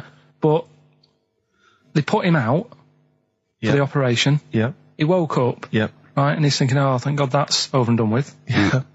They've only grown it on his arm. What are you talking about? You twat. Shut the you're an idiot. What do you mean they've grown it on his arm? Apparently, like, that's the way they do it. Oh, yeah, but to then put it on... That wasn't a mistake. It wasn't doctor going, did it go there? Some bloke I didn't do a degree. Are you a real doctor? Yeah, yeah. No, but why put it there? Because it's got to grow. It's got a graft there. It's where they can control it. To skin tissue. But on your arm. Well... But they're going to remove it back from the arm itself. What do you mean on the back? On your back. Somewhere, well, we can't wear a T-shirt. Yeah, but you could have a He's in hospital. But this way you can still have a little tug, can't he? But they'll leave it there for quite a bit. It's not... Do you know what I mean? It's not going to be like, oh, it's just there for a few days. Yeah. It's there for a bit. That's not good, is it? So he's got a cock on his arm. Yeah, what's up with that? What do you mean, what's up with that? Well, I mean, you could say it's a thumb or something, couldn't he? Yeah. But they remove it. Be good And for attach hitching. it down below later. If you had a knob instead of a thumb and you went hitchhiking, just tickle it. They can see it like a mile down the road, couldn't they? Posting. Yeah. If I'd lost my knob, I'd go, I'm not going to have all that stuff. Just whack a pair of tits on me. Do you know what I mean? I think, just forget it. But why not just put it where it should be straight away instead of messing about? Where should it be straight away?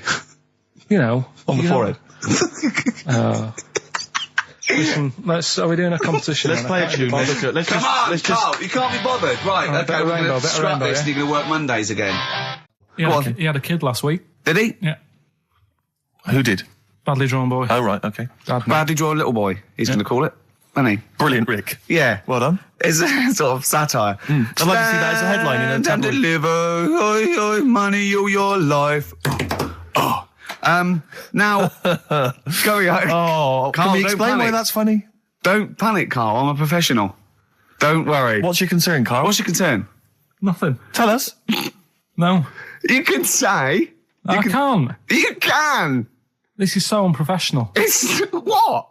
What have we done? What, talking about wool? Right. Come on, Carl, what's the problem? What's the problem? You say. He's great, and He's so lovely. scared. Come on, Carl, tell us. I don't know all the ins and outs, so I don't want to get into it. What? The thing. No, Well, you look, can- you can't. Look, people are perplexed now. What's the thing, Carl? What's the thing? What are you worried about?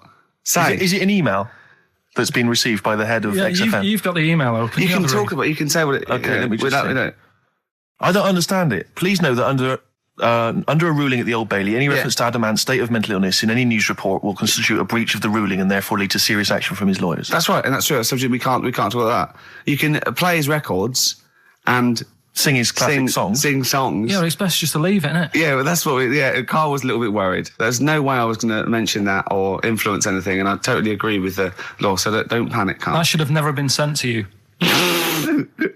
Why? Because it's like, accidents happen. Go on, then. When things like that happen, right, you've been told not to mention it, Yeah, and you're like a little kid.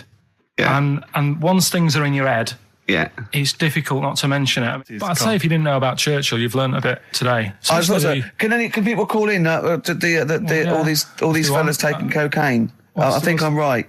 what's the It's number? 08700 800 1234. Yeah. Give us a call, XFM 104.9. Did Winston Churchill and various other dignitaries take coke during the war? During the war, staying up for the war effort, the emergency summits and meetings, I think it was. I think it's been documented.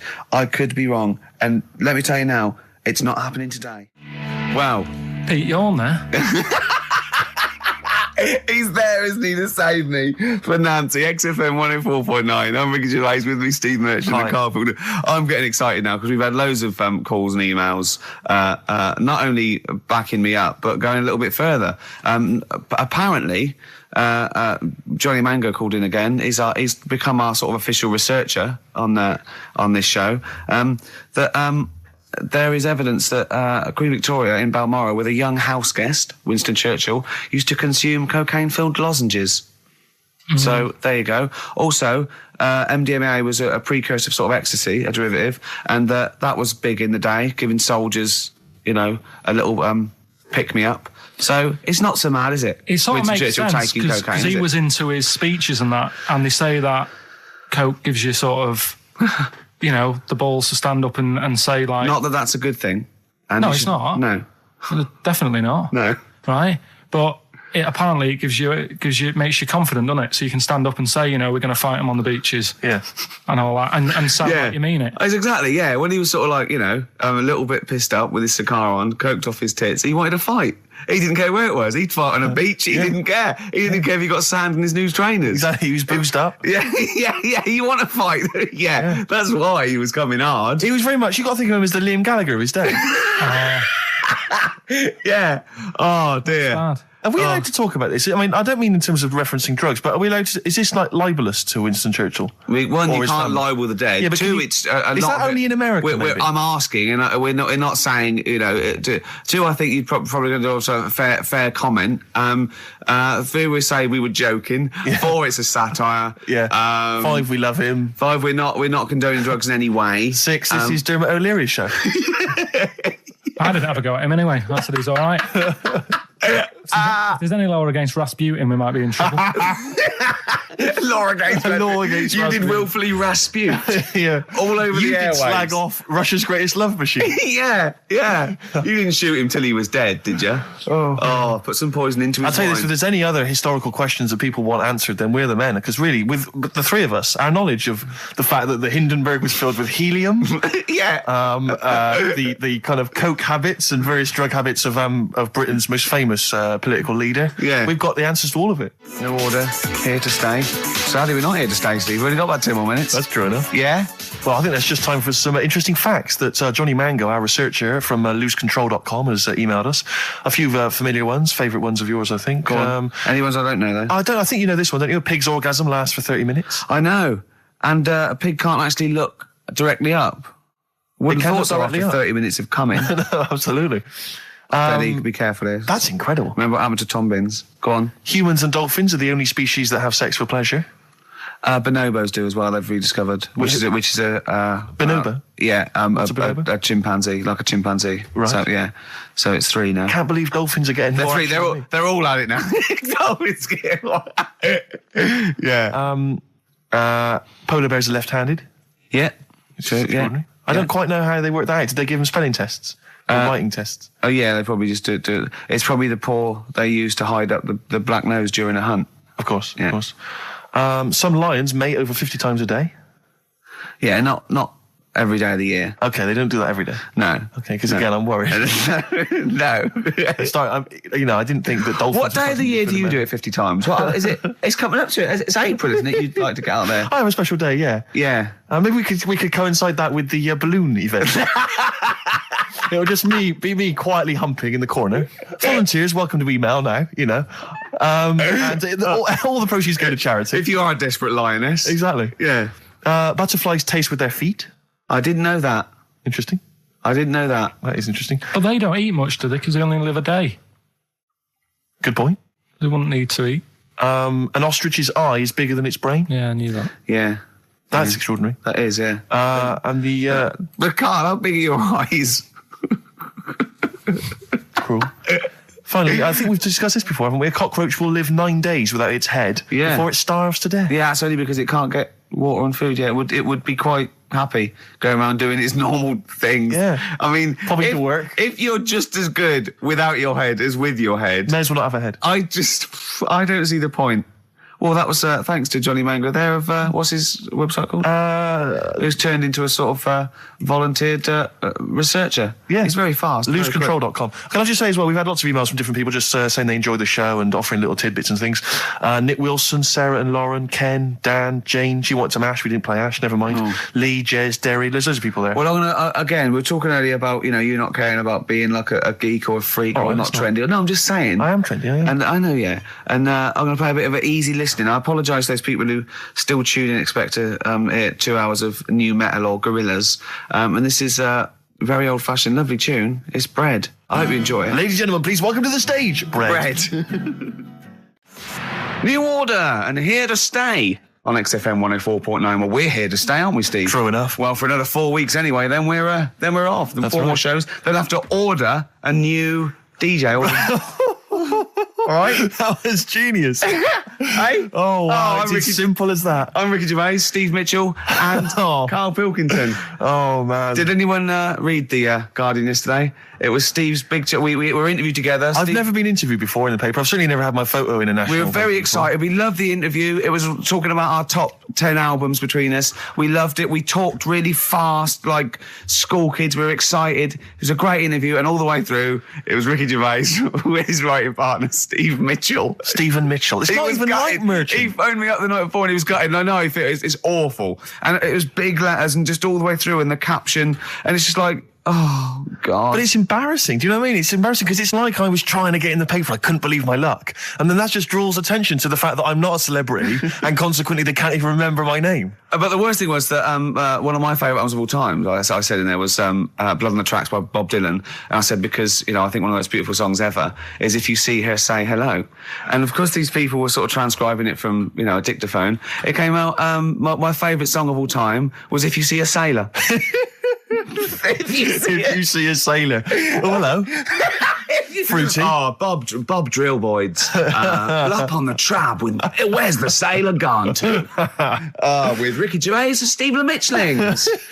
Oh, I don't know. They must have thought my name was Mitchell all along. They obviously never knew. The evidence is there. But I don't know why. It was like they reported in the paper that we'd been nominated for a Sony, and it said Ricky Gervais, who hosts the breakfast show on XFM, and it's that sort of. It's just guessing. It's like presumably someone's gone. Does he host the breakfast show? And someone's gone, yeah. And that's their research done. Yeah, but there was a thing about The Office set in Swindon. That's someone going, just writing an article about The Office. Where's it set? Swindon, I think. Is it? Yeah. Okay, that'll do. Yeah. Yeah. Even we research the show now and again, don't we? Yeah. Even we look things up. Well, actually, people phone in. Usually Yeah. that fella. What's that fella's name that calls in who's not got the website?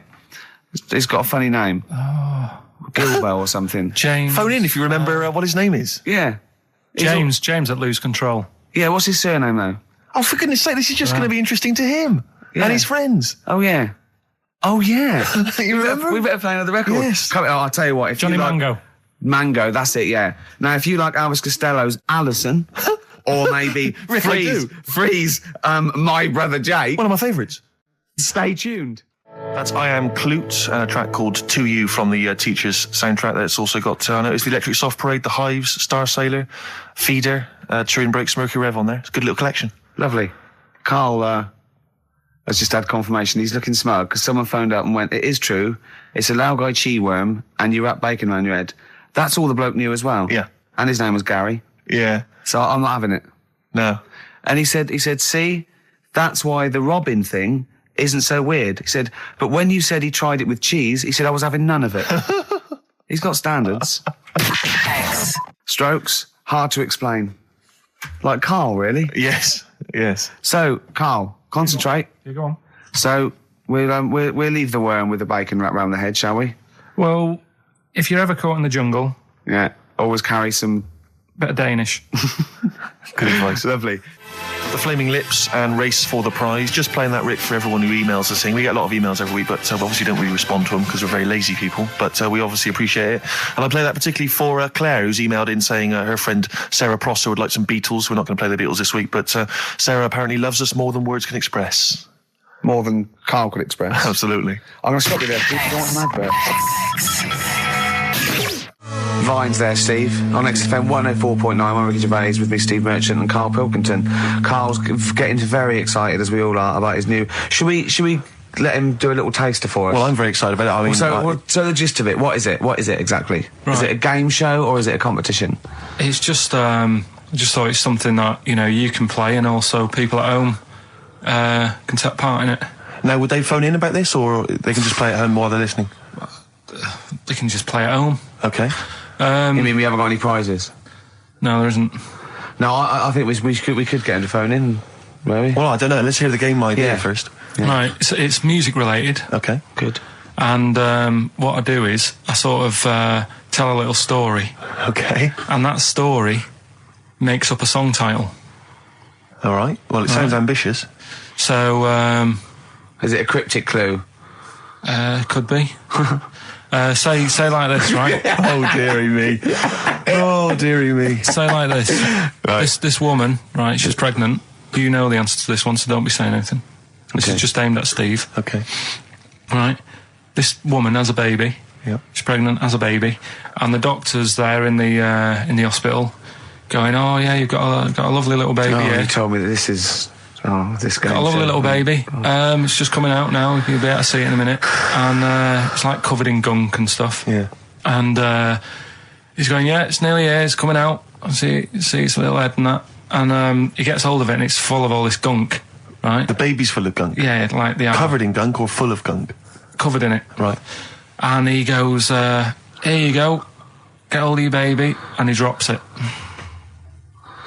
Right. What song's that? There's so much irrelevance there, Steve. I can't tell you. It's not a cryptic clue. It's not a cryptic clue. Because only... I mean, the gist of it is relevant. That isn't the best one. That's just... Right. I mean, there is just... There's things there that you were dwelling on and thinking of puns. Don't.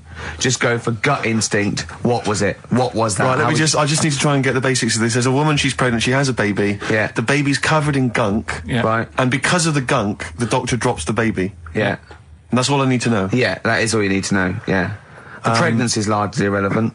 Okay, what are the key elements? It's the birth and the doctor dropping it that are irrelevant. The relevant birth thing. and the dropping of the baby. Yeah.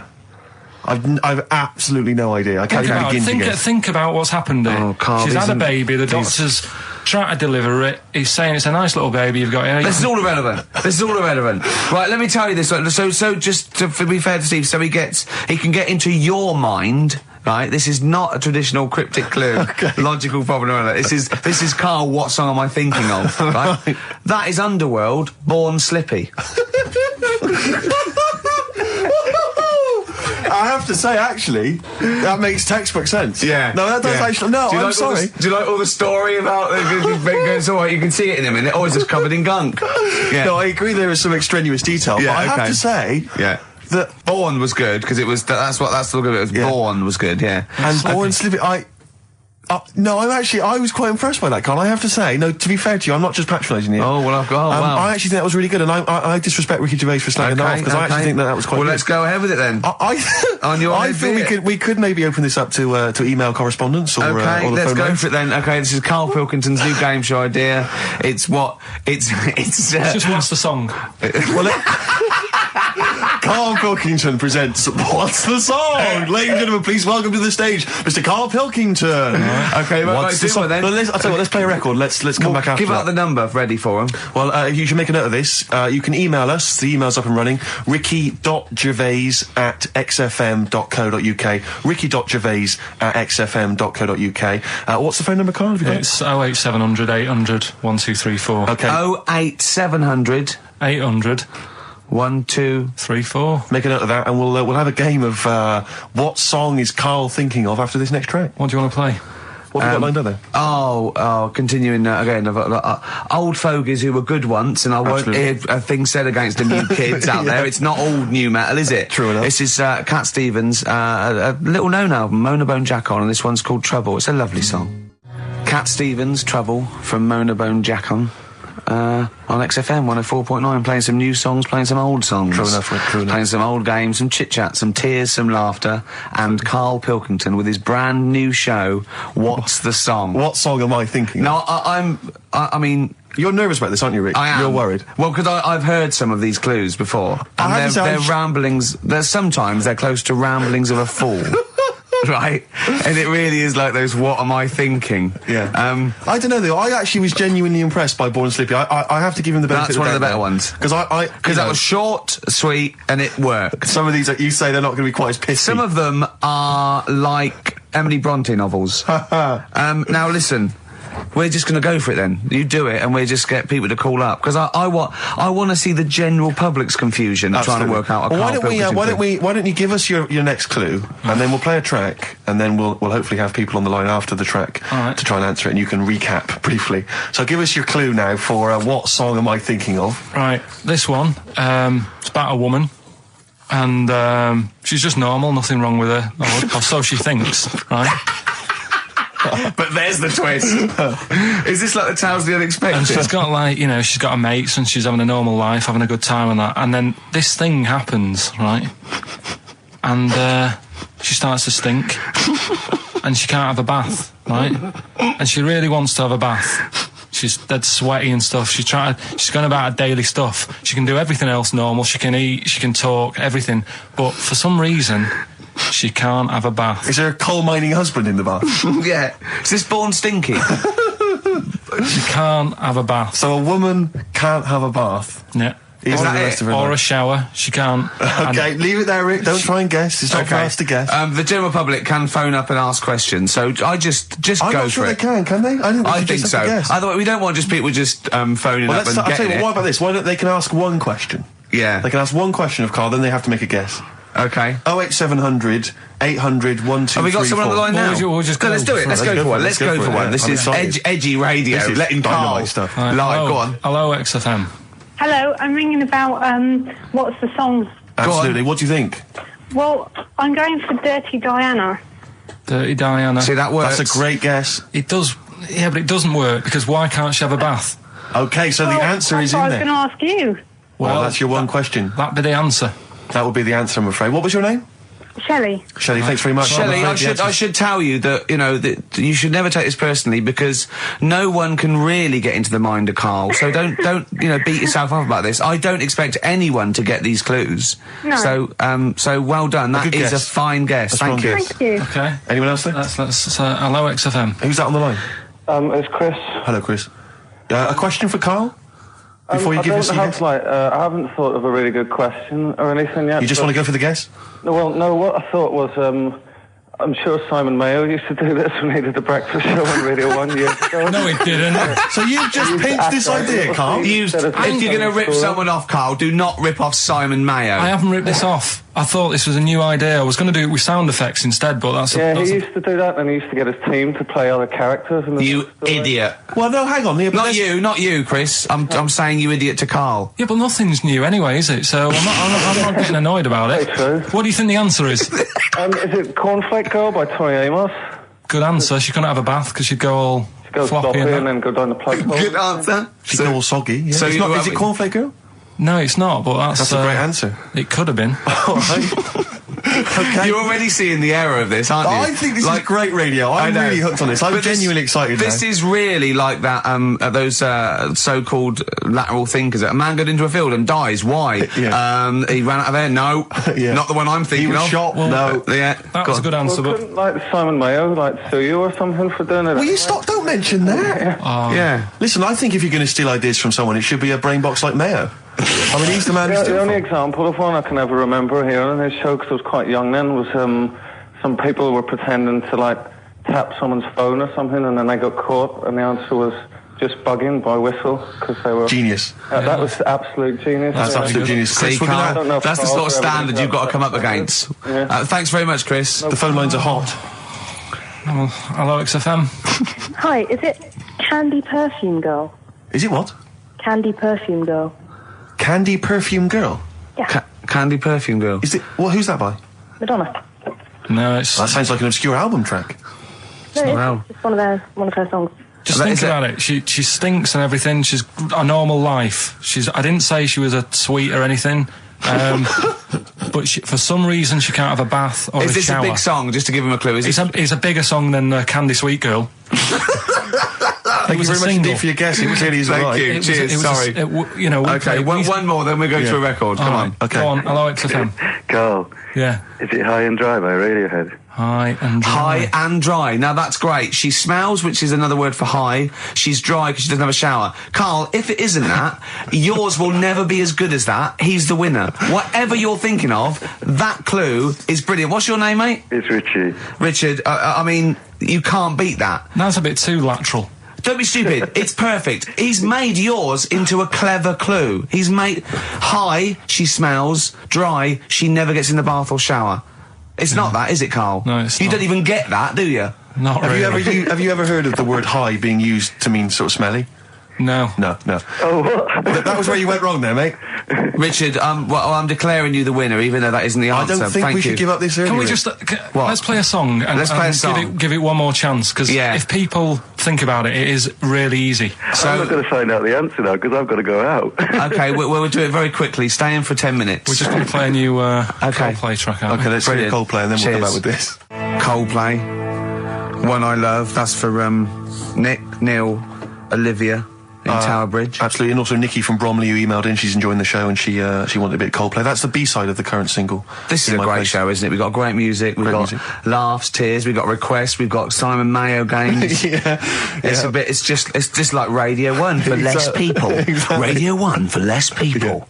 This is great, isn't it? So go on then. So listen, Guy, you were so excited about this game, weren't you, earlier? You came in with a hop, skip and a leap in your step. Although I must say, the phones are going mental. We're going to have to take some more calls. People love Carl. High and Dry is great. I mean, it works. That's it. Can we have a very quick just recap in case someone's just very quick Can you make it so High and Dry doesn't work now? Give us a bit of information that makes it different to High and Dry, or can't So you for those that have do just tuned in, Carl describes in a roundabout way a story which somehow is representative of a song. Is that right? A song title. A song title. Yeah. Okay. So this woman, she's all right. You know, she has a normal life. Pretty much. Kind of. Yeah. There's probably a few things actually that she can't do thinking about it. But the main problem would be having a wash or having a bath or having a shower. Yeah. Maybe going for a swim thinking about it. Right. Let's go. I think water is the clue, isn't it? That's the clue. Who's that on the line? Hi there, it's Mark. Hello, Mark. Hi, Mark. Right, What do you it think? Smells Like Teen Spirit, Nirvana. No, it's not. That's a great guess. Smells Like Teen Spirit again. He's also brilliant. Thank you, Mark. Well done. No, it's not that. All right. Hello, XFM. Oh, that's a dodgy mobile. Oh, that's a bit of a clue. A dodgy Hello, mobile. XFM. Oh, they've just given up. They've all been going for Smells Like Teen Spirit. They just hung up. Hello, XFM. Hi, is it, She's Electric? Excellent. She's Electric. It makes sense. That's fantastic. Oasis, Carl. She's Electric. Why does she smell? Because she doesn't have a bath and that. Because she can't have a bath or a shower. What's your name? Neil. Neil got it. Neil got it. So, did you get it straight away? No, only during the song. A process of elimination from all the other wrong answers. Yeah, basically. So, She's Electric. Rick, I have to say, you're holding your head in your hands, and it looks like you want to shoot off. But I have to say, I thought that was quite good. I genuinely thought that was quite good. But it's not a cryptic clue, is it? Because it's not. She smells. There's a few things you can't do. She's electric. yeah, but do you understand what I'm getting at? She's electric. I always understand what you're getting at, Carl. That's never been a problem in the years I've known you. Neil got it. Yeah. I have to say, Rick, I think you're down on this idea. I could definitely see that ITV1 replacing I'm a Celebrity, Get Me Out of Here. Karl Pilkington hosting. Simon Mayo on the phone Exactly. to the lawyers. Well, Neil, there's no prizes or anything, but well done. Well done. That was well worth it. Right. Well, you go away with the award in the knowledge that you've beaten Carl. Yeah. You can secure the knowledge that you thought how Carl does. Absolutely. Well done, Neil. I have to say, I think you're being harsh on him. I think that's a great game. All right, let's do it again next week. I thought that was a great game. Yeah. Brilliant. Well Play done, record. Carl. Play record. What do you want to play? Oh, I tell you, we've been playing some oldies, Rick, and I've enjoyed them all. But I think I've been in love with this song for many, many years. And when I saw it, reminded of it in Con Air, the film Con Air. Remember, they stick it on in Con Air, and it's just dynamite. Lynyrd Skynyrd. I love this. Sweet Home Alabama. Oh, turn this up. This one up. Crank it up. Turn it up. Sweet Home Alabama. Lynyrd Skynyrd. Yeah. Strange and Beautiful, Aqualung, or as Carl says, Aqualung, on XFM 104.9. Well, it seems that Carl's clue, did go down quite well. Some other people got it. The game show as a whole has been well received. Well, I have to say the email. We've had loads of emails, Rick. We've had let me just count 2. Yeah. And one of them was aimed at Simon Mayo. Came to us by mistake. They thought they were listening to Mayo. Yeah. And the other is saying Carl, they love the game show. Radio 1 with less people. Yeah. So despite the fact it was a stolen idea, I think we can do it again next week. Next week, let's rustle up some prizes as well. You're just like your little magpie, aren't you? Thieving shiny ideas from Mayo's nest. Absolutely.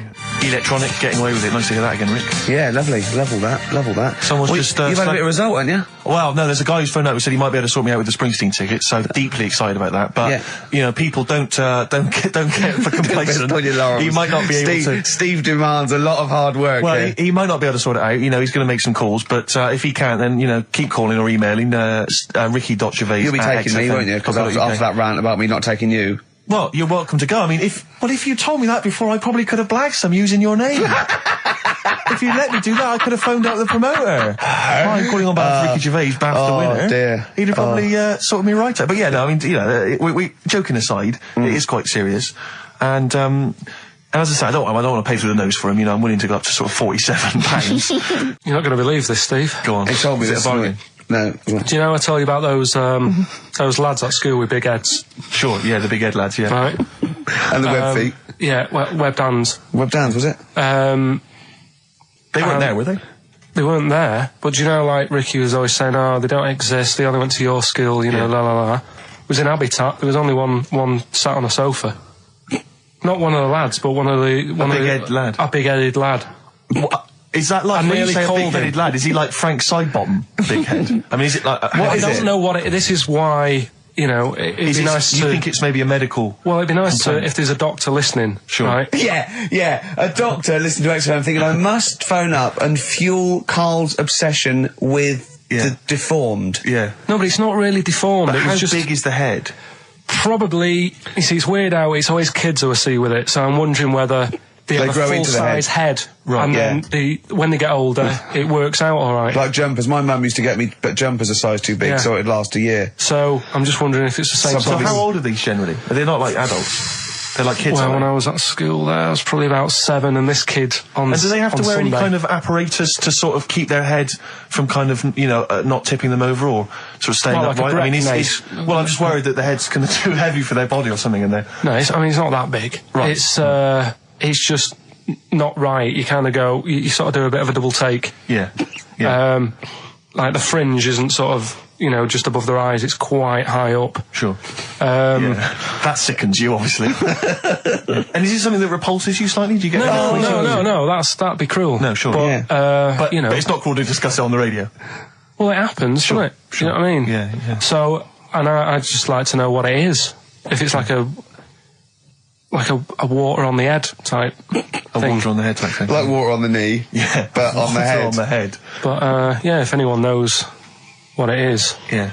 People with big heads.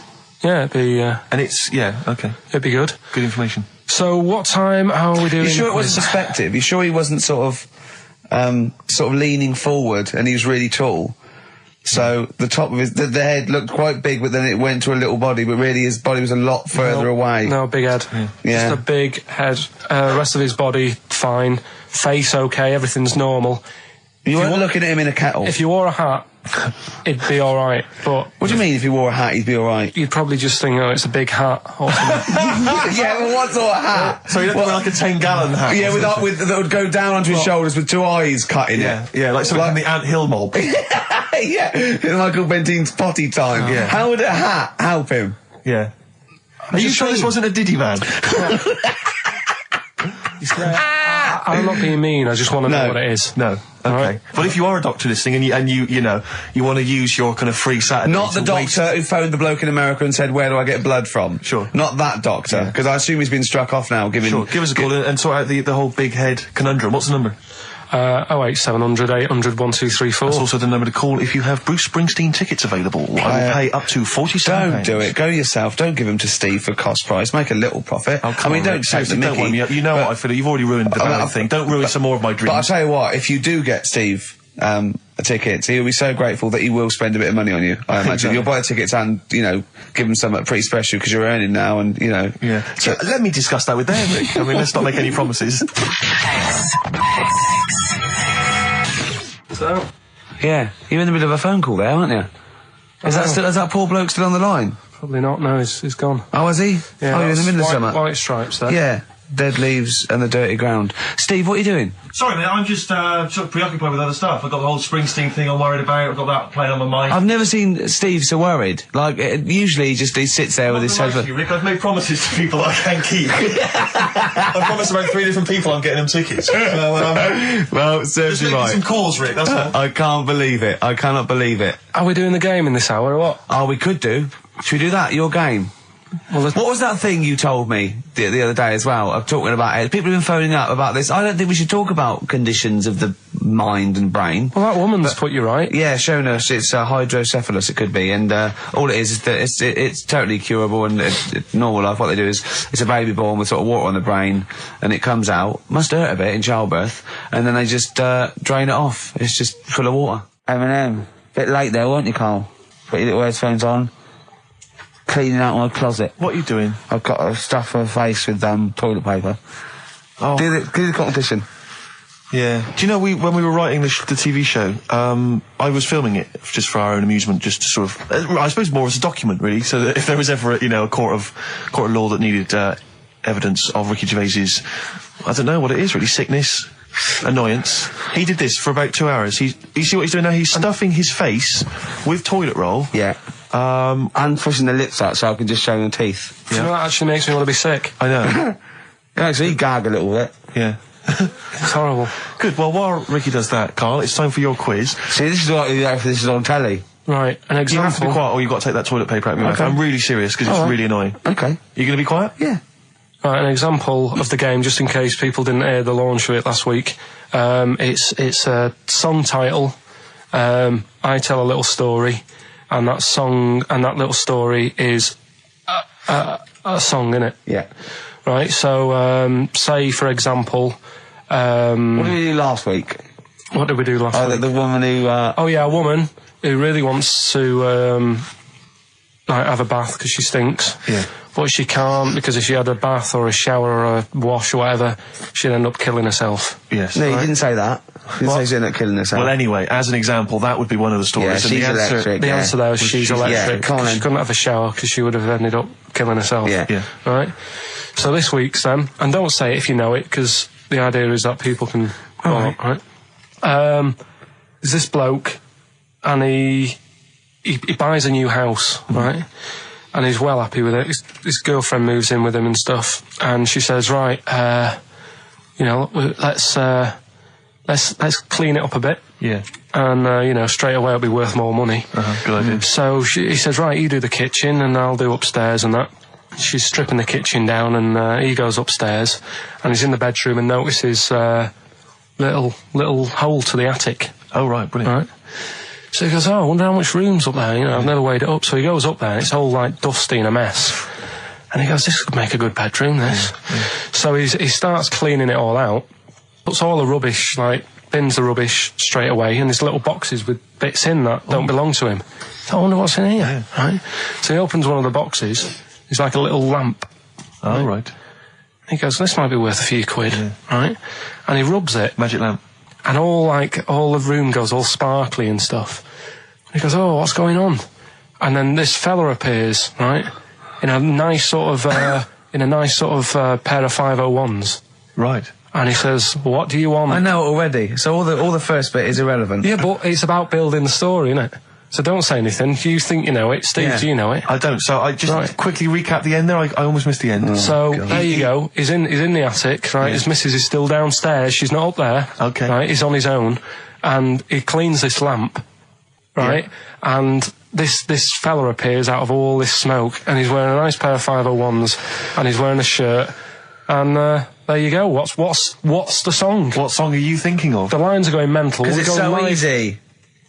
Let's play a record, Carl. We'll come back and we'll find out if anyone's got that right. That's a great one, Carl, really. Right. Did you just come up with that, literally in the last 10 minutes? Genius. This is genius, definitely. I mean, if those calls aren't from major TV companies, I don't know. Dynamite stuff. A lot of them are, what's his name's lawyer? Simon Mayer. Simon Mayer. Little by little. That's my favourite thing I've done for years. Yeah, not bad, not bad. That's great. Back to form there. So, yeah, okay, line. The lines are going mental just because it's easy. Go on then. So I first think- one to get but it. The you've first just- one to get it, but... Well, it's not that though, Rick. I mean, Carl has just decided to revise the actual rules of the competition. Yeah. So that, we've decided, is very easy. So that's now a qualifier. And so then they have to whoever- answer one live. Exactly, so whoever gets that one right can Is play it for a quick big money. one as well? Because some people will lose the will to live. Yeah. Just cut to the chase. And because they've got to qualify now, we're throwing an Office DVD that aren't Yeah, you'll ready sign yet. that, won't you? Yeah. Yeah. No, that's That increases value by 42 pence. Right, go on. We'll just go live, yeah? Hello, XFM. Yeah, hi, how's it going? Not too bad. Not too bad. Listen, A very, very quick recap, Carl, if you will, please, for the people listening. Very quick. Right, A man ends up in a loft. man's, after moving into this house and Yeah. he's in the loft, and he's tidying up. His missus is downstairs doing the kitchen because that needed doing. He's up there, he's cleaning up, emptying the boxes. He finds a little. He rubs a lamp, a fella comes out wearing 501s. What's the song? What's the song, mate? are you talking to me? Yeah, sorry, yeah. Well, look, I'm sitting in this bar, right? I'm not ringing up relating to anything that's going on right now. I'm after one of these armbands to go and meet Bowie on Monday. Can you help me out? What? What? Piss off. You can't say that to our public. Yes, I can. What I can't bear is people begging, Rick, on the radio. You know, I can't bear it. Is that the Australian People bloke? just He's got the Bruce scrounging Springsteen over tickets. Hello, XFM. Hello. Hello. Are you phoning up for an armband? No. No, Okay, great. Gene Genie, of course it is. Well done. Well done. Right, what's so your name? Everyone else can ring off now because this. Well, she might not take the challenge. What's your name? Hello. What's your name? Christina. Christina. Right, do you want to take on the challenge? Yeah. Yeah? Oh, So this is for. She's already won a couple of CDs. This is for the Office DVD. Right. Okay. signed by Ricky Gervais. Right. So Go on this, then. this is the same game again, but we're doing it live. Right? Okay. So Good this luck. is a song title. Right? There's this insect. I'm loving it already. Right? Yeah. And it's in its little like nest. And all the other insects, all its mates and that, are really like working. They're grafting hard. They're tidying up. Some of them are going out getting the food. Some of them have even got heads, they're still working. Some of them are like, rushing around. But there's this one insect who's just sat there with its feet up, and it's like, just doing nothing. And it's annoying all the other ones, but it's sat The there. Ricky Gervais bug. And it's sat there doing nothing, having a little like fag and that. What's the song? I don't know. Oh my God, I'm brainless. Hold on, I don't know this either. So obviously it's a type of insect. That's why you've avoided saying what it is. So it's something like lazy ant, lazy bee. Well, we should throw it back open to the public. Oh no! And I hope this poor woman who's called in and now got a stupid one. But Christina's lost it now, She's hasn't lost she? it. No, she's blown it, Rick. Oh, Sorry, you it's gotta only be because you cool. changed I the don't have a rules DVD halfway through. player Anyway. She hasn't got a DVD player, so she's not bothered. Okay, all right. Cheers, Cheers then, Christine. Christina. Bye. See you later. So we can throw that back out then, can we? Well, I don't know. Is there anyone on the phone?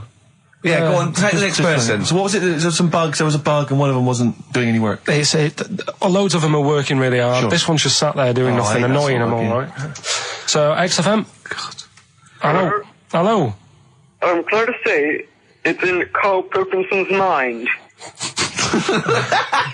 I like him. Hello, XFM. I like him. Hello? Hello. Oh, yeah. Is it Animal Nitrate by Slade? No, it's not. Good answer. No. Good answer. Is it a good answer? That doesn't make any sense, does it? It does, it? Oh no, like Carl does. Yeah. Hello, Yeah. XFM. Hello. Hello. Is it Ichiku Park? No. Ichiku Park. Bugs are itchy, aren't they? Yeah, sure. I think they're stabbing in the dark. They're starting to think like Carl, which I like. Go on, next one. Hello, XFM. Hi, is it Scratch Pervert? No, it's not. Scratch pervert. She's come out of nowhere there. It's good. It's something to do with lazy bug or lazy ant or Hello, lazy XFM. bee. Hello. Hello. Hi, is it Beetlebum? Excellent. Beetle Bum, of course. Beetle Bum by Blur. Sat around doing nothing. It's right, bum. Oh, okay. So I don't win anything now. Well done. No, you don't. Yes, she does. She wins the Office DVD. Take her name and address. By Ricky Gervais. She doesn't, because she didn't do the qualifier. She knew it was Jean Genie. Oh, Carl, let someone win something. It's painful enough listening to you for 10 minutes. Lads, can we give just away calm down some for a moment? things? Lads, can we just come down for a moment? Once again, I just draw you to my point at the top of the show. When you were pissing about outside in the office, we could have been working through this. Yeah. We could have been figuring out the rules. What's her name? We could have had maybe some music, some jingles. Who's that? What's your name again? Can we do this off air? Let's play a record. Yeah, no, he's not going to give her an address out. We're rubbish. This is so rubbish. We are really so rubbish. What's your name? D. Right, okay, well, play a record and we'll get your address, D, and we'll send you some stuff. Thank you. What I mean, you should come in an hour early. We can sort this stuff out. This is what I've been saying all along. I've been saying we should come in, do a bit of preparation. Things to do. Simon Mayo used to come in early. That was why he didn't have to sleep and eat breakfast. We had an email from Glenn and Sharon, and Sharon was rushed into hospital last week, and they wanted us to play something for her. She's back now, and she's okay. But anyway, they also listen to the show. They're big fans. They asked for some Nick Drake. I'll play some Nick Drake next time. But instead, I thought we could play a classic Dylan track. I know you're a big fan of Dylan. Yeah. Just Like a Woman. It's just beautiful, and that's my song for the ladies. We won't see you next week. Ricky's away, but there should be a hilarious compilation of all our best moments. I look forward to that. Sweet Thing. David Bowie. Beautiful.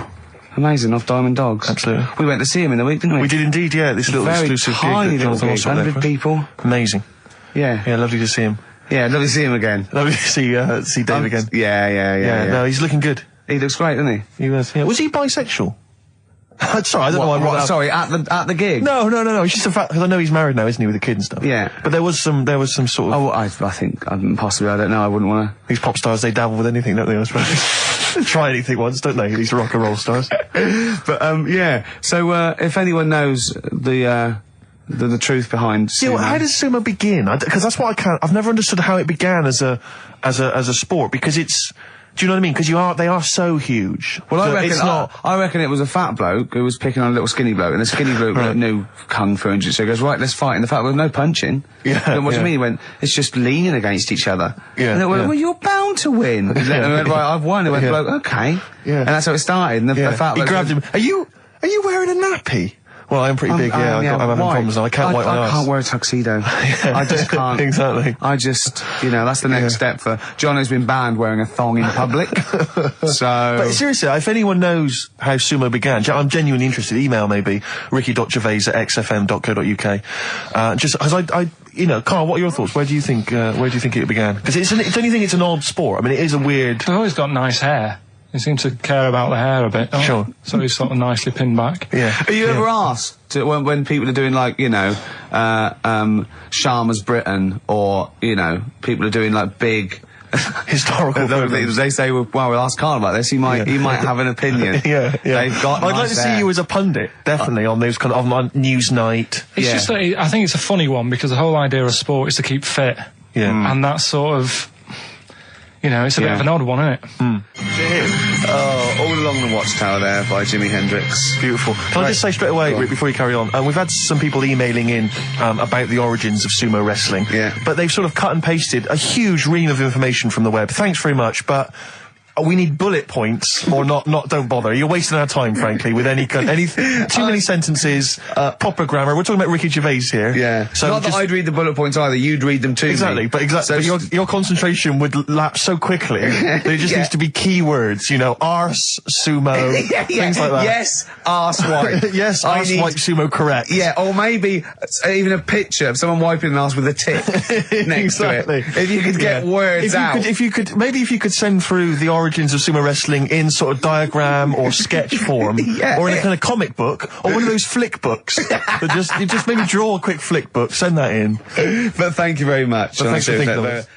Someday, XFM 104.9, Ricky Gervais. Lads, can I just stop you there straight away? Because the record finished before we'd finished chatting about what we're going to do next. We're going to do Carl's stupid competition again. We're just trying to get the. I think that. What are the rules? Right, because last week it was a shambles. Rick. I know it was too easy. That's the week before, I should say. I think people should phone up now and be held in a queue, and then he should have the clue. Otherwise, because people are just phone up when they know the answer or not. But how is that entertaining to the listener? That's what I'm going to throw back at you straight away. I don't think this is entertaining at all. I just think people might want to talk to Karl for just a split second. The way we'll do it, right? Yeah. Right. This is me role here, right? This is the way we're going to do it. Right. We're going to say, if you want to win The Office on VHS, right? Yeah. You can call don't it now. say it like that. Like it's a rubbish prize. There is some. If you get the DVD, there's some special frottage. All right, so it's impressive. Right. So they call up now on 08 700 800 1234. Right. Yeah. We bung on a bit of Elton John in a bit. Right. We line up 2 callers. Look forward to that. It's a beautiful track. Yeah. We line up 2 callers. Yeah. Right. And then we have them on the air and we say, right, I'm going to tell you the little story. You've got to tell me what song it is. And they're playing against each other. Well, could they be up at the same time then, so they can speak at the same time? Yeah, of course, yeah. But how can they play against each other? Because they haven't got buzzers. It's the first one. They can say the name. They can shout out the name, and it's organised. Have they got as many goes as they want? No, I think they should have one go at a time, and then the other person can have a go, and then they can have another go. Yeah, it's like duelling. It's like duelling. And if they don't win, no one wins this week. We're not giving away prizes willy-nilly. Sure. You know, we can give one away next week again. Because The Office is not costing us anything. Because we were involved. We can get as many copies as you want of that. I like Seriously. it. I like it when we got them coming out of our. Do you think the listeners are usually in on sort of board meetings like this? Or do you know? I said this before, guys. I said before we should do this off air, but you refused to chat. Imagine Chris Town going, hold on, what? They can. What do they do? They can phone a friend. They just phone a friend. Look, come down. Right, okay. Look, we haven't got this. We've got this sorted. Phone up now. We'll play some adverts. Phone up now. Yeah. Right, so that's the plan then. Okay, right. We're going to have a beautiful track here. Continuing our... Wait, whoa, hold on, wait. Steve. Go on. Right, I've said your name 5 times now. I don't need to mention you at all next week. Right? We're going to play, Elton John, continuing our sort of thing of don't diss them just because they're old and bald now. Yeah. They used to be good. This is a beautiful track. I dissed him, didn't I? Yeah. Called Tiny Dancer. We're going to enjoy that. Yeah. Enjoy that. Enjoy that. And then, if not the now, show. Steve, what were you going to say? Thanks for asking. I was just going to say, what should the audience be doing now? If they're listening at home, they want to play the game, what should they be doing, Karl? Should they be phoning Say you the now? phone number again. They should be ringing 08 700 800 1234. Right. 08 700 800 1234. And 2 lucky contestants get to play your game. Yeah, what's the song? What's the song that Karl's thinking? Could I give you a clue when you call up? You've got more chance of playing if you don't sound like a mentalist. Exactly. Most of the people that phone sound a bit like Karl. We're not interested. We don't want those sort of people. Yeah. We want people who can, who are maybe eloquent. Why you watch me in my pants? Elton John, Tiny Dancer. What Beautiful. a great track. That's That is. magnificent. Well, we've got... Despite Karl's actions, you should have seen Karl. It was like squiddly diddly. His arms and legs there, he'd have been better with feet, I'll tell you. He didn't know what he was doing. We were getting angry. At one point, he went, we get a man and a woman. And bloke phones up. He goes, are you a bloke? Bloke goes, yeah. He goes, hold on. And then another bloke goes, you're a bloke. We wanted a woman. And the bloke said, he goes, put the woman on. She came on, he went, are you the woman? It's the way he speaks to people. So who have we got on the line? Here's the woman. It's the woman. Hello. Hello. Hi, what's your name? Sarah. Sarah, okay, right. Steve, you want to be rooting for this? Well, I think we should. It seems to me because you may need some help because obviously Karl's mind is a viper's nest. Yeah. It's a jungle in there. Yeah. So, if you want to call anyone at any point, maybe you've got some questions you want to just consult or confer, then I'll be on your side. You're like her phone a friend. Exactly, I'm the phone a friend. I'm the ask the audience. Who's the bloke? Here's the bloke. It's Owen. Owen, okay, I'll be helping you out should you need any help or clues as as insight into Karl's mind. I must tell you though, we don't know what Karl's going to come up with now either. No, we keep it real like this. I should just say for people who've not heard the show before, this is where Karl now will tell us a cryptic story.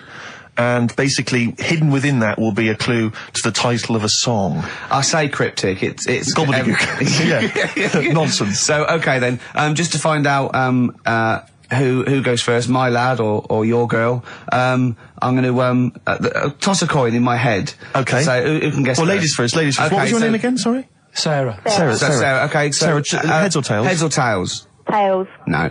Right, my lad will go first. Okay, so what this means is, when he's finished the cryptic clue, you, Owen, will get to guess first, but if you get it wrong, it goes over to Sarah, and then back and forth until hopefully one of you gets it right. Okay. We could be here for some time. Yeah. Right, and what are we playing for here? of DVD or video of The Office? Whatever we can Whatever find you've on got, it. whatever format you've got. Yeah. Okay, then. Brilliant. Okay, Carl, go. Right, so here we go. So then, it's the name of a song we're looking for. Brilliant. Right, this bloke, he's had a good night out at the pub. Right. This is probably all irrelevant. Remember that, Owen? This could all be irrelevant. Yeah. Okay, right, so he's had a good night out with his mates and that, and he's really enjoyed himself, and he's on his way home, and it's just like any ordinary night, right? Everything's just normal. He's seen the same people leaving the pub, going home, and he's like, see you tomorrow night. I'll be out tomorrow, 7:30 and what have you, and they're on the way home, and it's a nice night. Everything's nice, and he's walking home, and he sees this sort of smoke coming out of a grid. Right? Some smoke coming out of a grid. Yeah, a bit of like smoke, and he thinks, what's that? Right? And this is what's weird, because it's like any other normal night, but this time there's smoke coming out of the grid, and he goes over to it, and he can hear some moaning. Right? It's like, ooh. So he thinks this isn't right. So he stands over the grid, and he's looking down, and he can't see anything. So he lifts the grid up. Right? Do you mean a grill? No, a grid. A you know, grid? like a grid in the street. What? Yeah, he Not needs really. a grill. A grill. He needs a grill. Okay. Okay.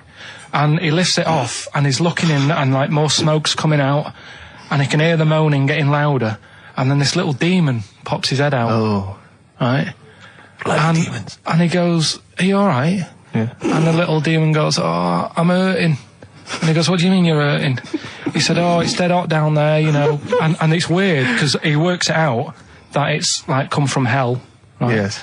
And he's going, oh, I'm all hot and burning, and all his skin's sort of really red raw because of all the flames in hell and stuff. So he goes, oh, he said, I tell you what, I'll take you to the doctors. And the little demon's like, what, you'll do that for me? And he goes, yeah, I'll do that. And he takes him to the doctors. What's the song? That was Ricky Gervais on XFM. It's 3 o'clock now. We're going over to Natasha. Thanks very much. See you next week. Bye. Man, that was quite a long story. Ooh. Is Owen and Sarah still there? Yeah. Have you dozed off? You're still with us? Okay, Owen. Any clues? No, not yet. I haven't got a clue. I haven't got. I have no idea. Can I think out loud with Owen? Do you think? No, I think Owen needs to at least have a guess. Go Before on, have we a can- guess, Owen. Smoke on the water. No. Well, it's not, is it? So, not gonna be that. okay. Over to Sarah, you. what do you think? Bat out of hell. It's a good guess. No, It's not right. Not right. Right, Carl, you'll have to give him a little clue. Well, think about the little fella. Think about the little demon. Yeah, Okay. there's the clue. Brilliant. Thanks for that. Where did I say he came from? Highway to Hell. On the right, along the right lines, but not the right song. Back to Sarah. Stairway to heaven. Carl, if this is rubbish, I'm never working with you again. If this doesn't work... What do you mean, if this is Right. rubbish? Right, okay, take the main bit of the story. What's happening? We don't know What's the main bit of the is. story? It took 30 minutes. The grid. There's the grid. We got the grid, the yeah. smoke. What's he done? How did the story end? He went to taken the doctor. He went to the doctor. That's He the went to clue. the He went to the doctor. Who did he take to the doctor? He went to The little demon fella. Why did he do that? Sarah, come on, that's a big clue. Right, why did... Sarah, come on, let's think about this. Why would he take a little burnt demon to... Was he burnt? He was burnt, wasn't he? He's from hell. Yeah. All the flames and that, and all his skin's Hell. really raw, and he was moaning in pain. And the little fella goes, yeah, I am on the way home. My tea's going to be in the oven and everything, but do you know what? I'm going to take you to the doctors and sort you out. Sick. Doctors. Doctors. Oh, God. Is there anyone you got there in the house who could maybe help you? Like a sort of 8-year-old child? yeah. An alien. Yeah. I've got a 3-month-old baby. He probably talks more sense. Yeah. Not than you. Than Carl, we mean. Right. Right, I'll tell you what, let's play a record. But Let's all have a chat. These poor people have got lives. Sure. They've Oh, got yeah, like we haven't. No, but I know, Carl, this is... There's so many things I could be doing instead of this, Rick. I know, but Carl... We'll play some ads, right? And They come can't back. stay on the line They've got 3 minutes. They're playing for a video, eh? They've got 3 minutes to think about it. Is that all right with you? Okay. Yeah, and is that all right, Owen? Yep. Sorted. Right. Please try and guess this, because Carl's threatening to roll it over to next week. Oh? I know. I don't want to live a week trying to think of a little burnt devil in a grid, as he calls it. Burnt devil in a grid. Devil in a grid by in excess. Smoky devil. Oh, God. Burnt devil grid. Sarah, any... Grid? What's a grid? Any He means idea? a grill. He means the little thing in the smoke. Burn. Smoke on the water. Barbecue to doctor. Burnt. Doctor. Owen, any ideas? Devil Without a Cause by Kid Rock. No.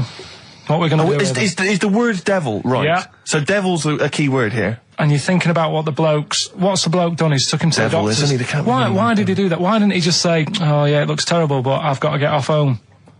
He's a good Samaritan. He's a good Samaritan. Right. He's a good guy. He's a good guy. Saviour. Devil. Saviour devil for later. We're really running out of time. I've got it. Have you really? Sarah, Yeah. I tell you this, love, you have got something to entertain yourself with in about 3 weeks' time when we get the DVDs and videos through. Cool.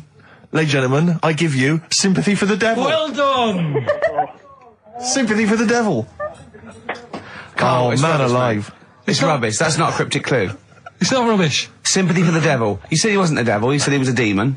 Right. Yeah, but I one. couldn't- no. Right. Okay. Sympathy for. What's all that rubbish about him being burnt and taken to the hospital? Sorry, Rick, but I'm noting a little whiff of jealousy there. It's so rubbish. No, I'm sorry, but Sarah is It's happy. not allowed to try and make people Her guess. baby is happy. Sarah, her husband, or maybe partner, Sorry, maybe they're not Owen. married, maybe they're living in sin. He's also happy. Yeah. They're happy. That household is happy. Owen's Owen, gutted. devastated. Static. Yeah. Do you want it on DVD or video? DVD, please. DVD. Sarah, Okay. thank you very much indeed for playing. Owen, Cheers, Sarah. commiserations. Sorry, Owen. yeah. Triumphant. Another You're so triumph. rubbish, Carl. You are so rubbish. There you got it right. Oh, then. dear. Rubbish. Well done, Steve. Jealous. I love it. I Rubbish. thought it was a great one. It's Aqualung, XFM 104.9. You've been listening to Ricky Gervais. Well, with Steve Rich and Well, Karl just Pilkington. let's get on. We're not doing that. No, we're not doing it again. It's rubbish. It's not cryptic. It's what am I thinking? There's not a cryptic clue. That Well, wasn't Steve simple. got it right. Yeah, but with all This- the clues, of Sarah's like, happy. he said his devil in the title. He went, yeah, and he went, he's feeling sorry for it. Well, that's sympathy. It's not a cryptic clue. We're not doing it again. It's rubbish. You brought the whole tone down. We started off with nice taking the mickey out of fat people. We went on to gluttony records and people being killed by joss sticks. It was going really well. Yeah, and it was you bring the chirpy, whole it was tone upbeat. down with a stupid competition giveaway. That took me ages to make that video. Yeah. Right. Sorry, Carl, but I agree with Rick. It's not happening. See It's not you happening. next week. Do you want to come up with a new one for next week? Could do. Come up with different competitions? Listen to Simon Mayo in the week and see if you've got any ideas. Yeah.